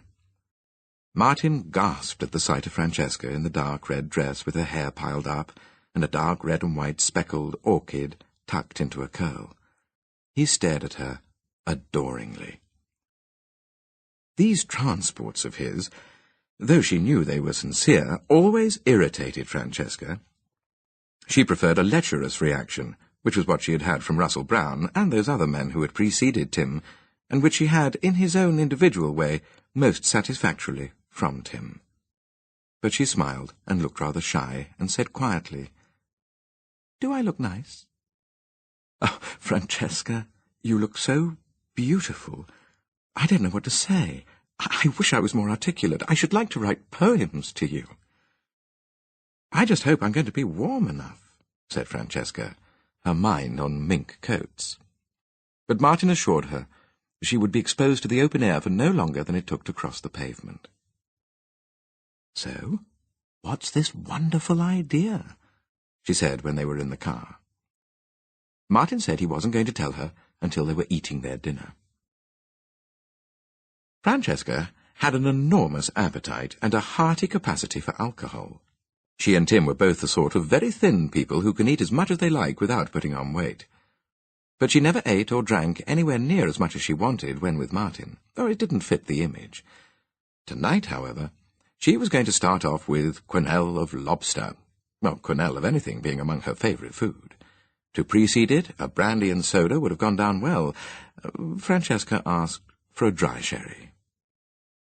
Martin's shyness and awkwardness increased during the meal. He had become almost tongue-tied by the time Francesca started on her roast pheasant, and although this suited her well enough, she couldn't help speculating as to what it might be about. the wonderful idea that was so inhibiting. Then, suddenly, like a man confessing a sin that has long been on his conscience, he began. Fascinated, she watched the slow process of the blush spreading across his face. Look, I haven't told anyone this except my parents. In November, I won £104,000 on the football pools. No, don't say anything, let me finish. I decided I'd keep half and give half away. Oh, you can imagine my reasons for wanting to do that. Well, Francesca couldn't at all, but she said nothing. She felt a curious, breathless excitement, as if she were on the brink of enormous revelations. Yet he was only confirming what Tim had said all along. You see, I felt grateful to fate or God or something for having had such a fortunate sort of life. I made up my mind to help people who were having housing difficulties, but I haven't got very far with that. It's much harder than you'd suppose to get people to accept money. All I've managed to do so far, really, is pay for a boy to have a heart operation. Oh, that's not housing difficulties, said Francesca. No, that was to be the one exception. But apart from that, I'm considering my cleaner's sister-in-law who's having a nervous breakdown because of noise in the place where she lives, and I've managed to get a young couple on very low wages to accept a loan. He was smiling tentatively at her, leaning forward, waiting for her approval. Francesca looked blankly at him. It occurred to her that he might actually be off his head. But no, he was just innocent.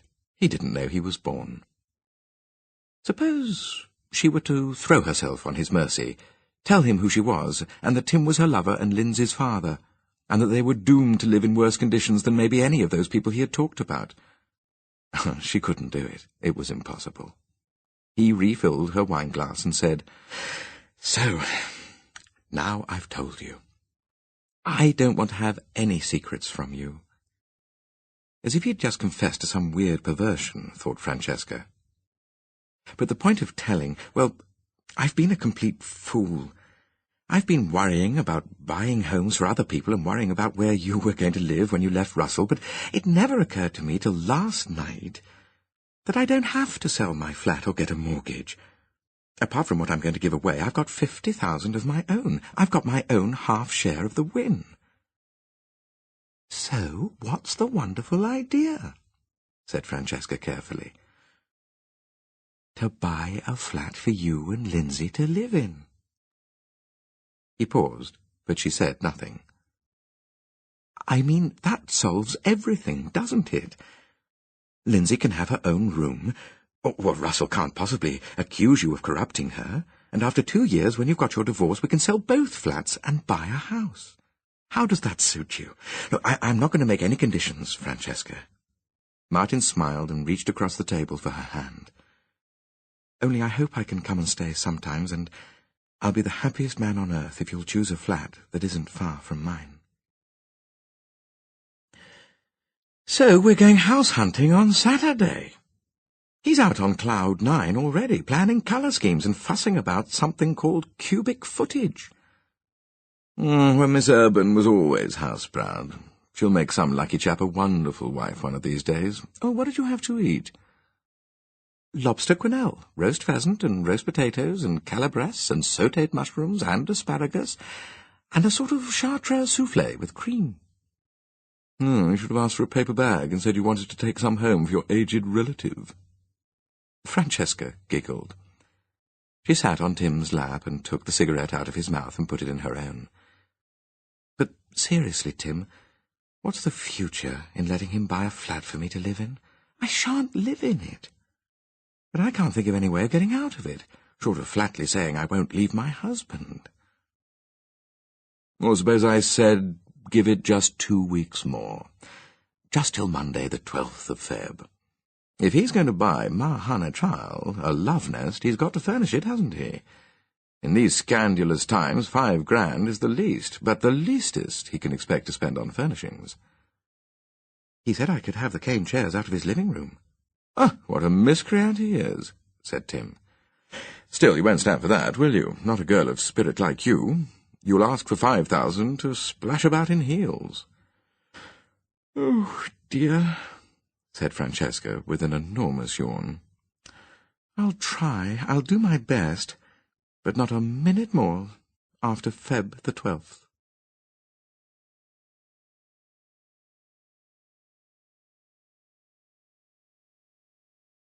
Chapter 14. Francesca didn't know whether to fix on the first flat they saw so that she could go home early, or pretend to find nothing to please her, so that things would have progressed no further by the time her deadline came. In the event, she did neither, for as soon as they were really doing something together, conducting practical business, Martin made clear his belief in man as the master. In this, as in all matters on a higher level than that of deciding what she would wear or perhaps what they should eat, he took it for granted he made the decisions, asking for approval only as a matter of courtesy. During the 2 days since their dinner at the Mirabelle, he had been in touch with estate agents, had made himself familiar with the specifications of every flat for sale in the area of Highgate and Crouch End, and had already viewed several. This led to his making of a short list, and from it a shorter list, which by Saturday afternoon had fined down to 1. The flat in question wasn't quite as near Cromwell Court as he would have liked, but it was, in other respects, so suitable that he thought they must overlook that small defect. Francesca hadn't expected to react with either enthusiasm or dislike to the prospect before her. She had expected to be bored. Her feelings on entering the flat surprised her very much. She had never lived anywhere very spacious or elegant or even ordinarily attractive. There had been her parents' mansion flat in Chiswick, big and cold and pervadingly dark brown, a furnished room in Pimlico and a furnished room in Shepherd's Bush, the little house she had shared with Russell, the basement squat she had shared with Russell's supplanter, her 3 rooms in Stroud Green. Home to Francesca had never been much more than a place to keep out of the rain, where there was a table to eat meals off, and a bed to go to with someone she liked. But this was another thing. The 4th floor, the penthouse of Swan Place, Stanhope Avenue, Highgate, was a different matter altogether. The living room was very large, and you went into the dining part of it through an arch. One wall was all of glass. The heating made it too hot for even her thin coat. She could have gone naked. Looking out of the big plate-glass windows onto hilly streets and patches of green and snowy roofs, being led into the pastel blue kitchen and the pastel apricot bathroom, Francesca found herself thinking that she would like to live here. She would like it very much indeed. It was a crying shame that she couldn't, or that the price to pay for doing so was too high, because she would like it. Oh, wouldn't she? And Lindsay would like it, and probably Tim too, though you could never tell with him. Oh, it was just too awful that she could only have it by being stuffy old Martin's kept woman. She wondered how much it cost. "What do you think?" said Martin in the car. "Oh, it's lovely." "I'm glad you like it, darling, because although you'll think me very high-handed and a real male chauvinist pig, I've actually already told the agent I'll have it, and I've put down a deposit." "What would you have done," said Francesca curiously, "if I'd hated it?" "Well, I knew you wouldn't. I think I know you pretty well by this time." "How much is it, Martin?" £42,000. Francesca was silenced. She felt quite weak and swimmy in the head at the thought of so much money. Martin said it would be a good investment. House property was the best investment these days, and before they got married he would sell both flats and buy a house. The property market, he'd been told, was due for another steep rise in the spring. With luck, he ought to make a big profit on both flats. They went back to Cromwell Court, where Martin had got chocolate eclairs and a Battenberg cake in for tea. Francesca partook heartily of both. It was the most miserable shame she didn't find Martin in the least attractive. If only she fancied him, she could have put up with the yawning dullness and the accountant's talk and the pomposity for the sake of that lovely flat. But she didn't fancy him, not a scrap.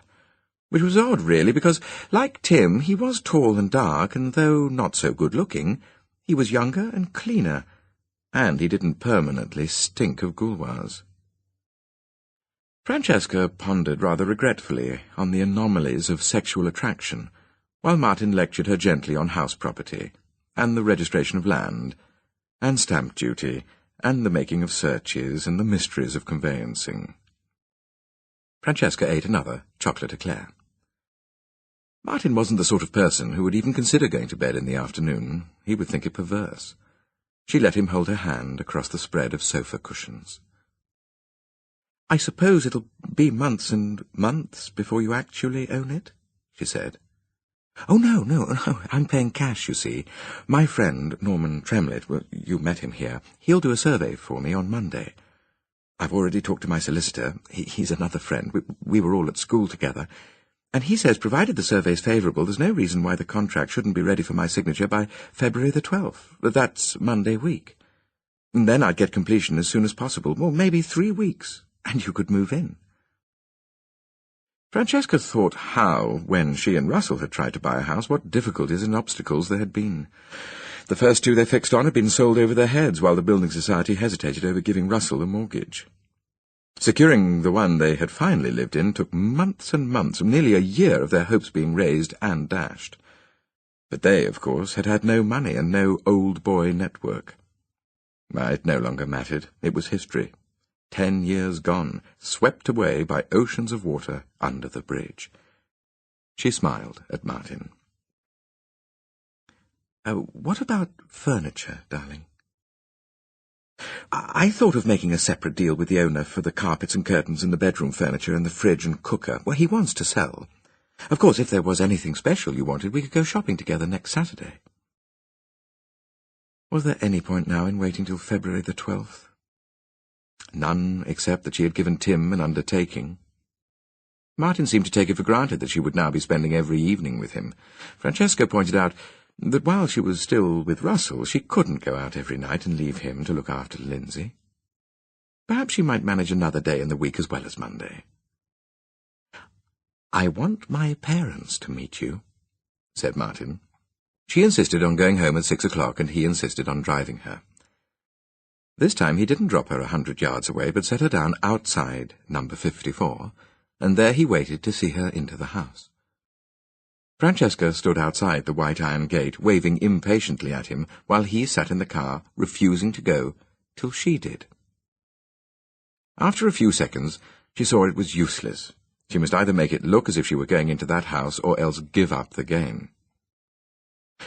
There was a light on in the hall, but nowhere else. She unlatched the white gate and walked quickly to the side entrance, which was a wooden door set into a 6-foot-high fence. It was rather more than dusk and not quite dark. Francesca boldly tried the handle on the wooden door, and when it worked, pushed the door open, and found herself on a concrete strip of backyard. It would be rather awful, she thought, but rather funny, too, if someone saw her lurking there and called the police. After a little while, she heard Martin's car go, so she opened the wooden door again and got out as fast as she could, running away down the side street onto which the garden of 54 abutted. It wasn't until her next meeting with him that she learned how Martin had come back to see if she was all right. Well, how from a car in the street he could have known whether she was or wasn't, he didn't say. But while there, he said, he had seen Russell Brown come out of the house and walk away towards Coldfull Wood. First of all, he told her that he had felt so happy about the new flat and their future that on Sunday he decided to rush in, as he put it, where angels fear to tread, and had actually called on Miss Watson. There, in her employer's house in Hurst Avenue, he had explained what his letters perhaps hadn't explained, and had convinced her of his good intentions. She had agreed, in tears and some bewilderment, to accept £10,000 with which to buy a small terraced house in the Lincolnshire town where her married sister lived. So, that's 25,000 disposed of. Do you think it would be wrong of me if I only gave away another 20? You see, I'm going to have rather more expense than I thought with your flat. Francesca said with perfect sincerity that she didn't think it would be wrong at all. Every time he talked of giving money away to these people she didn't know and didn't want to know, she had to turn her face away so that he couldn't see her expression of disgust and dismay. She turned her back on him, picking red tulips and blue irises out of the jars on the floor to make a bouquet for his mother. "And I've got something else to tell you. I've seen Russell." She turned round slowly, holding the flowers. He smiled, looking triumphant. "He only waited for you to come in to go out himself, didn't he? I must say it gave me a strange feeling to see him. He looks older than he is, don't you think?" "I don't know, Martin." "Well, more than 35, I thought. Do you like those coney-skin coats on men? They're very in this year. I could get one." Was Russell wearing his coney-skin then?" said Francesca with care. "When I saw him, I remembered what he'd done to you, and I longed to get out of the car and hit him, but of course I didn't. I thought of how upset you'd be. He went off up towards the wood or the North Circular or somewhere." "Oh, yeah, he's got friends in Coppett's Lane," said Francesca. They went out to the car with the flowers.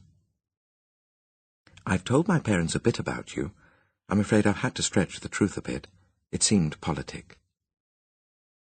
The truth had been stretched so far by now, thought Francesca, it seemed unlikely to snap tonight.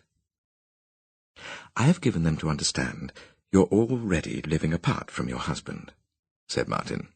"I refer to you as my fiancé." "Well, then I ought to have a ring," said Francesca. "Well, I'm afraid you wouldn't wear it any more than you wear Russell's wedding ring.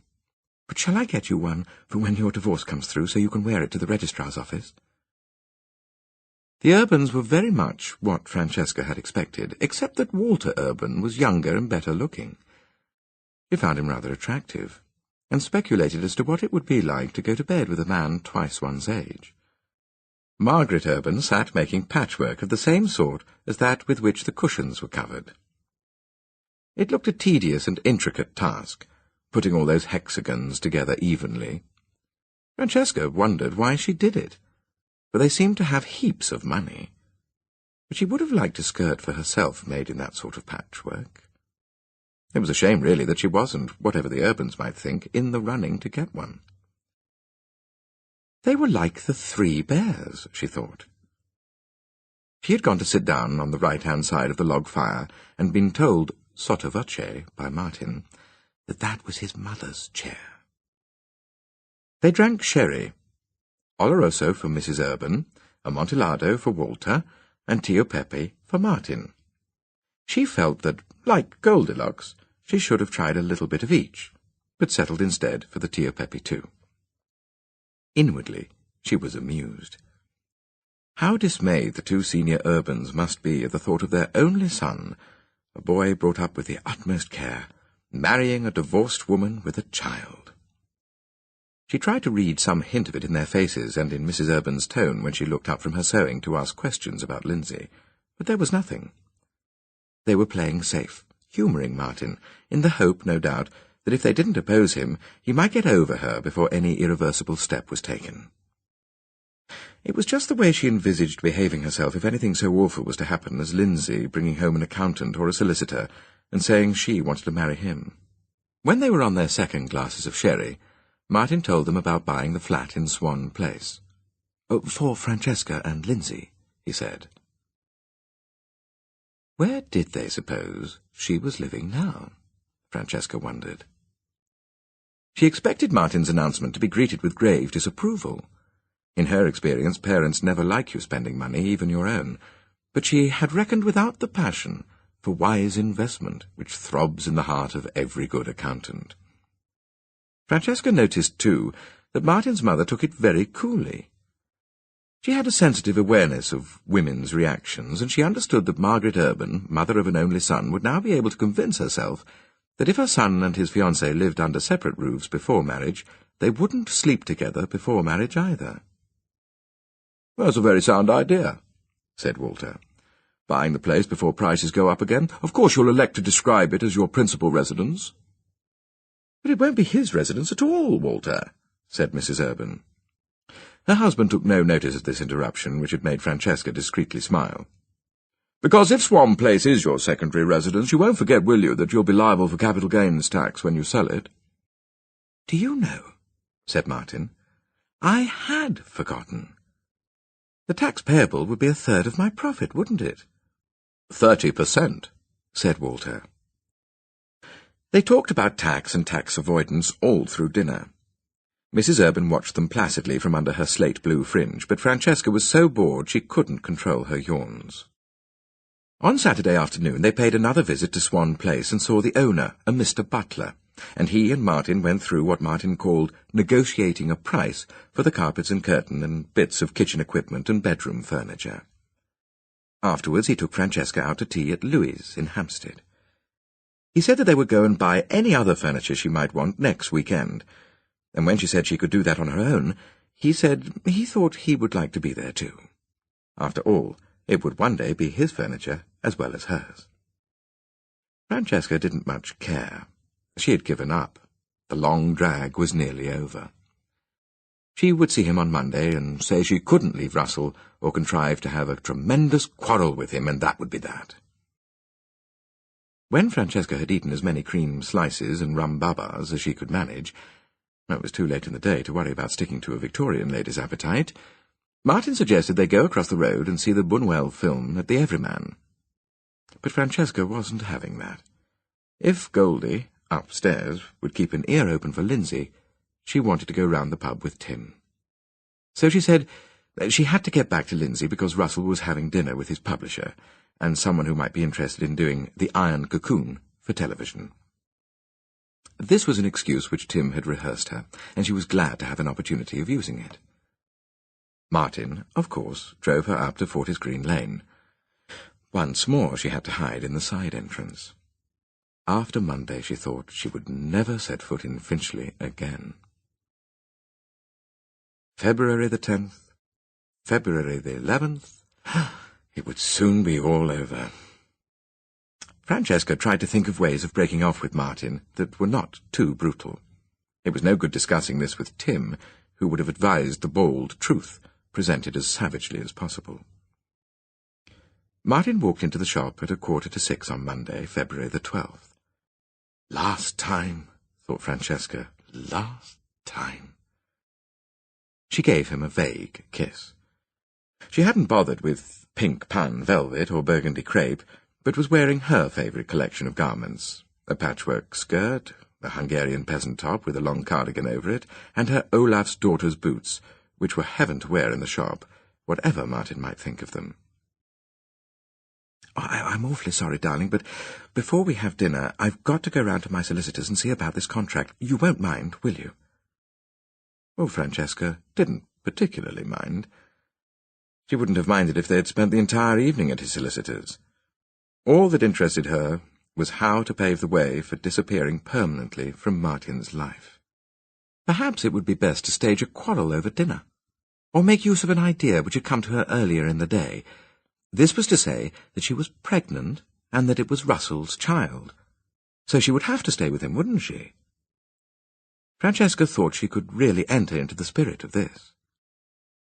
And it had the great merit of not humiliating or even much disillusioning Martin. Francesca was amoral and greedy, but she wasn't entirely heartless. Martin sometimes reminded her of a big, kind dog, a Newfoundland, perhaps, that one might have to abandon at the Battersea Dogs' Home, but which one wouldn't kick in the face. She would try to let him down as lightly as possible, for her sake, she admitted, as well as his. She hated scenes, recriminations, fuss. Martin introduced her to Adrian Vowchurch as his fiancée. There was a Mrs. Vowchurch somewhere clattering about in the kitchen regions.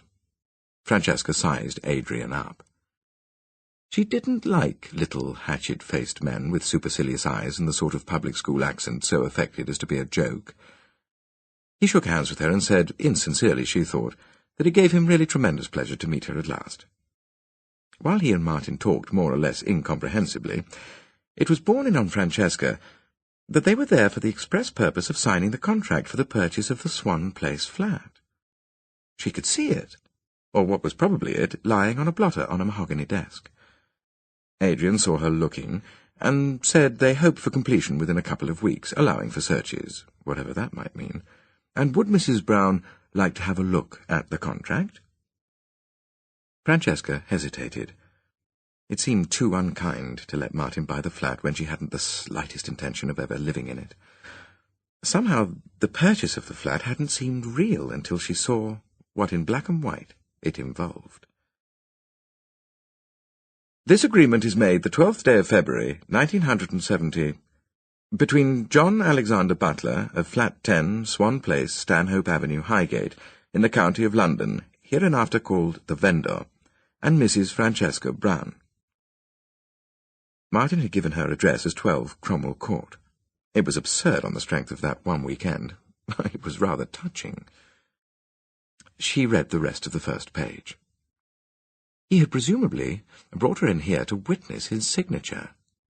And once that was done and this contract exchanged with Butler's, it would be difficult, if not impossible, for him to get out of buying the flat. Even she knew that. What she ought to do was ask him to postpone signing it, and when they were alone, to tell him the truth. She found she lacked the courage to do that. She looked up and met the cold, suspicious eyes of Adrian Vowchurch. He didn't like her. Well, it was far more than that. He distrusted her and resented her presence. He gave an infinitesimal shrug and passed a fountain pen to her. "Can we have your signature, then, Mrs. Brown? Francesca?" She took the pen. "Not there," he said. "Up here." Martin gave a soft, indulgent laugh. She didn't quite understand, but she signed where Adrian told her to, and then Julie Vowchurch, who had come in and given her a tight smile, signed as witness. Francesca felt excited and puzzled and rather frightened. Martin refused the Vowchurch's offer of drinks, and they drove up to Hampstead and had dinner at the Cellier du Midi. "Oh, you don't know how relieved I am," said Martin, "that I told you about winning that money. We'll never have secrets from each other, shall we?" "No," said Francesca, trying furiously to think. She couldn't wait to be home with Tim. "Well, now we've got your flat fixed up and the future settled, I want to get the other things settled too. I mean the philanthropy part, or charity, or whatever you like to call it. So I'm going to have another go at Mrs. Cochrane, and I really think the last 10,000 had better go to Mrs. Finn. Oh, have I told you about her? She used to be our cleaner, and she's a bit crazy, poor old creature, and I'll have to reach her through her son. But I'm sure she's a deserving cause. Are you all right, darling? You look as if you're off somewhere in a dream." "Well, I'm awfully tired. I won't come back with you if you don't mind. I'll just get a taxi in Heath Street." His face fell. "But I could see you tomorrow, if you like." "Darling," he said, "if that's a promise, I shan't mind letting you go." Tim was sitting at the kitchen table doing his reporter's expenses, the greatest work of fiction, he sometimes said, since War and Peace. He was smoking what smelt like his 100th Gauloise of the day and drinking Retsina out of a bottle. The oven was on and the wall heater, and, as usual, the condensation was running down the walls. "Oh, Tim," said Francesca, "I feel very peculiar. Wait till I tell you. Can I have some wine, please? And a cigarette?" "Have you had a heart-rending renunciation scene?" "No, listen, Tim. We went to his solicitor, and he had this contract thing for buying the flat, and I read it, and it said something about being between John Alexander Butler and Francesca Brown. And I nearly didn't sign it because it seemed a bit mean and rotten making him pay for something I wasn't going to live in. But, oh, you needn't look like that. I did sign it, and—" "Well, thank Christ," said Tim, and his sallow face had become even paler, the red mouth and the black brows standing out like paint. "Think. You're sure it was made just between this Butler guy and you?" She nodded with eagerness. "And you signed it on your own? Livingstone didn't sign it?" "No." "When you went to see old Urban, didn't he say something about Livingstone having to pay capital gains tax on one of his properties if he sold them both?" Yes, he sort of reminded Martin about some law about that, and he said if Martin owned 2 flats and sold them both, he'd have to pay this tax on one of them. 30% of his profit, he said. Well, what's he done, Tim? He didn't say anything to me. He didn't mention it after we'd left the solicitors, and I didn't say anything. And I didn't break things off, either. Break things off? Said Tim. You'll see that guy every night till completion if it kills you and me. Don't you see what he's doing? He's buying it in your name so that he can avoid giving the government 2 or 3 grand in tax. In other words, in a couple of weeks' time, barring acts of God, that 42,000 quid luxury apartment will become the exclusive, undisputed, unencumbered property of Ma Honey Child. Oh, Tim, I really have done it, haven't I? This is better than a ring or a bit of furniture. And revenge will be very sweet, said Tim. He put out his arms, and she came into them, and they hugged each other. Chapter 15. It was rare for any post to arrive for Finn or Lena.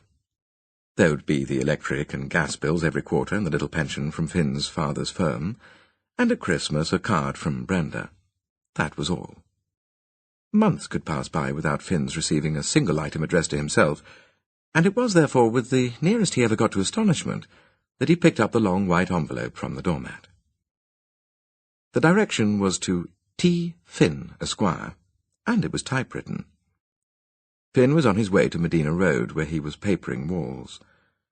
When he was in the van, he took out the letter and read it. Dear Mr. Finn, I do not think we have ever met, though our mothers are old friends. Perhaps Mrs. Finn has mentioned to you that they had tea together a few weeks ago. I expect you will be surprised to hear from me, but the fact is that I have a business proposition to put to you, and I wonder if we could meet and discuss this. Could you ring me at the above number in the next few days? I shall be there between 9:30 and 5:30. Yours sincerely, Martin W. Urban.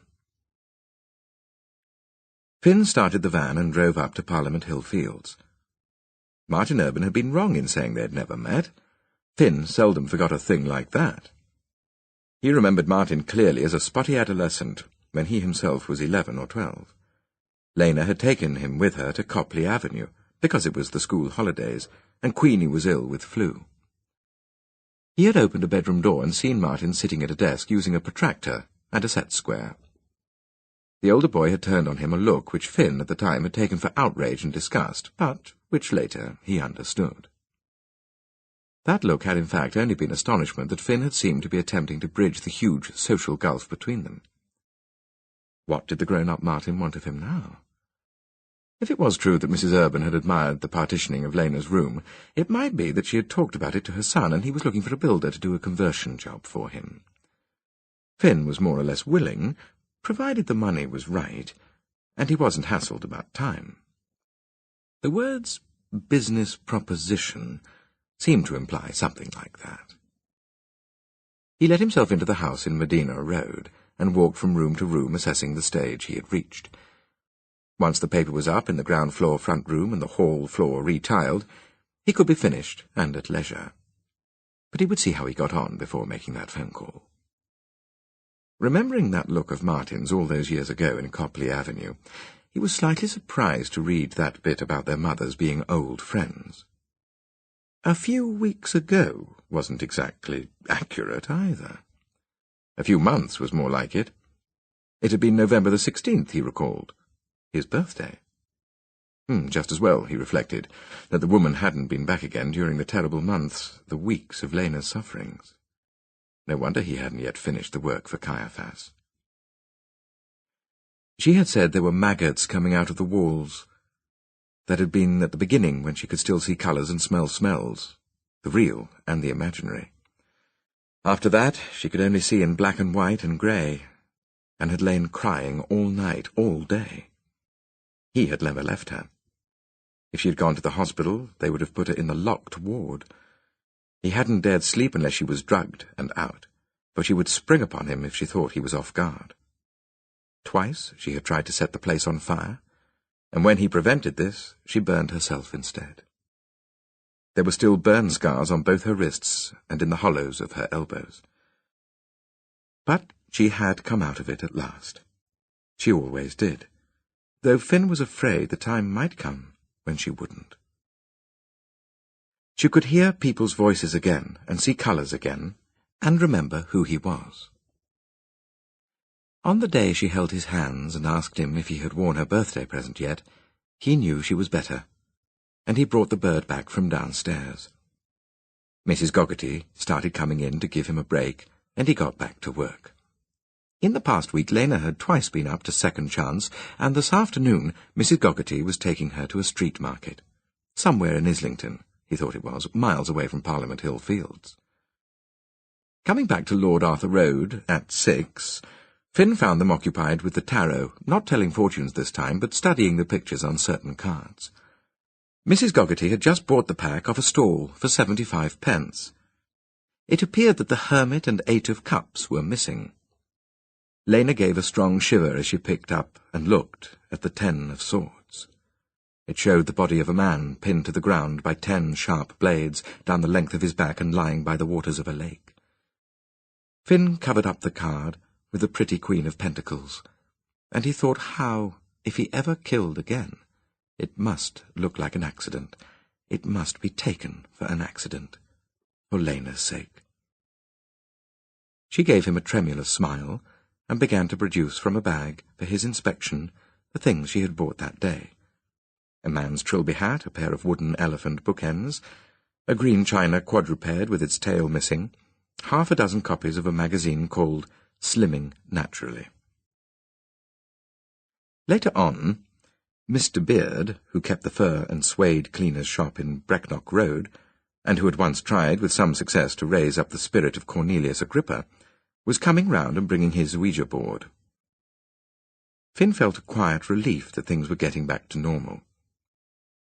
While they waited for Mr. Beard, Mrs. Goggerty set out the tarot for Finn, and foretold an unexpected accession of wealth.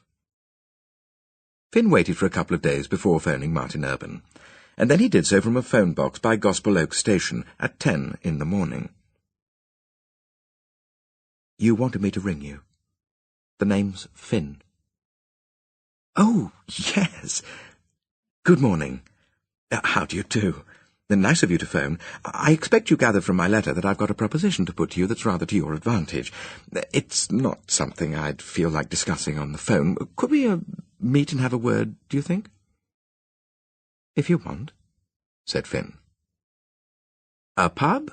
I'll suggest somewhere halfway between our respective homes, shall I? How about the Archway Tavern? If tonight would suit you, we could say 8 tonight in Archway Tavern." He rang off without asking Finn how he would recognise him or telling him what he himself looked like.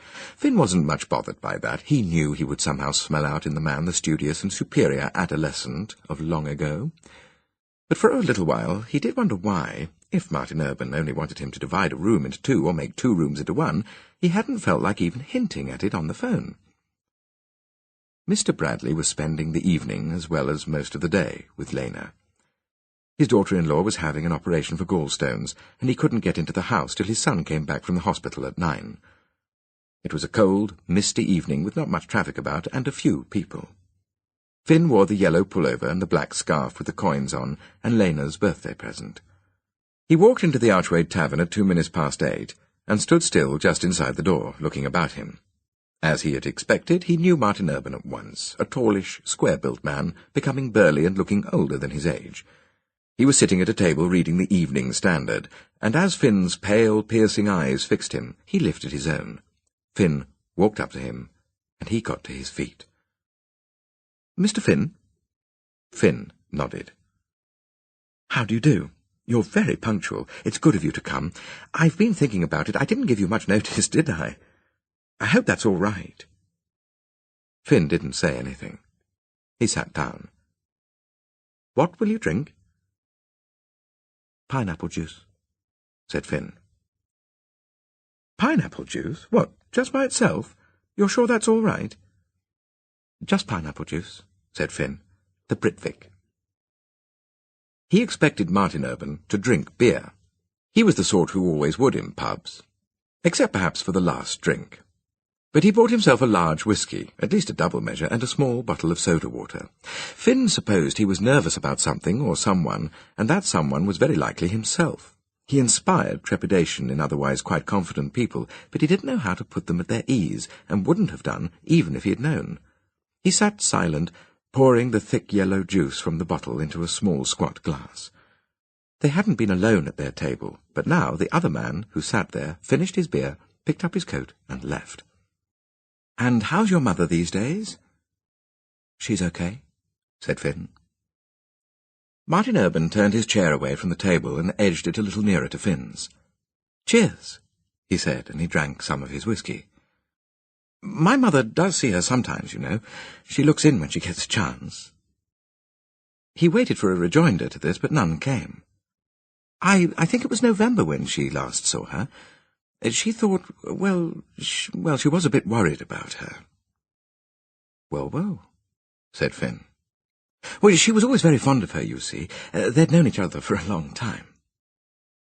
It was apparent to Finn that he was trying to avoid saying that Lena had been Mrs. Urban's cleaner, a statement about which Finn wouldn't have cared at all. He swilled the juice around his mouth, savouring it. A particularly good batch, he thought. "That stuff you're drinking, is it all right?" Finn nodded. He watched Martin Urban's face flush to a dark brick red. "Well, I don't want you to think that I'm criticising or finding fault or anything like that. But if you don't own your own home these days, or have a council place, it's pretty difficult to find anywhere to live, let alone anywhere decent. And to buy somewhere, you don't just have to be earning good money. You need a bit of capital as well. So what I'm trying to say is, when my mother told me the way Mrs. Finn was living, through no fault of anybody's actually, I thought, well, maybe I could do something to change all that, to sort of benefit you both, because we're all old friends after all, aren't we?" Finn finished his drink. He said nothing. He was beginning to be aware that an offer was about to be made to him, but for what, and in exchange for what, he couldn't tell. This man was as shy of approaching the point as Caiaphas was. Reminded of the Cypriot, he seemed to hear a voice saying in another pub, "I give it to my friend Finn instead." And at that recollection, at certain apparent parallels, he raised his eyes and let them rest on the flushed, square, somewhat embarrassed face in front of him.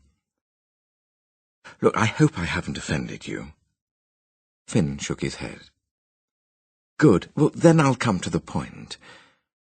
Martin Urban looked round to see that they weren't overheard and said in a lower voice, "I could manage to let you have £10,000. I'm afraid I can't make it more than that. You'd have to go outside London, of course." Finn's gaze fell and rose again. He was overwhelmed by the munificence of this offer. His fame had indeed spread before him, and it wasn't his fame as a plumber and decorator. Yet one to him were fame and shame. He was without vanity. He drank the remains of his pineapple juice and said, "It's a lot of money." "Yes, but you wouldn't do it for less." Finn did a rare thing for him. He smiled. He spoke one word. "When?" Martin Urban seemed slightly taken aback. "When you like, as soon as possible." "You're going to accept, then?" "Oh, yes. Why not?" "Good! That's splendid! I'm very happy you don't feel you have to put up any show of refusal or that sort of thing. It wastes so much time. Let's drink to it, shall we?" He fetched another pineapple juice and a second whisky. Facing Finn again, he seemed to become doubtful, and his expression took on its former shade of mystification. "I have made myself plain. You have understood me." Rather impatiently, Finn said, "Sure. You can leave it to me." "Well, that's fine. It's just that I thought you might not exactly have known what I meant. Now, would you like me to send you a cheque?" "I haven't got a bank account. I'd like cash." Cash? My dear chap, that'd make quite a parcel. Finn nodded. Well, pad it out with newspaper. You can let me have half now and half later. That way you needn't let me have the rest till you know I've done what you want, right? I suppose so. Are you going to be able to do it on your own? I mean, you know how to go about it. Well, find someone else then, said Finn. Oh, no, I'm sorry, I didn't mean that. Look, I have offended you. Anyway, it's no business of mine how you go about it. I want to think that once I've let you have the money, you're on your own. You're free. Martin Urban swallowed his whisky very rapidly. He wiped his mouth. He sighed. But you will do it, won't you? Haven't I said? He was far worse than Caiaphas, Finn thought. And now, as if it was any concern of his where Lena lived or what Lena did, he began talking once more about buying her a house, moving her out of Lord Arthur Road. You can still get small houses for less than 10,000 in the country towns. If you don't mind going a good distance, there are building firms putting up houses for that. I'd get her to decide where she'd like to live, near some relative maybe, and then you and she could have a Saturday out there calling on the agents. Finn understood it. Martin wanted him out of the way, a long way away, once the deed was done. He didn't understand how ludicrous it was, recommending some country town for Lena. Lena would go mad, madder, maddest, away from her precious, tiny, segmented home, the only home she could bear to live in. Away, too, from her friends, from Mrs. Goggerty and Mr. Bradshaw and Mr. Beard. Finn almost felt like telling Martin Urban to shut up, to think, to look at reality. But he didn't do this. He sat silent and impassive while the other talked on about surveyors' reports and freeholds and frontages and party walls. For he was understanding more and more. Martin Urban, like Caiaphas, believed that if he talked in this way of mundane, harmless and practical matters, he wouldn't quite have to realize the enormity of the deed for which he was to pay those thousands of pounds. At last he paused for breath, and perhaps for some sign of appreciation. Finn got up, nodded to him, and left without speaking again. He had been given no further instructions, but he didn't doubt that such would be sent to him in due course. Over the archway concourse the snow was dancing down in millions of soft, plumy flakes that whirled like fireflies in the light from the yellow lamps.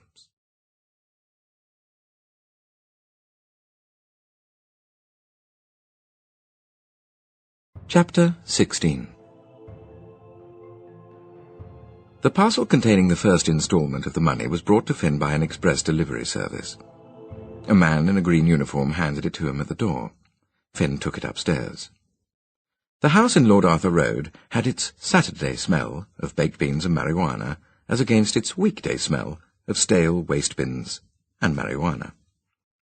Finn had unwrapped the parcel and was counting the money when he heard Lena coming down the stairs.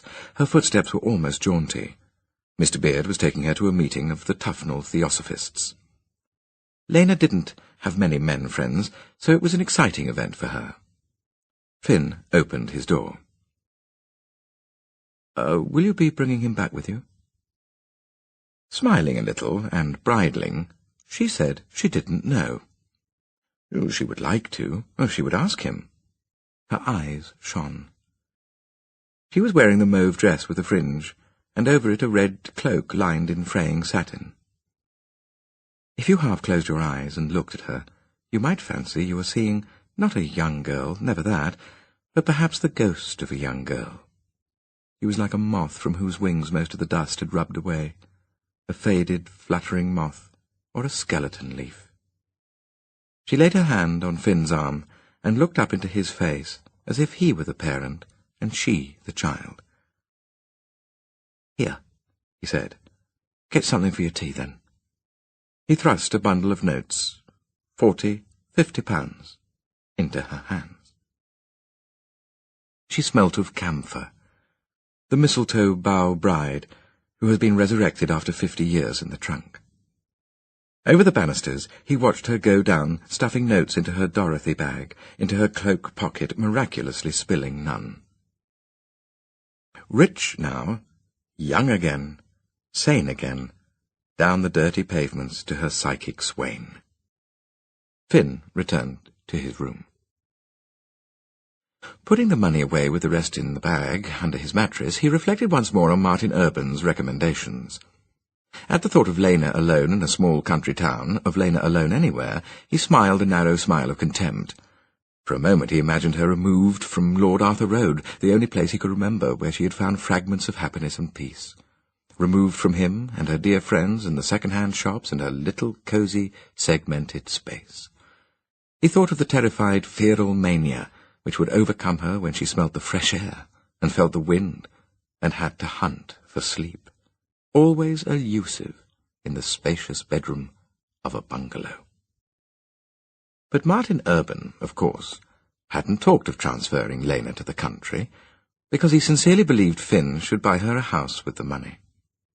His talk of prospective house-buying had been the precise equivalent of Caiaphas's reference to his homeland, and Anne Blake's expressed regret that he had ever left it. They couldn't bring themselves, these squeamish people, to put their desires into plain words. Finn wondered at it. He thought he could simply have said, fixing his water-bright eyes on the listener, "Kill this woman, this man, for me," always supposing he was ever in the unlikely situation of wanting anyone else to do anything for him. Sitting cross-legged on the floor, he opened a large can of pineapple and ate it with some wholemeal bread and a piece of cheese. He was rather surprised that he hadn't yet been told who his victim was to be. He had expected Martin Urban to bring the money himself, and in a note or by circumlocutory word of mouth, to give him a name and a description. In the middle of the floor, between the mattress and the pineapple can and other remains of his meal, lay the wrappings from the parcel. They lay in a puddle of sunlight cast by the only sunbeam that had managed to insert itself through the Chinese puzzle of brick walls and penetrate the room. Finn had told Martin Urban to wrap the money up in a newspaper, and now his eye was caught by the picture on the front page of the copy of the North London Post, which had been around the notes and under the brown paper covering. He stretched out a long arm, picked up the newspaper, and looked more closely at this picture. He seldom so much as glanced at a newspaper. He had never seen this copy before, but he recognized at once the scene of the photograph. It was the path between the railway bridge and the end of Nassington Road by Parliament Hill Fields. He recognized it because he had been there, and because it was there that he had killed Anne Blake. And also because he had seen this photograph in another newspaper, that which Caiaphas had used to wrap his payment as a macabre joke. So, Martin Urban knew. Indeed, it must be because Martin Urban knew that he had picked him to do this particular, as yet unspecified, job for him. How did he know? Finn felt a prickling of the skin on his forehead and his upper lip, as a little sweat broke.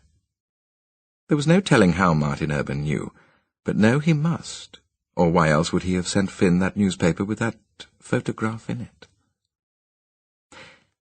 The unfamiliar sensation of fear subsided as Finn reflected that Martin Urban would hardly, considering what he was paying for and was about to have done for him, pass his information elsewhere. He shook the newspaper, expecting a note to fall out.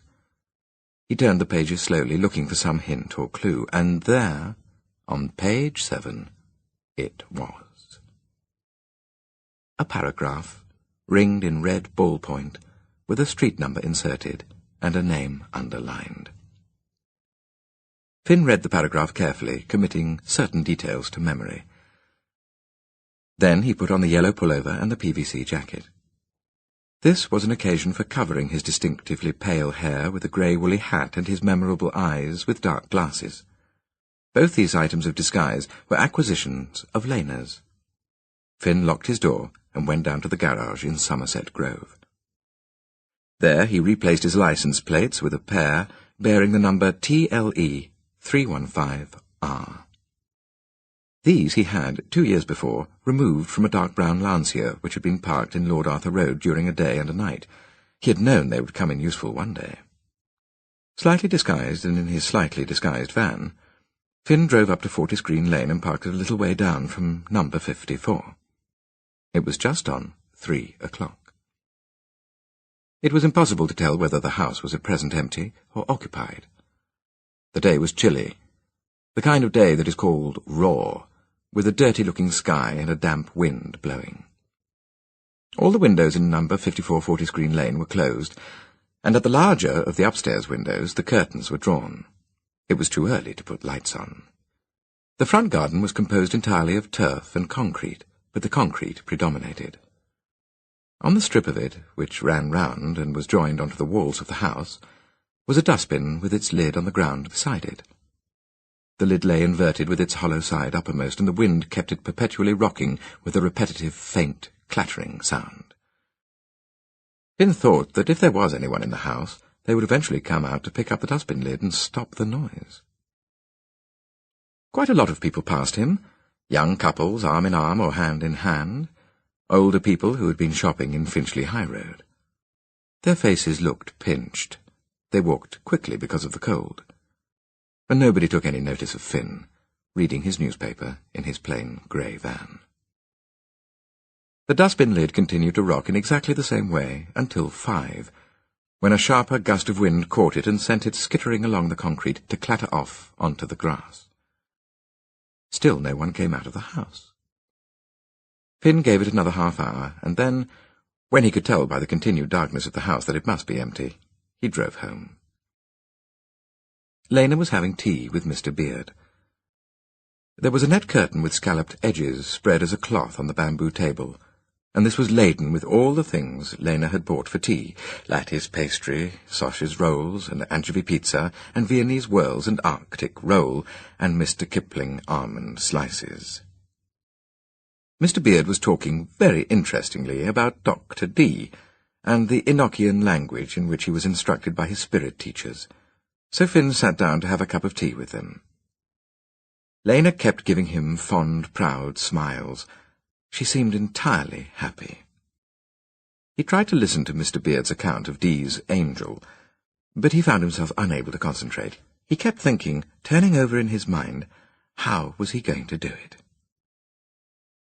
How was he going to kill this stranger he hadn't yet seen, and make it look like an accident? The next day, he went back to Fortis Green Lane in the morning. The dustbin and its lid had gone. Finn sat in the van, on the opposite side of the wide road this time, and watched people cleaning cars and pruning rose bushes. No one came out of or entered number 54, and the bedroom curtains were still drawn. It wasn't until Monday evening, though he went back again on Sunday afternoon and Monday morning, that his watching was rewarded. First, at about 6:45, a tallish man in early middle age appeared from the Finchley High Road direction, unlatched the white gate, walked up the path, and let himself into the house. He was wearing a thigh-length coat of a sleek, light brown fur, and dark trousers, and a dark grey scarf. But the appearance of this man rather puzzled Finn, who had expected someone younger. He watched lights come on in the hall, then the downstairs front room, then behind the drawn bedroom curtains. The bedroom light went out, but the others remained on. After a while, Finn went off and had a pineapple juice at the Royal Oak in Sydney Road, and then he walked about in cold fall wood, in the dark, under the old beech trees with their steely trunks and sighing, rustling boughs. Finn wasn't the kind of person one would much like to meet in a wood in the dark, but there was no one there to meet him. The lights had gone out in the house when he returned. It was as well for Finn that he was never bored. He sat in the van, on the odd-numbered side of Fortis Green Lane, and, putting himself into a trance, projected his astral body to an ashram in the foothills of the Himalayas, where it had been before, and sometimes conducted conversations with a monk. Such a feat he could now accomplish with ease. The transcending of space was relatively simple. Would he ever accomplish the transcending of time, so that he could project himself back into history and forward into the future? He slept a little after his astral body had come back, and awoke angry with himself in case his quarry had passed by while his eyes were shut. But the house still remained dark. Finn thought he would wait there till midnight, the time now being 10 to 11. While he had been there, cars had passed continually, though the traffic had never been heavy. At just 7 minutes to 11, a white Triumph Toledo pulled up outside number 54, and after a little delay a woman got out. She was young and tall, with a straight nose and lips curved like the blades of scimitars, and hair like a bronze cape in the sulphur light. Finn lowered his window. He expected to see emerge from the car the man in the fur coat, but instead he heard the voice of Martin Urban call softly, "Good night, Francesca." That settled for Finn certain questions that had been perplexing him. This was the right place after all. This was it. Well, he had doubted. He raised his window and watched the woman stand by the gate, and then open the gate and walk up one of the concrete strips to a door between the house wall and the boundary fence. She waved to Martin Urban, opened the door, and let it close behind her. Finn felt relieved. He watched the white car slowly depart, then gather speed. As it disappeared into a turning on the right-hand side, his eyes following it, there passed very close to the van's window on the near side, almost brushing the glass, a brown furriness, like the haunch of an animal. Finn turned to look. Russell Brown was crossing the road now, unlatching the white gate, walking up the path. Although the woman must now have been in there for at least a minute, no lights had yet come on. Though since she had entered by the back way, she might have put lights on only in the back regions. Russell Brown unlocked the front door and let himself into the house. Immediately the hall light came on. Finn switched on his ignition and his sidelights and drove away. Chapter 17. It saddened Francesca to have to give in her notice. She had liked working for Kate Ross, being among flowers all day, arranging flowers in the window and in bouquets, delivering flowers, and seeing on people's faces the dawning of delighted surprise. Tim had once said that there was something especially flower-like about her, and that, well, he was presumably quoting, her hyacinth hair, her classic face, her naiad airs, had brought him home from desperate seas. He had been rather drunk at the time. But there was no help for it. She had to leave. February the 24th would be her last day at Floreal, and Adrian Vowchurch had promised completion of the purchase of the Swan Place flat 2 days later. "Well, you'll be too grand anyway to work in a flower shop," said Tim, and he put his mouth to the soft hollows above her collarbone. Francesca made purring noises. The air in the room was so cold that their breath plumed up from the bed like smoke. Why don't you ask Livingstone to buy you a garden centre?" "Oh, that would be pushing it," said Francesca primly. "I think I've done marvels, actually. I shan't be getting any more out of him because I shan't be seeing him. Not after he's paid for the flat and that Adrian person has done the... what do you call it?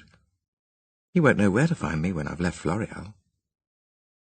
"Oh, he'll be able to find you in delectable Swan Place, though perhaps my clever honey child won't give him a key." From the electric blanket came up waves of heat that made them both sweat. But that morning Francesca had found ice on the inside of the windows. The atmosphere held a bitter and quite tangible dampness. Tim lit a gulwaz and smoked it in the darkness. The glowing tip of it was like a single star in a cold and smoky sky. "I don't think I'm going to go there at the beginning. I did think of moving in, like he expects me to, and after I've been there a few days, stage a tremendous, irrevocable sort of row with him, and say I never wanted to see him again. But I don't think I could. I'm not good at rows. So what I think now is, I'll just stay at home here very quietly for 2 or 3 days, and then I'll write him a letter. I'll tell him in that what I'd have told him in the row, that it's all over, but that I know the flat's mine and I need it and I'm going to live in it. How's that? Or shall we go and live in that lovely place, Tim? Or shall we sell it and buy another lovely place?" "Well, that'll be for you to say." "Yes, but what's mine is yours, you know. I think of you as my common-law husband. Can you have a common-law husband if you've already got an uncommon-law one?" Tim laughed. "Well, I'm wondering what steps, if any, Miss Urban will take when she discovers your coup. You'd better not count on keeping the furniture." He drew on his cigarette, and the star glowed brightly. "I must say I shan't be sorry when my Hannah child isn't deceiving me every night with another woman." "You must feel like a ponce," said Francesca. "Ponces never seem to mind, do they?" "Oh, the minding, as you call it, fluctuates in direct proportion to the immoral earnings." He stubbed his cigarette out and turned to her. "It has nothing to do with the activities. Personally, I hope you're giving Livingstone a good run for his money." "Well, yes and no." "Oh, Tim, you've got one warm hand and one icy cold one. It's rather nice. It's rather fantastic." Francesca brought Martin a large specimen of Zygocactus truncatus from the shop. It had come late into flower, and now, at the end of February, its flat, scalloped stems each bore on its tip a bright pink chandelier-shaped blossom. Martin was childishly, disproportionately pleased by this gift. He put it on the window-sill, in the middle of the window, with the view over London. It was snowing again, though not settling, and the flakes made a gauzy net between the window and the shining yellow and white city. That was Wednesday, and Martin let her go home in a cab, but on Thursday she spent the day and stayed the night in Cromwell Court. Martin took the day off, and they bought bed linen and towels, a set of saucepans, and a French cast-iron frying-pan, 2 table lamps, a Japanese portable colour television, and a dinner service in demi-ware. These items they took away with them. The 3-piece suite covered in jade green and ivory velvet, the brass and glass dining table, and 8 chairs would of course have to be sent. Francesca said she would be bringing her own cutlery and glass. She was bored with shopping for things she doubted she would be allowed to keep. They had dinner at the Bullock Cart in Heath Street, and Martin said he had heard from John Butler that he and his wife would move out of Swan Place first thing Monday morning. He would give the key to the estate agent, or, if Martin liked, he could call in and fetch it himself during the weekend. "Oh, we could collect it on Saturday," said Francesca, who could foresee the difficulties of any other course. When Mr. Cochrane rang the bell at 8:30 in the morning, Francesca opened the door to him. She was wearing the top half of Martin's pyjamas and a pair of blue tights. Martin had come out of the kitchen with a Worcester sauce apron on. His expression was aghast. Mr. Cochrane came in without saying anything, his eyes perceiving the flowering cactus, his nostrils quivering at the scent of Margrief. He closed the door behind him and said, "Good morning, madam," and walked into the kitchen, where he put his valise down on the table. "How's your sister-in-law?" said Martin. "Home again?" said Mr. Cochrane. He looked at Martin through the bifocals, then carefully over the top of them. Then he said, "Yes, home again, Martin, if you can call it home," and, carrying a tin of spray polish and 2 dusters, he went into the living-room, where he scrutinized the cactus, and lifting up each item and examining it, the sheets and towels and saucepans and lamps they had bought on the previous day. At last he turned to Francesca, his death's-head face convulsed into a smile. "What a blessing it is to see him leading a normal life, madam. I like a man to be a man, if you know what I mean." "Yes, I know what you mean, all right," said Francesca, giggling. "Is there anything special you'd like me to do, madam, or shall I carry on as usual?" "Oh, you carry on as usual," said Francesca. "I always do." And she gave him her best and most radiant smile. It was her last day at the shop since Kate had said she needn't come in on Saturday morning. Next week, when she had disappeared, would Martin come to the shop and ask Kate about her? Oh, it wouldn't really matter what Martin did after Monday, after the deal was completed and the money handed over. Perhaps she should screw up her courage and really move in on Monday afternoon, as Martin thought she was going to. Move in, invite him that evening, and tell him the truth, that legally the flat was hers and she intended to live in it without ever seeing him again. She would never summon up that courage. The only way was to do as she had told Tim she would do. Disappear, write to him, and when he made a fuss, let Tim explain to him. Finally take possession when it had all blown over. The flat is yours. Hang on to that, she told herself. It's yours in the law, and nothing can shake that. Martin called for her at 10 to 6, and they went back to Cromwell Court, where he cooked the dinner. At about 11 he drove up to Fortis Green Lane, and Francesca was again obliged to take refuge in the back garden of number 54. Tonight the house was in darkness.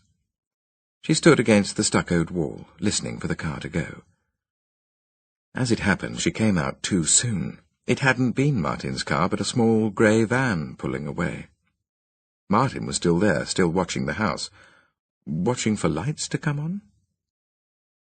She told him she had left her key in the house, and would have to wake Russell to let her in.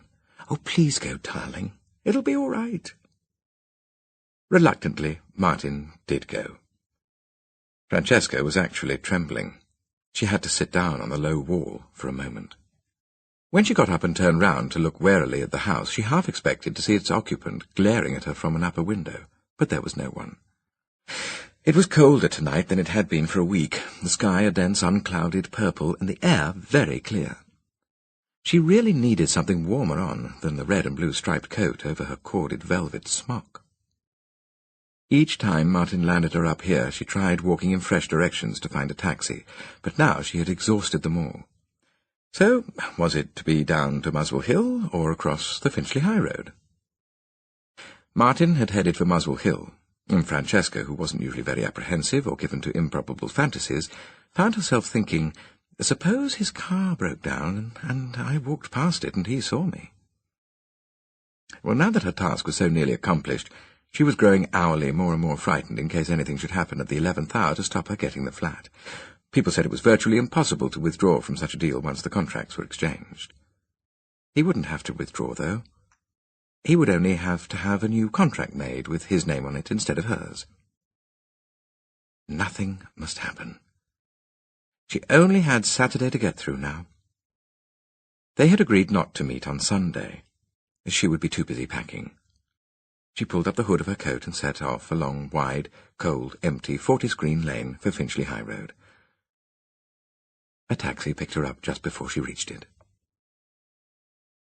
"I don't usually ever feel nervous about anything, you know," she said to Tim.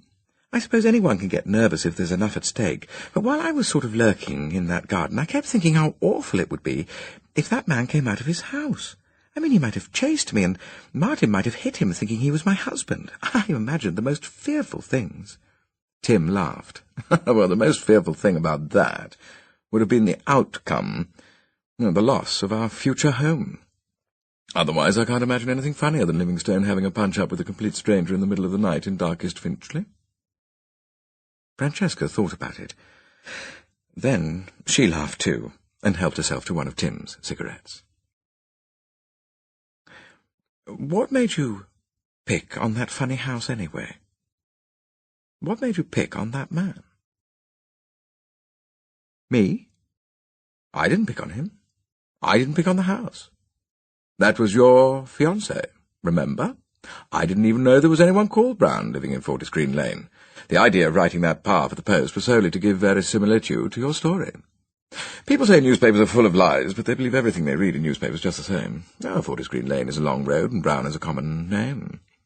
There may be half a dozen Browns living there, for all I know. Livingstone happened to find this one in the phone book."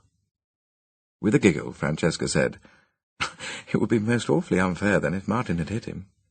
You'll have to take good care he doesn't. He truly is that mysterious individual, the innocent bystander." There was a heavy frost that night, and the rooftops were nearly as white as when they had been covered with snow. Francesca and Tim lay late in bed, and Francesca brought Lindsay in with them. They talked about the flat in Swan Place while Lindsay sat on the pillow and braided Francesca's hair into afro plaits. Tim said they would probably have to sell the flat and buy one that wasn't in Highgate. It would be so awkward if they ever ran into Martin. Oh, that would be all right, Francesca said. She would quite like to live up near the Greenbelt or out towards Epping Forest. She wasn't wedded to London. Nor to the distinguished author of The Iron Cocoon, said Tim. And they both laughed so much that Lindsay pinched their lips together. Tim drove her as near as he dared to Cromwell Court. Martin wanted to know what arrangements she had made for Monday. Had she booked a car? Was Lindsay going to the nursery that day or not? Could she manage all her clothes at one journey? And what about Russell? Had she told him there should be a fair division of their property? And had he agreed? Francesca answered these questions as best she could while they were on their way to Swan Place to pick up the key from Mr. Butler. She felt elated when the key was in her possession. A key gives such a secure feeling of rights and privacy and ownership. Mrs. Butler took her around the flat once more, and Francesca could hardly contain her excitement. How different it was to view all this, to tread those soft, subtle shaded carpets, finger stiff, silky curtains, feel the warmth, turn on a tap, press a switch, in the knowledge it was going to be all her own. Will you ask me to supper on Monday evening? Martin said. Tuesday. Give me just one day to settle in. Lindsay's bound to be difficult, you know. Yes, I suppose so. Tuesday, then. His face wore the hurt look that blurred his features and made it dog-like. Adrian hopes to be complete by midday on Monday, so you can come any time after. I expect the Butlers will still be moving out. Francesca didn't see much point in talking about it when she wasn't going to move in at all. She wished she had the nerve to ask Martin what was to be done with the deeds, or lease, or whatever it was. Deposited in his bank, maybe. Not for long, she thought. Not for long. Tim would deal with that. She had done her part. She had almost done it. She held Martin's hand in the car, held it on her knee, and said, "Let's not go out to dine. Let's have a quiet evening at home, on our own."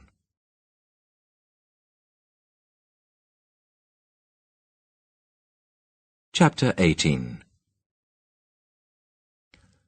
Most of the time there was nobody in the house, but the man was there more often than the woman. This was a reversal, Finn thought, of the usual order of things. He had never seen them together, though he had been to Fortis Green Lane on 5 evenings now, each time parking in a different place.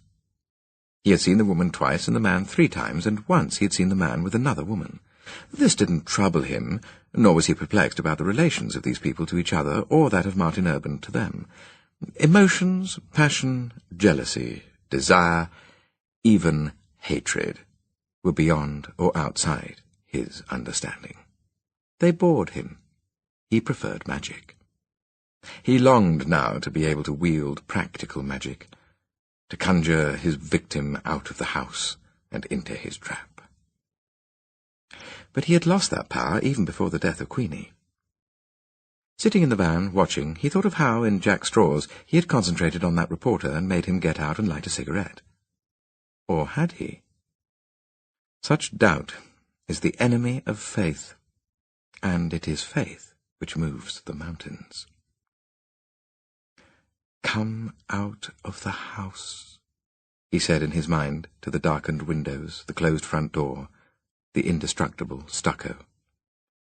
He said it over and over again, like the mantras he repeated for his meditation. He had no idea, and no means of knowing, if the house was empty or not. There might be a light on in the downstairs back room, or in the kitchen. He had been there since 5, and since before the dark came down, but there had been no sign of life from the house and no flicker of light. It was a cold evening, the air already laying frost in a very thin, silvery glitter on the tops of fences and the cross-pieces of gates, on twigs and laurel leaves, and on the oblique rear windows of parked cars. The sulphur light showed tiny early spring flowers in some gardens, pale or white, or no-colour buds and bells. Finn didn't know the names of flowers. The frost was heavy enough to whiten the grass much. Inside the van it was cold. Finn wore the yellow pullover and the grey woolen cap and the leather coat, and sat reading Crowley's Confessions. Back in Lord Arthur Road, he had left Lena and Mrs. Goggerty indignant because Mr. Beard, proposing to raise up, for their edification, Abremelin, the Magi, meant to do so by indefensible methods, in fact, by the sacrifice of a pigeon, the emanation from whose blood would provide the material for the seer to build a body out of. Pigeons were commoner than flies in Brecknock Road, Mr. Beard had said.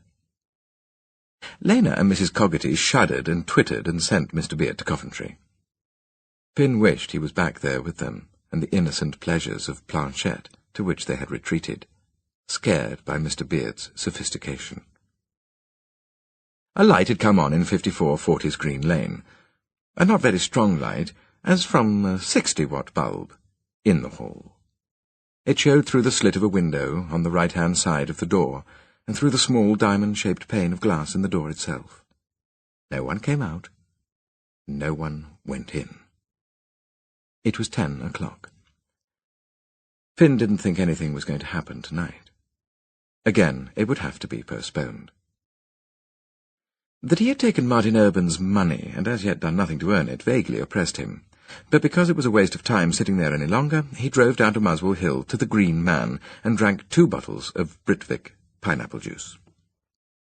Sitting alone at a table, he fixed his thought on a fat man in a checked sports jacket, willing him to get up and go outside to the gents. After about 5 minutes of this, the fat man did get up and go outside. But a smaller, thinner man sitting with him had gone out a moment or so before. Finn didn't know what to think.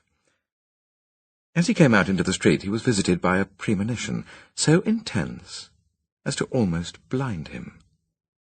He felt it like a pain in his head. Tonight was the time for it.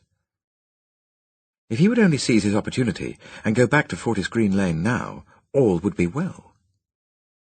In his mind's eye, as on a screen, he saw the house quite clearly, the light shining through and alongside the front door, the front garden with its alternating turf and concrete. He stared into this vision and silently commanded Martin Urban's enemy to appear.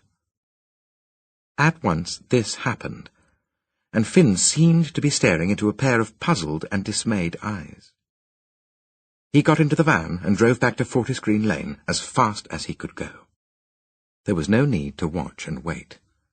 As in his vision, Martin Urban's enemy was in the front garden, unlatching the white iron gate. But this time, there was no meeting of eyes. Finn hadn't even switched off the engine. He watched the figure in the fur coat close the gate and turn immediately left into the side street. For what purpose would anyone go out alone at this time on a Saturday night? Finn knew it was no good judging by himself.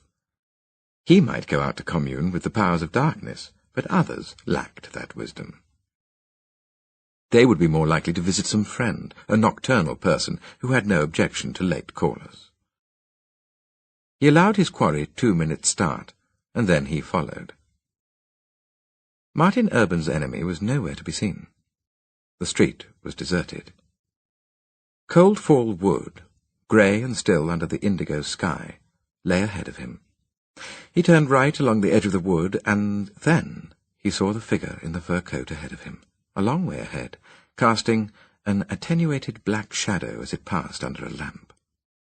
There was scarcely any other traffic.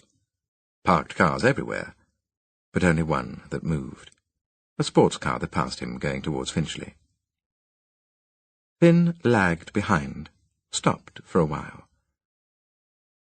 When he started again, driving slowly, it wasn't long before he came to a sign that indicated the nearness of the North Circular Road. The houses had stopped. Soon the parked cars had stopped. On either side of the road he had turned into stretched open land. Not woods, though, or heath, or anything that remotely approximated to real countryside, except that grass grew on it. It was a vast acreage of tips, of heaps of rubble, dismantled cars, rusty iron, stacks of wood that looked like collapsed huts, the overgrown remains of abandoned allotments. The whole of this wilderness was weirdly, but brilliantly lit by lamps on tall stems which coated the sky with a shimmering brownish fog and gave to the ground a look of total desolation. There was no dwelling of any kind in sight. Finn knew that most new approach roads to motorways or trunk roads looked like this, that the land only had this appearance of nightmare violation because heavy construction work had not long since taken place on it. Yet, knowing this, he still had the feeling of having entered a different and uncanny world, a place where the ordinary usages of life were suspended and the occult reigned. In it he felt alone, he and the bobbing shadow in the distance ahead. He felt, too, that he might even be invisible, had perhaps discovered unwittingly the secret of invisibility, which since the beginning of time magicians had sought for. A thrill of power ran through him. The clear brown sky seemed to be meshed all over with a dazzling veil of gold. But for a distant throb, there was silence. Finn made the van glide slowly along. On the left side, ahead of the moving figure, the pavement petered out. It would be necessary, inevitable, soon to cross that wide, curving roadway, white and gold and glittering at close on midnight. The head above the fur collar turned to the right, to the left, to the right again. The black shadow dipped into the road. Finn was in second gear. He rammed his foot hard down on the accelerator, changed in one movement up into fourth, and shot towards the shining, moving pillar of fur. Now, at last, he saw the eyes, round, shining, dark with terror. He had to swerve in pursuit to make sure. A shattering scream rang through the glittering, empty air. Arms were flung up in a desperate, useless defence, and then, when it seemed as if the suddenly huge, screaming, animal-like shape must flatten and paste itself against his windscreen, he felt it under the van, the wheels crunching flesh and bone. Finn reversed over the thing he had crushed, and then drove over it once more in bottom gear. There was a lot of blood, dark and colourless as Anne Blake's had been, splashed blots of it on the white road. He made a U-turn and drove back the way he had come up. For a yard or so his tyres left their imprints in blood. He would clean those tyres when he changed the licence plates, before he went home to Lena. Chapter 19. As yet, the wood showed no signs of greening, but it had grown sparkling brown, and the beech trunks silver. Their myriad delicate fronds, for twigs was too solid a word, fanned against a mother-of-pearl sky. Martin was inescapably reminded of Tim. He had a feeling utterly absurd, and one to which he wouldn't have dreamt of yielding, that he should park the car here on the winding bit up to Highgate and go on a pilgrimage through the wood to find the spot where he had met Tim. The dying day, not so different from a day just born, and the coming spring recalled to him the warmth of that encounter, and that other curious feeling which he had felt for no one, not even for Francesca, either before or since. He drove on. The sky was deepening to lavender, and the sunset had brushed it with pink and golden strokes. What had Tim been doing in the wood that morning? Strange that he had never asked himself that question before. While he had come in from Priory Gardens and was walking north, Tim seemed to have entered from the Muswell Hill Road, as if he had come from the junction where the woodman was. Martin was approaching this junction now, and it occurred to him that he might go into Bloomer's and buy Francesca some spring flowers. Of course he had promised not to see her today, but he would phone her when he got home, and if she really didn't want to see him tonight, he would take the flowers to her on his way to work in the morning. Bloomer's, however, was closed and its lights off, though the time was only 20 to 6. Martin drove up Southwood Lane and down the High Street to Cromwell Court. No letters had come by the second post. He had written again to Mrs. Cochrane on Friday, but perhaps it was too soon yet to expect a reply. In the living room, part on a chair and part on the floor, were still stacked the saucepans, the frying pan, the apricot and brown and cream patterned towels, the brown and white sheets and pillowcases, and the Denby-ware dinner service.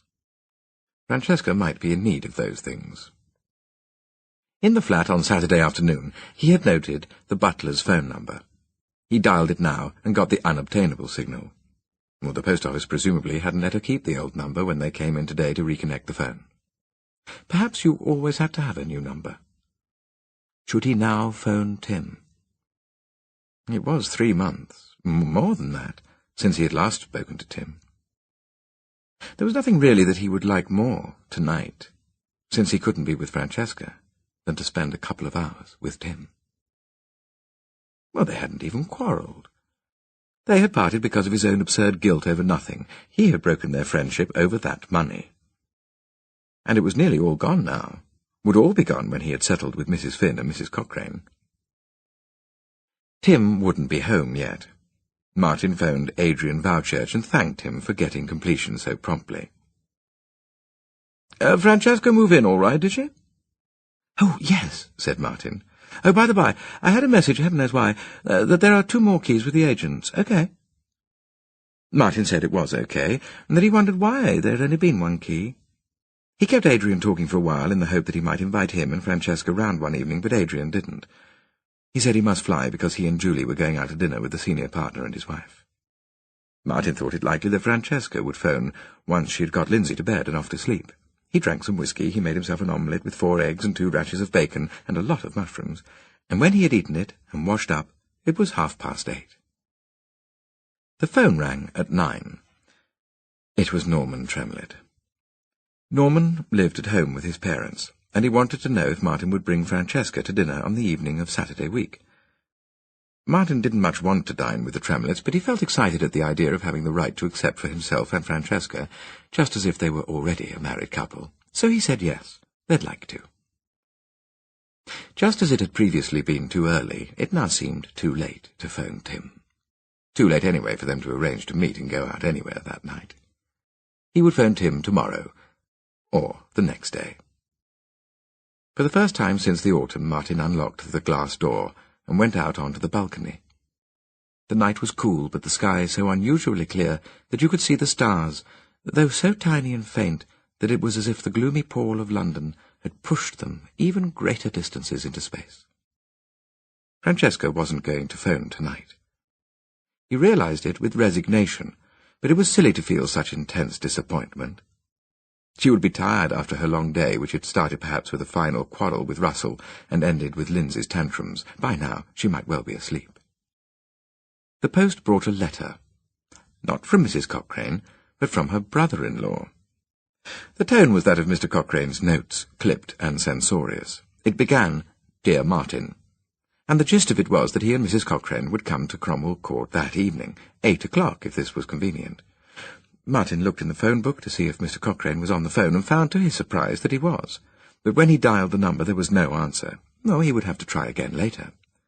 This evening he was to dine with Francesca in Swan Place, so of course he couldn't see Mr. and Mrs. Cochrane. He drove to work via Shepherd's Hill, thus passing close by Stanhope Avenue, but Francesca's windows weren't visible. It was a nuisance having no phone number for her. He had an appointment with a client at 11, which eventually lengthened over lunchtime, and it was 2:30 before he got back. Francesca hadn't phoned. "Are you positive there haven't been any calls for me?" Caroline, with black varnished fingernails today and red hair cropped to a crew cut, said that of course she was positive. He ought to know she didn't make mistakes like that.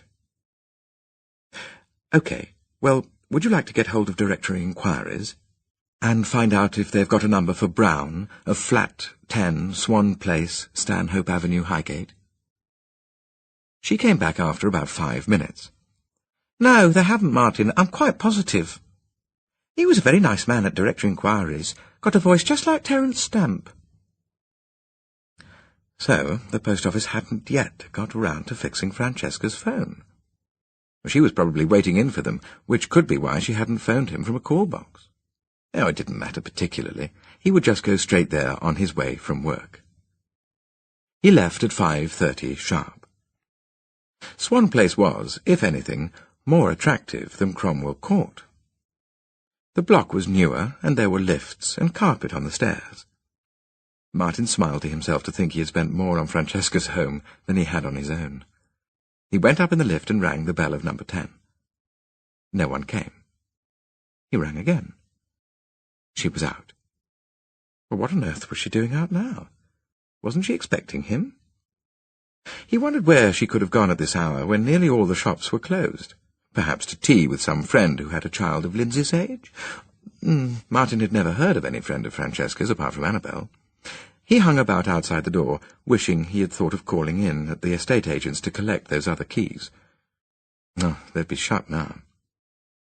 He waited nearly half an hour for her. Then he wrote a note on the back of an envelope he found in his pocket and put it through the letterbox. The note said to phone him as soon as she got in. It began to worry him, thinking something might have happened to her. Or suppose Russell had asked her to go back and have a talk with him and was preventing her from leaving again. He drank some whiskey, not too much, because he was sure to have to drive again that evening. There was nothing to eat in the flat apart from bread and cheese and things in tins. The phone didn't ring, but at just before 8, the doorbell did. Martin was sure it was Francesca, who had thought that if she had to go out into the street to find a call box, she might as well get in a taxi and come straight to him. On the doorstep stood Mr. Cochrane, and a very small woman in a scarlet coat and black fur pixie hood. He had forgotten all about them. "Evening, Martin. This is Mrs. Cochrane, Martin. Rita, this is Martin." Mr. Cochrane was in casual gear, denim jeans, a Fair Isle pullover, and a kind of anorak with fur trimmings. Martin felt bereft of ideas and almost of speech by the sight of them. But there was no help for it. Mr. Cochrane hadn't waited to be invited in or asked to sit down. He had gone in, taken his sister-in-law's coat and hat, seated on the sofa, hung up her coat and his own in the hall cupboard, and was now alternately rubbing his hands and warming them on a radiator. "Would you like a drink?" Martin said. "Whiskey for me, Martin, and Mrs. Cochrane will have a lemonade with a drop of port in it." Martin had neither port nor lemonade. Every bottle had to be removed from the drinks cupboard before Mr. Cochrane could decide on a substitute. His sister-in-law hadn't opened her mouth. When she was, at last, given a wine-glass containing a mixture of sweet red vermouth and soda, she nodded her head very fast, and on, as if she had a spring where her neck should be. Her mouth had set into a pinched, tight, and intensely nervous smile. Mr. Cochrane, now sitting on the radiator, launched into a speech. His attitude was one which Martin hadn't met before in his dealings with the objects of his charity. His sister-in-law was prepared to accept Martin's offer. Here Mrs. Cochrane, who hadn't ceased to smile, began nodding again. Provided she was allowed absolute freedom of choice as to where she lived and what kind of dwelling she lived in. Also, Martin must understand that one must move with the times. Things had changed out of all knowledge in the past few years, and you couldn't buy anything worth considering in the London area for less than £15,000. At this point the phone rang, and Martin leapt for it. It was a wrong number. Mr. Cochrane said that he supposed it was all right to help himself to more scotch, and did so, and terminated his speech with words to the effect that now they understood each other, and had cleared the air, he would start house-hunting in the morning. Martin felt he only wanted to get rid of them. If it cost him his last 5,000, did it so much matter? He realized that was what it would do. It would all be gone. Deliberately and methodically he half-filled his glass with whiskey and drank it at a gulp. "Well, I'm glad to be of help," he said. "It's good we've been able to arrange things so easily." The phone rang. It was Norman Tremlett to ask if Martin and Francesca could make it Saturday fortnight instead of Saturday week. Martin said yes, and he would call Norman back. Mr. Cochrane had got himself into his anorak, and his sister-in-law into her coat and pixie hood, and was staring piercingly at the stack of saucepans and china and towels and bed linen. "If I don't see Madam on Friday, Martin, you can tell her I mean to commence the spring cleaning." Subject to her approval, of course. Martin didn't know what to say to this. "Come along, Rita." Martin closed the door on them and finished his whisky. There was only about an inch left in the bottle, so he had that too. After the phone had rung the second time, he had made up his mind to drive round to Swan Place as soon as the Cochranes had gone. But he couldn't go now. He'd drunk too much. He slept heavily and dreamlessly that night, awakening early with a headache. By 9:15, he was ringing Francesca's doorbell. He continued to ring it long after there was no point. Then it occurred to him that she might still be taking Lindsay to the nursery, and he wrote her another note on the back of the bill for the sheets and towels this time, asking her to phone him before lunch. When it got to 12, to past, and she hadn't phoned, he began to feel real anxiety for the first time. He excused himself to Gordon Titherton, with whom he had said he would have lunch, and went back to Swan Place. Francesca was still out. He simply didn't know what to do. And then he remembered the 2 spare keys. He drove up to Highgate Village and was given the keys without demur by the estate agent's receptionist. His notes were still on the doormat. That was the first thing he absorbed. The second, though this took some time fully to register, was that no one had occupied the place since the departure of the butlers. There were the carpets on the floors and the curtains at the windows, the chairs and tables, the fridge and the cooker and the electric kettle, but there was no food in the kitchen. The fridge door still stood open after Mrs. Butler's final defrosting, and in the bathroom there was no soap, no toothbrush. Martin went into both bedrooms to find that the beds hadn't been made up. The cupboard in the main bedroom was empty, but for 5 wire coat-hangers. For a while he was nonplussed. He sat down in the penthouse living-room by the window that was even bigger than his own in Cromwell Court. But almost immediately he jumped up again. The first thing he must do, obviously, was phone her at home in Fortis Green Lane. Now, for some reason, because she was ill, or Lindsay was ill, or Russell had intervened and used force, she had been prevented from leaving home on Monday. Rejecting the idea of phone boxes, which he had hardly ever in his life had occasion to use, he drove home to Cromwell Court. There, for the first time, he dialed the number the directory gave for H.R. Brown of 54 Fortis Green Lane, N10. The bell rang unanswered. She couldn't be at home ill. He felt rather sick, with hangover perhaps, or hunger. He made himself a cheese sandwich, but he couldn't eat it. The idea of taking the afternoon off to look for Francesca didn't cross his mind. He tried the phone again, and then he went back to work, remembering a fear that had come to him during the first days of their acquaintance when she had told him nothing of her circumstances or history, and had withheld from him her address. He wondered what he would do if she left her job, for the flower shop had been the only place where he could be sure of finding her. Floreal was again closed and unlit when he drove past it just before 6. He went home and poured himself a stiff brandy because all the whisky was gone. He thought inconsequentially how a week ago he could have afforded cases of whisky without thinking about it, but not now. He had no more money now than on the last occasion he sent in Tim's Pool's perm. No one was answering the phone at 54 Fortis Green Lane. He tried it 4 times between 6 and 7. Immediately after he put the phone back for the 4th time, it rang. Norman Tremlett. Why hadn't he rung back last night as he had promised? Martin dealt with Norman as best he could, trying not to lose his temper at facetious questions about his lovely betrothed, and when the happy day was to be. As soon as he could terminate the conversation, he did. He grilled the steak he had brought in with him and ate it without enjoyment.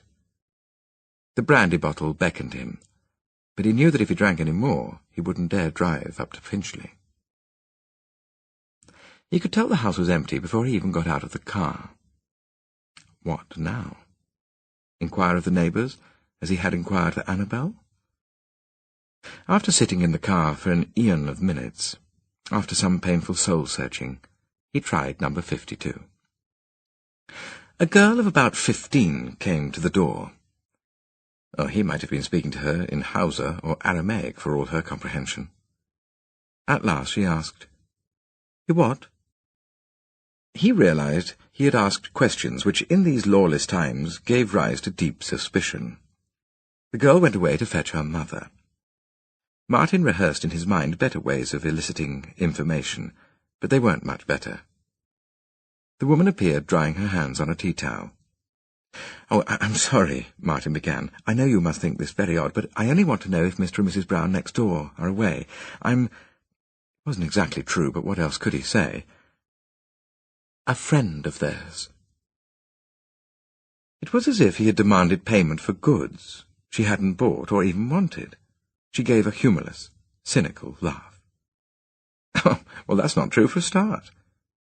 There is no Mrs. Brown. He's a widower. He's been a widower for all 5 years." Martin couldn't speak. Perhaps she sensed that he had had a shock. Her manner softened. "Look, you could be anybody, couldn't you, for all I know? Such a lot of funny things go on these days. He's not in, you can see that.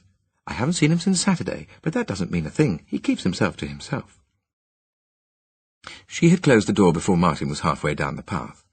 His hands shook when he got hold of the steering wheel. He flexed them and took deep breaths and tried to blank out his mind. When he tried again, his hands were steady. It wasn't more than a couple of miles down to Highgate, though he was slowed up by the rain which had suddenly begun and now was lashing down. The phone was ringing as he walked into his flat. He thought that if it was Francesca, he wouldn't know what to say. He would be able to find no words in which to speak to her, to ask, even to begin. What she had done to him he didn't know, only that it was terrible. He picked up the phone. There were pips, 6 of them. A voice said, "This is Finn speaking." Chapter 20. Yes?" Martin said. Yes?" He had forgotten who Finn was, and the flat, low voice meant nothing to him. "I thought I'd have heard from you by now." "Heard from him?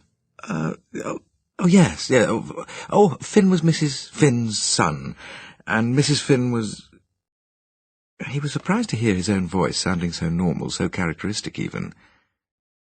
You've been successful, have you?" A short, toneless, "Yes." Martin was getting used to ingratitude. He no longer cared. "Well, I'll send the rest round like I did the first lot, okay?" "Yeah, in cash again," said Finn and put the phone down. It was still only 9 o'clock. Martin poured himself some more brandy, but he couldn't drink it. The smell of it made him feel sick. Was it possible that the woman in the house next door had been lying? Why should she? Except from madness or motiveless malevolence. Francesca didn't live there, had never lived there. But he had seen her go into the house. No, he had never quite seen that. He remembered little things. That insistence on taxes, her refusal ever to invite him into the house. Where was she now? She must have a home somewhere. She hadn't come to him like some fairy woman out of the sea or from another world. Surely she had loved him. There must be some motive for the lies she had told him, but that motive might not in itself be evil. He tried to think of reasons for it, sitting there in the chair by the window long into the night. At last, he drank up the brandy and went to bed. London went on glittering down there, as if nothing had happened. Next day the world had become a different place. The day was cold and wet, a high wind blowing. He awoke to some sense of indefinable misery. A moment later it was no longer indefinable, but had settled into the knowledge that Francesca had deceived him. The wind was blustery and sharp. He saw it blow someone's umbrella inside out as he crossed the Archway Road. The lights weren't on in Floreal, but it wasn't yet 9:30. Stuck up on the door, on the inside of the glass, was a notice that hadn't been there last week. Closed till Monday, March the 5th. He turned away. Kate Ross could be ill or just taking a holiday. He went back to his car and drove to work.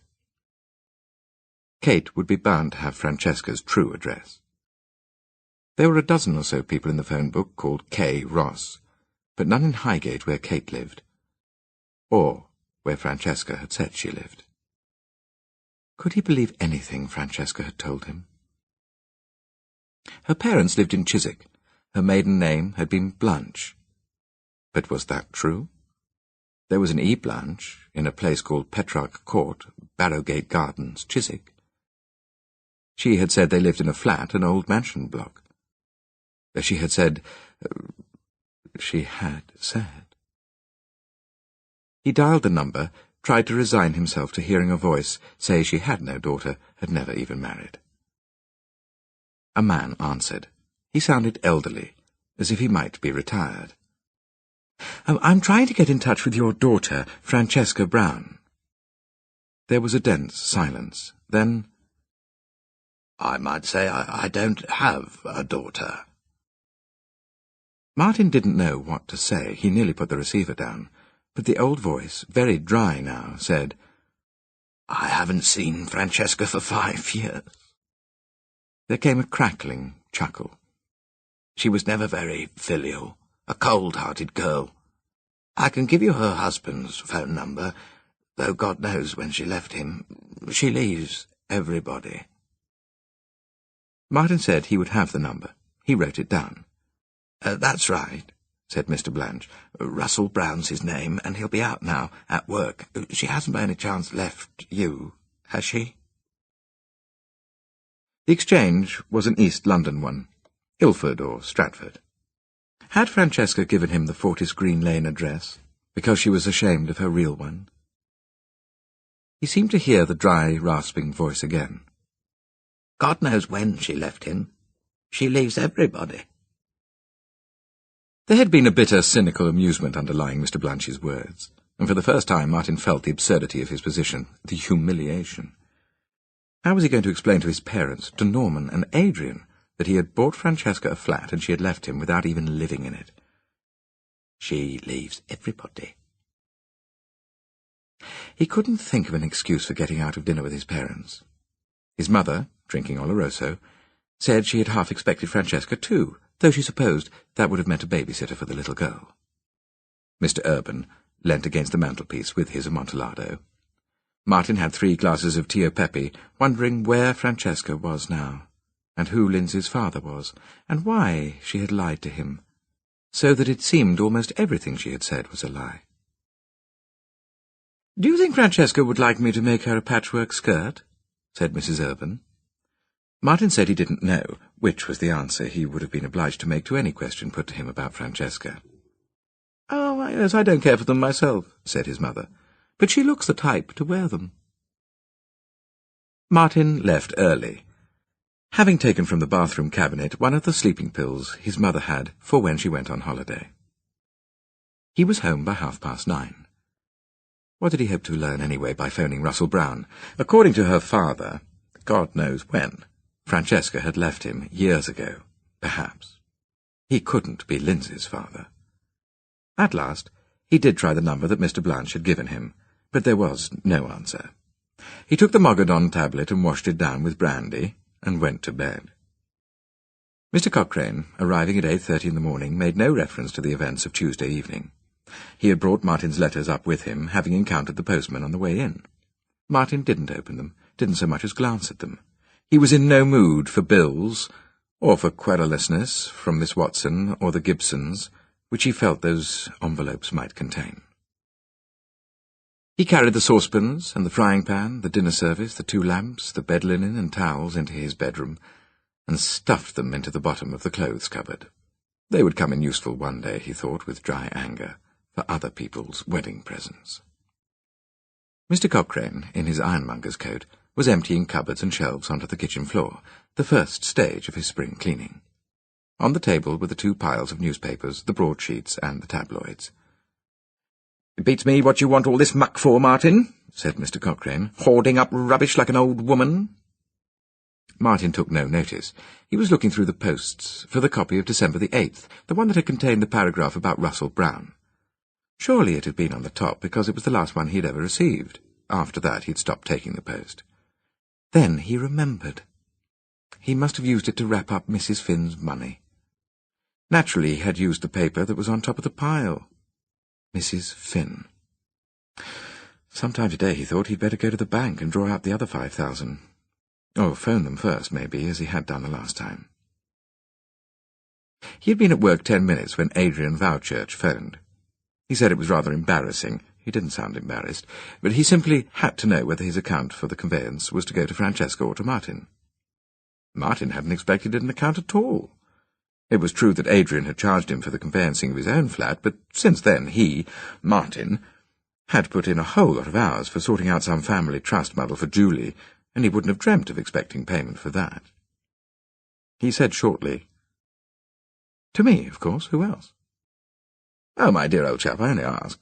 Ladies get very uptight these days if their equality isn't respected. Francesca is a property owner now, and a ratepayer. It can go to their heads, you know. And you do rather—" "Adrian—" He interrupted, but he couldn't finish. "What? I was merely going to say, if merely is the word, that you do rather talk as if her flat was sort of yours. You can't have it both ways, avoid your tax and keep a foot in the door." The flat was hers. Did she know that? He'd never exactly explained this to her, but she must know of it. She was no fool.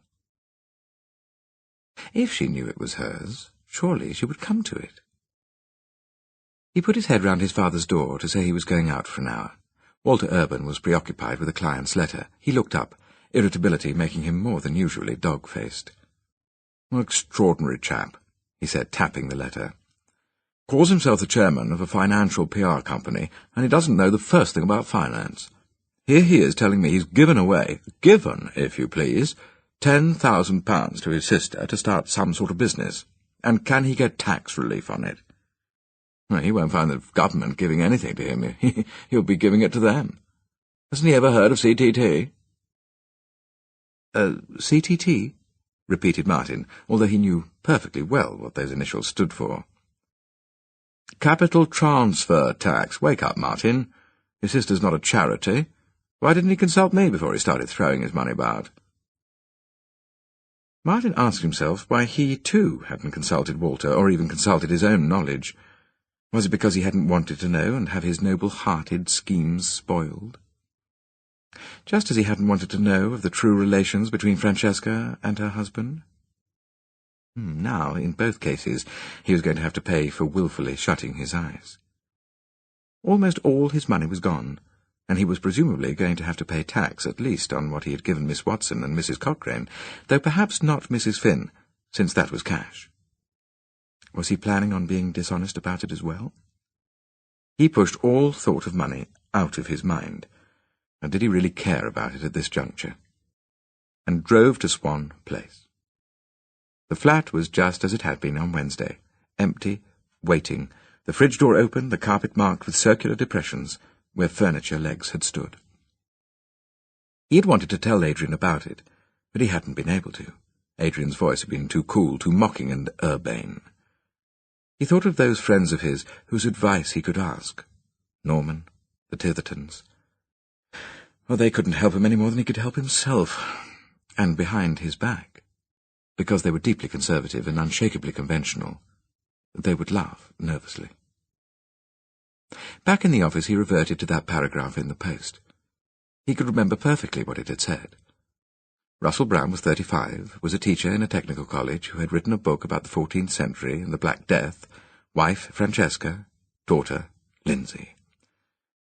Martin sighed and dialed the Ilford number Mr. Blanche had given him. There was no answer. Could the Post have got it wrong? Could it have been Fortis Green Road or Fortis Green Avenue instead? But that wouldn't explain how Francesca had seemed to live, had repeatedly said she lived in Fortis Green Lane. The Post must have some sort of clue to all this, and he knew someone who worked on the Post. Tim Sage. Tim might not know the answer, but Tim would be able to help him. Journalists always knew how to go about finding elusive addresses and phone numbers, and elusive people, come to that.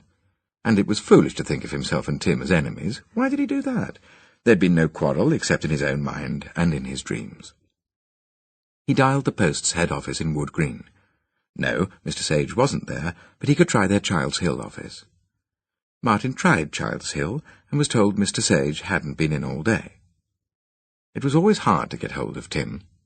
In the old days, he thought of pre-November as the old days, it was nearly always Tim who would phone him. A feeling of desolation crept over him. He sat at his desk, unable to work for the first time in as long as he could remember. It was about an hour later that Caroline came in to say that an Indian family had arrived and were asking for Mr. Urban. "A man and a woman and a little boy and an old man and an old woman who looks just like Mrs. Gandy." He stared at her. "Well, what do they want?" "You," said Caroline. "They've just got back from India today, or some of them have, and they've been in Australia first, and they want to see you and thank you for something. That's what they said." The Bhavnanis. For months he had hoped to see them, had longed, though never quite admitting it to himself, for some crumb of gratitude from someone. And now they had come. He knew he couldn't face them. Look, take them into my father," he said. "He's called Mr. Urban, too." Although it was only 4, he walked out of the office and drove back to Swan Place, where he sat by the window, waiting for Francesca to come, although he knew she wouldn't come. Samphire Road. Martin found it in the London Atlas he kept in the glove compartment of his car. It was Finsbury Park, really, North 4. He didn't think he'd ever been there or known anyone else who lived there. If Tim was out, he would sit in the car and wait for him. He'd wait until midnight if necessary. He had nothing else to do. But he probably wouldn't have to wait like that because the man Tim lived with would be there. Why had he ever worried about having to meet this man, about seeing him and Tim together? He couldn't have cared less now.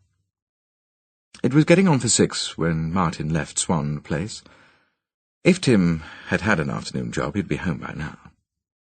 And if he had an evening job, it was unlikely he would go out before 7. He and his friend might be eating their evening meal. Martin recalled the big red sofa he had dreamt about, red velvet, sponge-like yet dusty. It embarrassed him even to think of it. He drove up Crouch End Hill and down Hornsey Rise. The sky was like a thick grey veil which the sunset had torn open, to show through the rents radiant flesh colours. He would tell Tim everything, he thought, and the prospect of being able to be open and candid with Tim at last filled him with a joy so intense that his hands actually trembled on the wheel.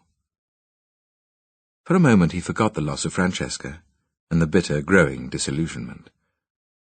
The secret he had kept from Tim for 3 months had weighed upon him, how heavily he was only now realizing, and at last, within a few minutes perhaps, he was about to unburden himself.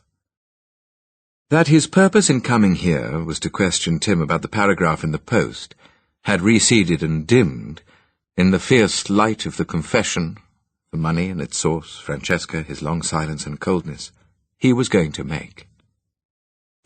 He longed for it, as the devout sinner longs for the confessional, and the exhausted, tormented prisoner for a chance to admit his guilt. He had entered a desolate wilderness where streets, walled-in wooden barricades, traversed a grassless, treeless, and almost buildingless waste. A few new houses, in strange colours of brick, lemon, pasty white, charcoal, rose here and there in straggling lines. The old streets of old brown houses clung to the perimeter like low cliffs surrounding a crater in a desert. Martin found Samphire Road quite easily, even though his map no longer gave a very clear idea of the layout. It was a gorge in the brown cliff, with shabby houses which made Martin think of the living quarters in some aged and perhaps abandoned garrison. Compared to it, Fortis Green Lane was a paradise. He walked up broken concrete steps to the liver-coloured front door and pressed the bell marked Sage. Nothing happened for a moment, and then a light came on behind the green and yellow glass transom over the door. He was aware now that he could smell Gaulois smoke, as if Tim hadn't long come in. The door opened, and Tim stood there. He wore jeans and an old, grey, heavy, stringy sweater that made him look thinner than ever, gaunt almost. His face was very pale, his mouth as red as fresh blood. Had he always been so pale? He took the cigarette out of his mouth and said, "Yes, I thought you'd turn up. It was only a matter of time before you cottoned on." Martin stared at him. He didn't know what he meant. Then something so strange happened, so amazing really, that temporarily he forgot all about Tim. The door at the end of the passage opened and a child came running out and towards them. The child must be, but couldn't be, Lindsay. She came to an abrupt halt and looked at Martin. Her look was full of anger and dislike. She threw herself against Tim's legs, holding up her arms. Tim lifted her up and held her against his shoulder. Black hair against black hair. Sallow velvet skin touching sallow, waxen skin. 4 blue eyes looked at Martin. He felt the earth move under his feet, the walls tilt, the dark, frosty, uncarpeted passage rock back and forth and steady itself. "You'd better come in," said Tim. Martin came in and felt the door closed behind him. He was unable to speak. He took a few steps down the passage, then turned, shaking, to contemplate again Lindsay and her undoubted father. But Francesca was her undoubted mother. I don't understand," he began. "You and Francesca... where's Francesca?" Tim put the child down. He leant against the door, his arms folded. "Oh, she's dead. You didn't know?" "No, I reckon... Well, how could you? She was killed last Saturday night, run over. The car didn't stop." Lindsay, clinging to his legs, began suddenly to cry. Chapter 21. Lindsay's screams seemed to express the grief of both men. Tim's sorrow, Martin's stunned, incredulous dismay. They were both silent, oblivious of the sobs and howls, the stamping feet, the fists beating at Tim's legs. They stared at each other, but Martin was the first to let his gaze drop and to turn away. Slowly Tim reached down and picked Lindsay up. She stopped screaming, but continued to sob, her arms and legs clamped against him like a starfish. A door opened upstairs and a woman's voice called, "Everything okay, Tim? Gosh, she was making a racket." Tim went to the foot of the stairs with Lindsay in his arms. "Could you have her for half an hour, Goldie?" "Sure, if you want. She'll have to watch telly, though. It's my serial on." "Lindsay wants Goldie." The child scrambled down her father's body and up the stairs on all fours. "Well, you'd better come in here and have a drink," said Tim. "We could both use a drink." He led Martin down the passage into the room from which Lindsay had emerged. It was a kitchen, modernized in skimpy patches round the sink area, and a unit of cupboards, but otherwise dismally old-fashioned, with a defunct boiler in one corner, and in the wall facing them a fireplace whose flue was blocked up with red crepe paper. The oven was on, and so was a wall heater. On the table, which was littered with newspapers and Gauloise packets, were the remains of a meal and a half-empty bottle of Dominic's military gin. Martin moved as if in a daze. Tim motioned to him to one of the small, shabby fireside chairs that flanked the wall heater, but Martin sat or sank into a bentwood chair at the table and put his head in his hands. "Do you want it neat, or with water?" It doesn't matter." Martin had never before drunk gin without tonic, or martini, or some other fancy mixer. He had never drunk it warm, which this was. It tasted so disgusting that he gave a strong shudder, but the fiery stuff bolstered him. He turned to look at Tim with haggard eyes. Tim was watching him with something that might have been despair or just indifference. When he spoke, it was in a cool, detached voice, such as a sociologist might use, reporting on failure, misery, defeat. "I'll tell you what the police told me, and fill in the gaps from my own knowledge. After you had dropped her at that place in Finchley, she went to look for a taxi to take her home. That wasn't the first time. Well, it's not easy to find taxis up there. She walked a long way, nearly up to the North Circular." Tim paused, resuming in the same flat voice. "You can't see how anyone could have failed to see her crossing the road. It's so brightly lit. Maybe the guy was drunk or just not looking. Another motorist found her 10 minutes afterwards, or that's what they think. She wasn't dead. She died in hospital on Sunday evening." Martin said softly, "She lived all that time?" "No, she wasn't conscious. Have some more gin?" Tim refilled their glasses. He lit another cigarette.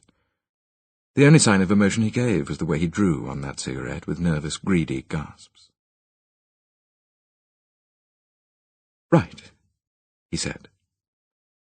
"Question time." The gin was making Martin hot and dizzy, and brave. "Were you married to Francesca?" Tim laughed, a sound that had nothing to do with amusement. "Oh, you know better than that. You're my accountant. Wouldn't I have had to tell you if I'd been married? Francesca was still married to a guy in Ilford. He's called Russell Brown. He really is." "But that piece in your paper—" "Oh, pieces in the paper of human origin. They're not messages from some infallible source of truth." Tim shrugged. "I made it up, bar the names. You found the house yourself. I didn't tell you she lived at 54 Fortis Green Lane, and incidentally, neither did she. You fabricated it. You made conjecture into truth, just as you did when you saw those bruises on Francesca, and thought Russell had put them there. In fact, she'd fallen over on the ice, like several thousand other people did that day." Martin was silent. Then he said slowly, "Do you mean that it was all a conspiracy between you and Francesca? All of it?" The enormity of what had been done to him was now breaking over Martin in waves. He could feel a pulse drumming in his head.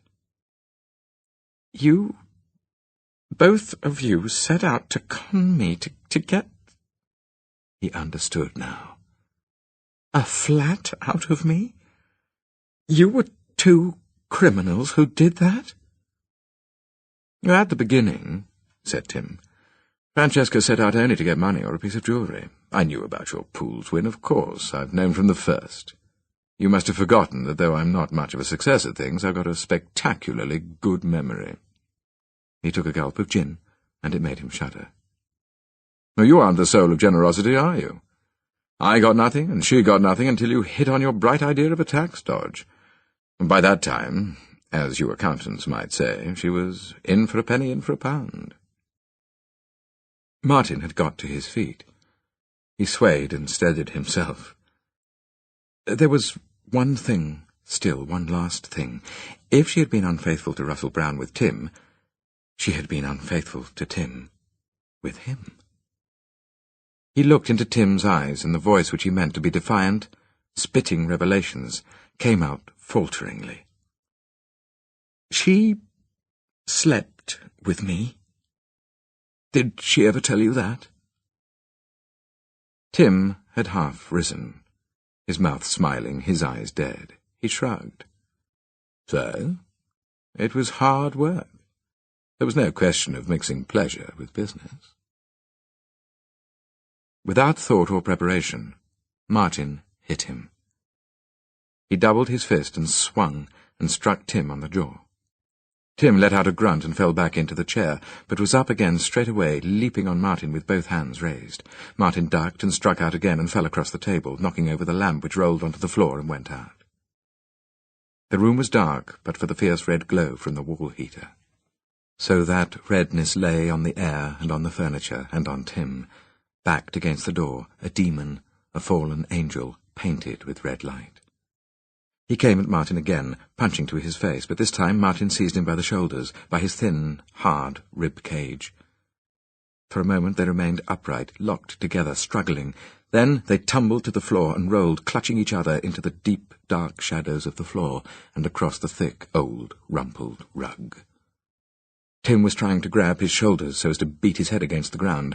Martin was stronger. He was bigger and heavier than Tim, and more powerful.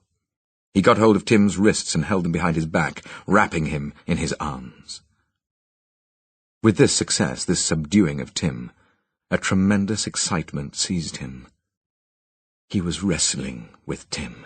He was doing what he had longed to do in those dreams, and in the pressure of Tim's hard flesh, the friction of his body writhing and turning so that they rolled this way and that, embraced so tightly that each body seemed to penetrate the other and fuse with it, he felt himself charged and stiff with desire.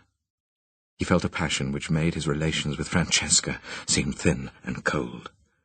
And whether Tim realized it or not, he didn't care. He was lost to all caution and all inhibiting restraint. He spoke Tim's name in a hoarse whisper, and the struggling slackened. There was a moment in which Martin hardly seemed to breathe. And then, because he couldn't help himself, he put his mouth over Tim's and gave him a long, enduring kiss. The release that came with that kiss seemed to take with it the repressive burdens of a lifetime. He rolled away from Tim and lay on his face. Tim got up first. He did what he would do on the gallows or at an H-bomb early warning. He lit a Gauloise. His mouth quirked up on one side at Martin, and he gave a sort of half-wink. Martin was flooded with shame. The burdens of a lifetime were still there. He got to his feet and sat hunched in one of the fireside chairs. Don't put the light on. Okay. Not if you don't want. No, I'm sorry about that. Just now, I mean. Martin tried not to mumble. He tried to look at Tim through the red gloom to meet his eyes and speak lucidly. It was nearly impossible. I don't know why I did that. It was the military gin. The fact is, it's meant for guardsmen, and you know what guardsmen are. I'm not queer, or gay, whatever you call it. It was the gin, love, said Tim. He had perched himself on the edge of the table. Martin managed to focus on him now, and if he was flushed, it didn't show in that light. Well, perhaps I am, though, he said in a low voice. Perhaps I am really, and I never knew it. And why have there been so many things I didn't know and couldn't see, Tim? Humanity treads ever on a thin crust over terrific abysses.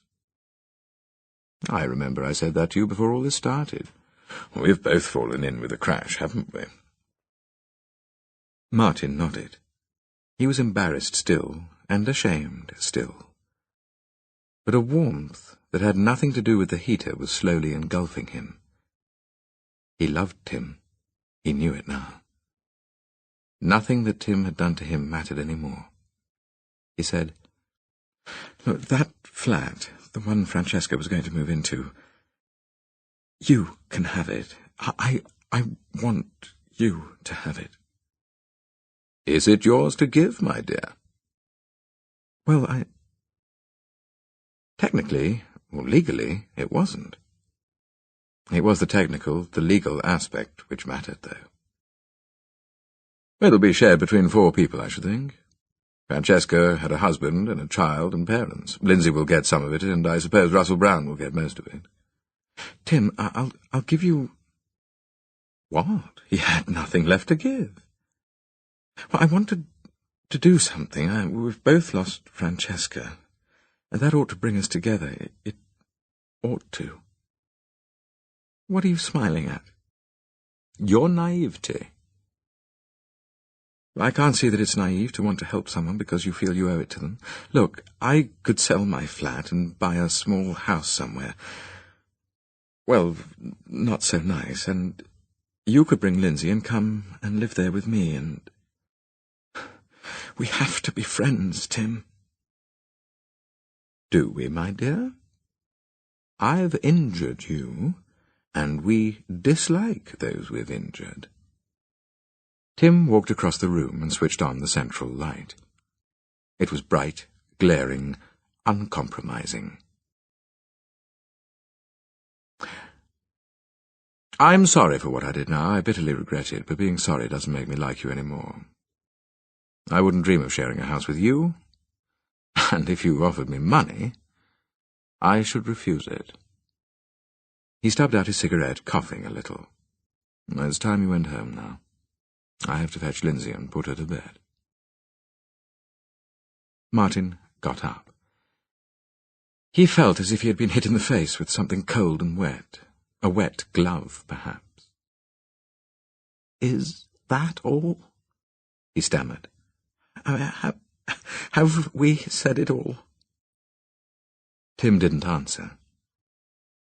They were out in the icy, dank hallway now, and from upstairs, distantly, came a wail. Lindsay wants Daddy. Tim opened the front door. The inquest was today. Accidental death. Cremation Monday, 3 o'clock, Golders Green. A hearty welcome will be extended to all husbands, real, imaginary, future, and common law. Martin walked down the steps and into the street without looking back. He heard the door close. His head was banging from bewilderment and incredulity and gin. It was 7:15. He had been with Tim for less than an hour. In those 45 or 50 minutes, his whole life, the past as well as the present and the future, had been changed. It was as if the world had tilted, and he been thrown sliding down the slope of it to hang there breathless by his hands. Or as if, as Tim said, the thin crust had given way. His head was hurting him now. He had drunk a lot of that gin, probably a tumblerful. But he didn't feel drunk, only sick and headachy and drained. He was tired as well, but he didn't think he would sleep. He felt as if he would never sleep again. For a long time he sat in the car in Samphire Road. He only drove away because he was afraid Tim might come out and find him still there, and even then he parked again almost immediately in one of the streets that had been turned into a cul-de-sac by the crater of devastated land. It was dark now, and the rubble-covered waste was totally unlit. The edges of it only were visible, a horizon of black, jagged roofs, punctured with points of light against the crimson, suffused sky. Francesca had lived here, come from here every morning, returned here each night. It seemed to him infinitely strange, something he would never fully understand. She was dead, and had been dead for nearly a week now. In her dying she had somehow come back to him. There had been no terrible betrayal. How could Tim know how she had felt? How could Tim tell that for all her early motives she hadn't at the end come to prefer the new man to the old? From taking a vicious pleasure in the fact of her death, he had felt like that when he first began to understand, he found he could now think of her with a pitying tenderness. They would never have been happy together, or not for long, he could see that. He was getting to know himself at last, he thought. His head wasn't going to get any better just sitting here. If the place had been more attractive, less downright sinister, in fact, he would have gone for a walked to clear his head, for it was a mild evening, with that indefinable smell and charge in the air that heralds spring. But he couldn't walk here. He started the car and drove away into Hornsey Rise. Someone walked across a pedestrian crossing ahead of him. He braked and waited rather longer than usual. He thought of the manner of Francesca's death.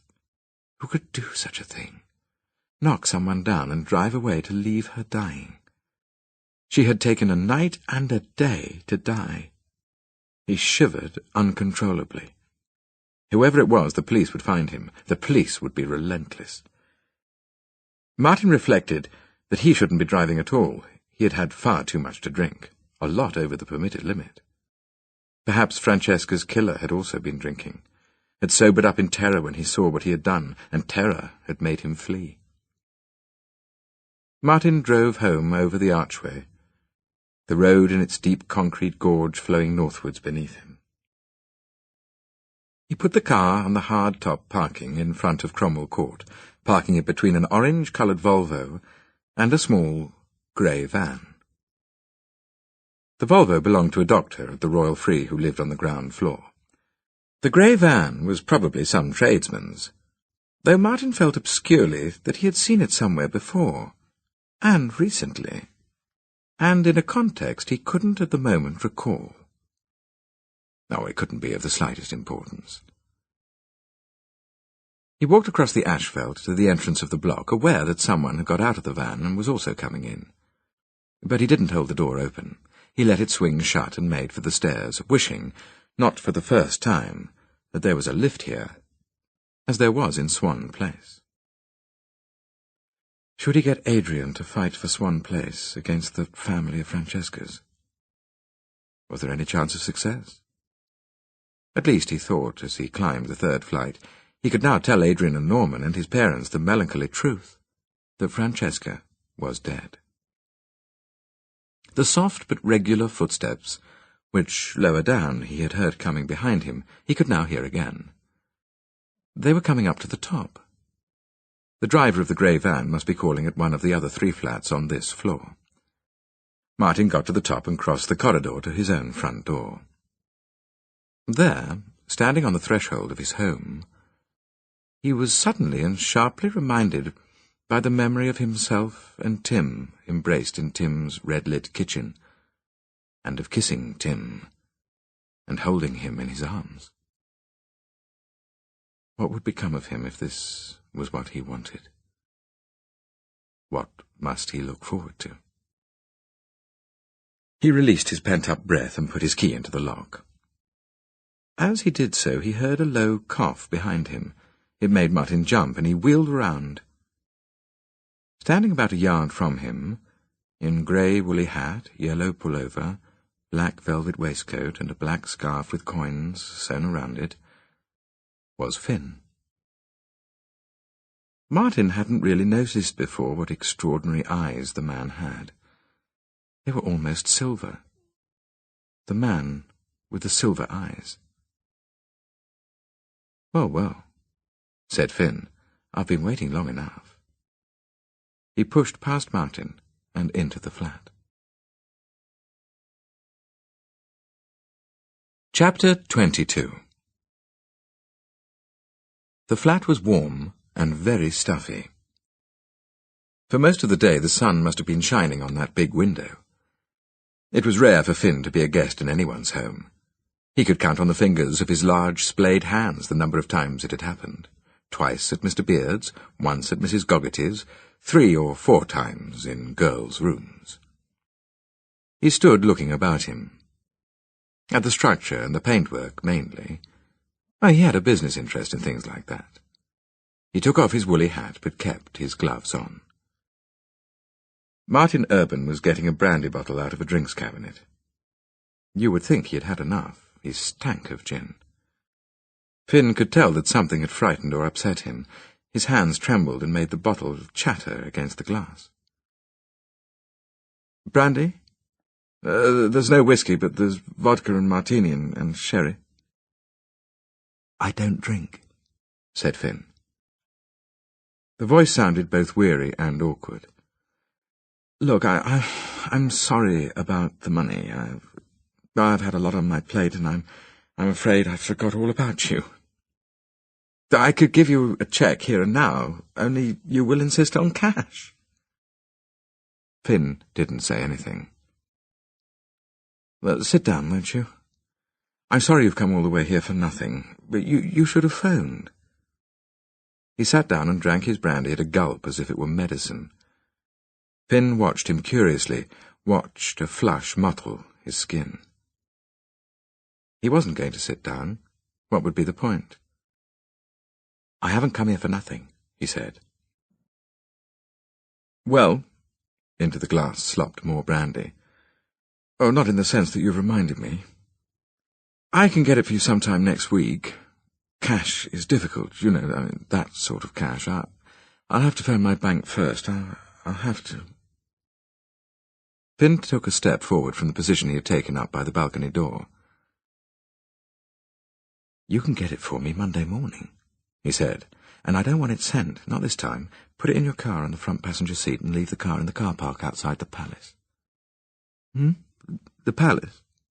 repeated Martin Urban, staring at him. "Alexandra Palace." Finn was getting impatient. "Well, have you got that?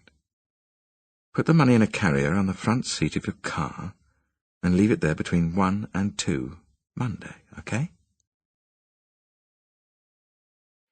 Martin Urban had flushed a dark crimson. His eyes had become very bright, his features blurred and thickened. He set down his glass and stood up. Very deliberately he said, "No, it's not okay. It's very much not okay." He passed a hand over his forehead, and when he took it down, Finn saw that his face was working with fury. "And just who the hell do you think you are? Coming here, barging in here, telling me what I should do with my own money? You haven't got some sort of right to it, you know. You people, you're all the same. You think anyone with a bit more than you've got owes you a living. It's purely out of the kindness of my heart I'm making it possible for your mother to have a decent place to live in. But I'm damned if I'm going to break an important appointment on Monday morning to go to the bank for you. Or do without my car for an hour. Now, why should I? Why the hell should I?" Finn thought the man was going to fall. He watched him get hold of the back of a chair and hang on to it, and draw a long breath and seem to get a grip on himself. Enough control at any rate to say coldly now, "You'd better go." And then, pushing past Finn to unlock the balcony door, "Excuse me, I must have some air." Martin Urban went out onto the balcony. Finn watched him standing there, looking down on London and then up at the clear, faintly starry, purplish sky. After a moment or two he came in again, appearing partially recovered, and stood staring with a curiously pained expression, like a hurt dog, at the big cactus which stood on the window-sill, at its pink, waxen flowers. Without turning to Finn, he said, "I thought I told you to go." Finn didn't reply to this rhetorical question. He said, "I don't want the money sent. Is that understood? I don't want those delivery people knowing." "Knowing what, for God's sake?" Martin Urban turned round and said sharply, "I'm sick of this. I'm tired. I've had a bad day. If it wasn't that I'd promised, and I don't like to break my word, I'd tell you can forget the money, right? So you can have a cheque or nothing." "Well, well," said Finn. "Now we know." "Indeed we do. And when that's over, I think I'll have done quite a favour to you and your mother." He went to the writing desk, though none too steadily, and fumbled about inside for a cheque-book. "Haven't I ever done anything for you?" said Finn. Without looking at him, Martin Urban said, "Like what?" "Like making a damn nuisance of yourself. What have you ever done for me?" He began to write the cheque. Finn went up to him, laid a heavy hand on his arm, and took the pen away. Martin Urban jumped to his feet and shouted, "Take your hands off me!" Finn held him by the upper arms and looked searchingly into his face. The square, flushed, puffy face was resentful and indignant, and utterly bewildered. Finn could read faces, and minds too, sometimes. "You don't know about it," he said flatly. "It wasn't in the papers." "Well, it's done. Last Saturday." Martin Urban struggled to free himself, and Finn let him go. "How dare you touch me? And what the hell are you talking about?" It was a strange thing, but now that he had to do it, Finn found it as hard to put the act into words as his clients had done. He looked around him. He cleared his throat. "Well, last Saturday," he said gruffly. "I did for the girl, like you wanted." Martin Urban stood quite still. "What did you say?" "You heard. Last Saturday you—" "Yeah, I did for that girl, like you're paying me for. I've done it, and now I want my money." The sound he made was a kind of ghastly groan, the like of which Finn had only previously heard from Lena, and he fell back on the sofa, covering his face with his hands. Finn regarded him as he rocked backwards and forwards, pushing his fists into his eyes, beating them against his temples. Finn stepped away and sat down on an upright chair, understanding now that he had made a mistake. Things, details, fell gently into place like the silver balls in Lena's Chinese puzzle, dropping into their slots. "Give me some more of that brandy."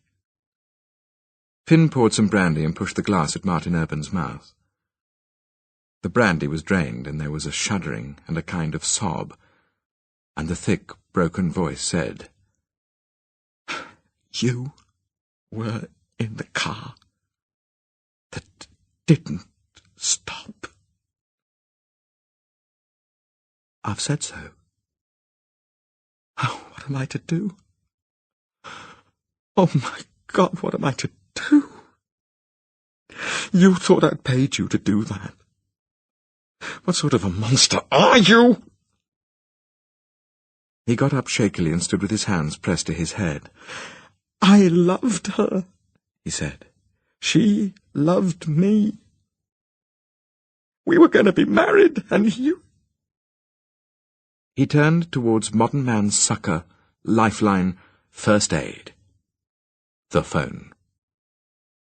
He took an uncertain step towards it. Finn calculated how to get there first, take him by surprise, wrench the wires out of the wall. And then... There was only one way to make certain no one was ever told what Martin Urban knew. Swaying, holding his head, he stood staring hypnotically at Finn. Finn began to get up. Sweat beads had started to prickle his face.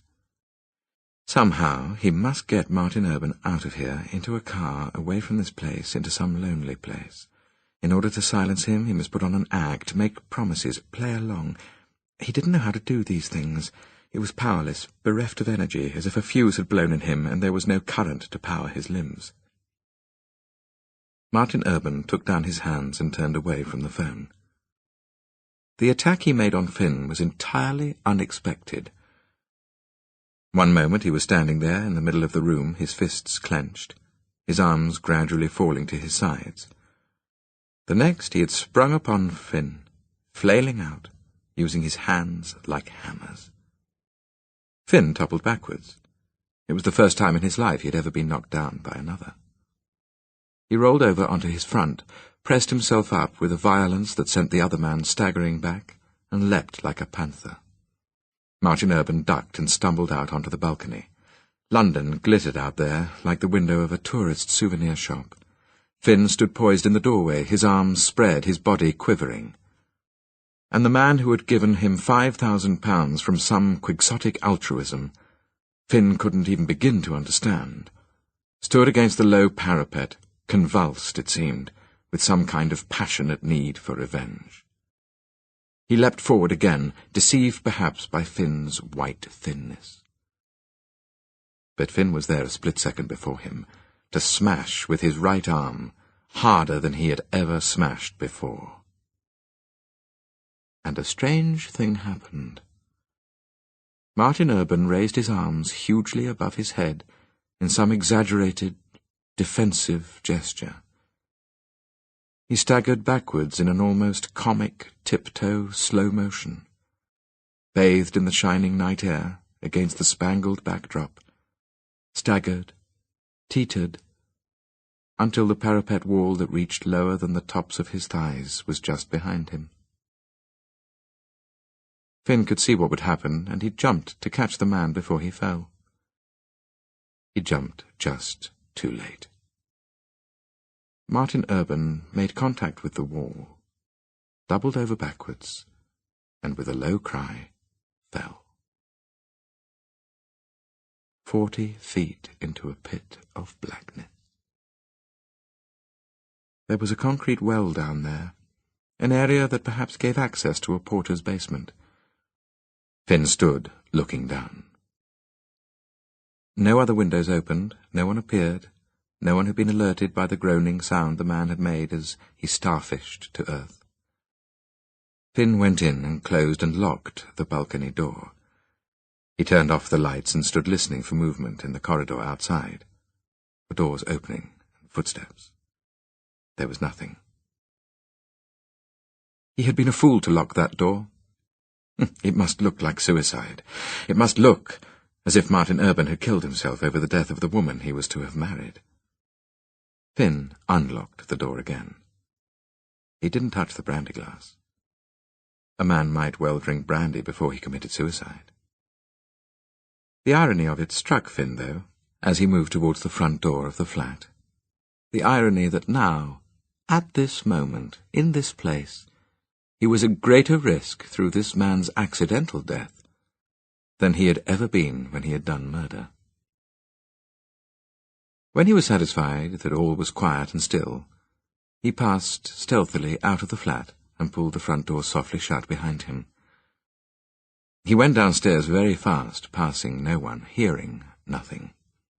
The van was waiting for him in a deserted car park, and deserted, too, Cromwell Court and its environs would have seemed, but for the lights which shone with tranquillity in most of its broad rectangular windows. Still, it was only a matter of time, of short time, before that body would be found. He must get away, not linger, not yield to the temptation to steal softly around to the other side of the block and peer into that dark well, check what light must go on or which door open to reveal its occupant. He resisted. As he was driving down Dartmouth Park Hill, coming up to the traffic lights at Tufnell Park Station, he heard the wail of a siren.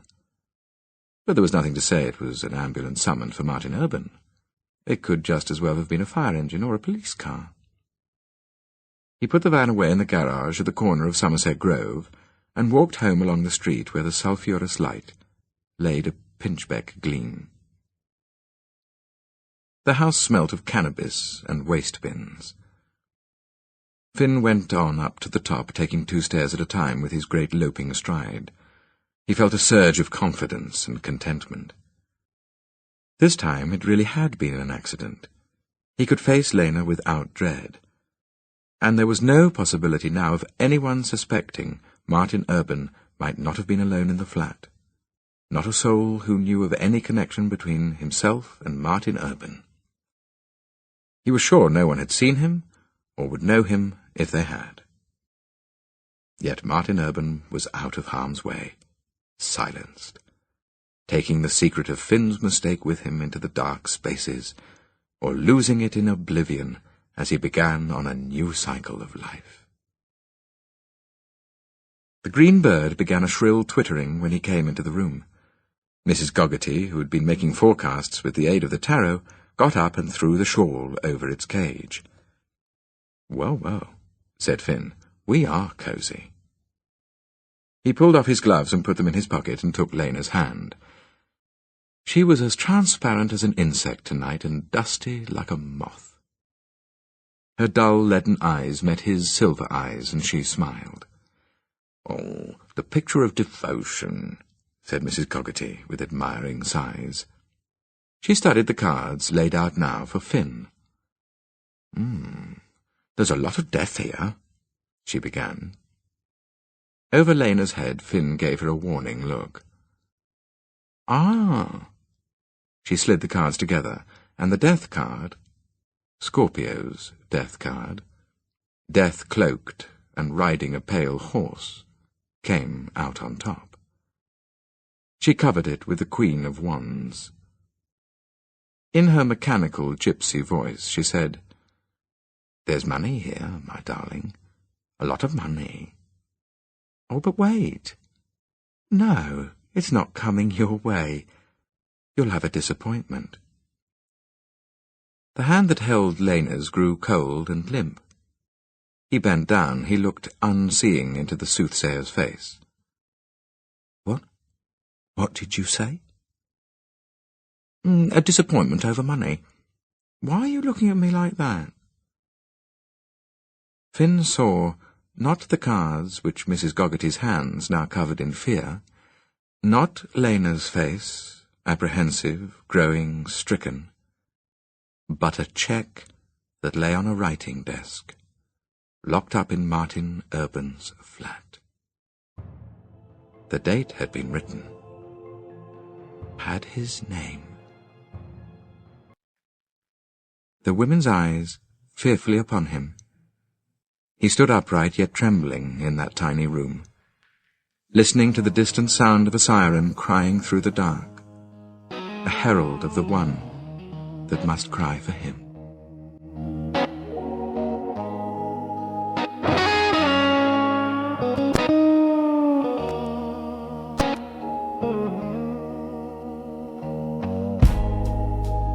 There's a cold wind blowing down my street, carries every promise I couldn't keep.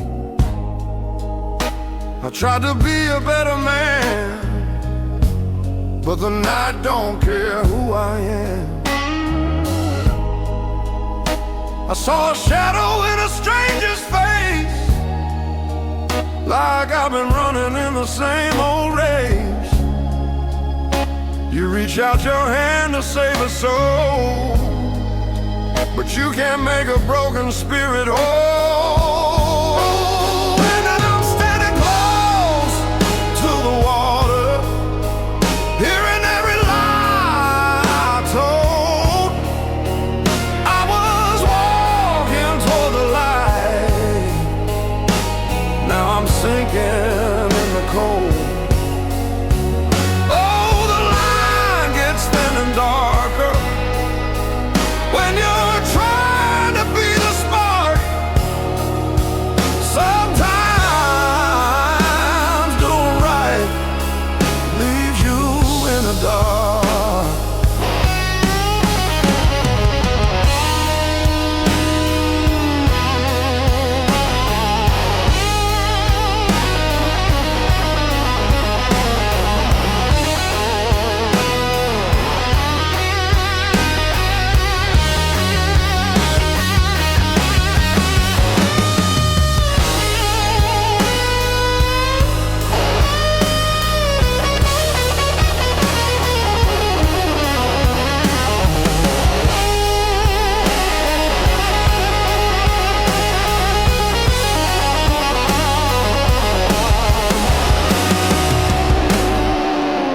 Every good deed casts a shade.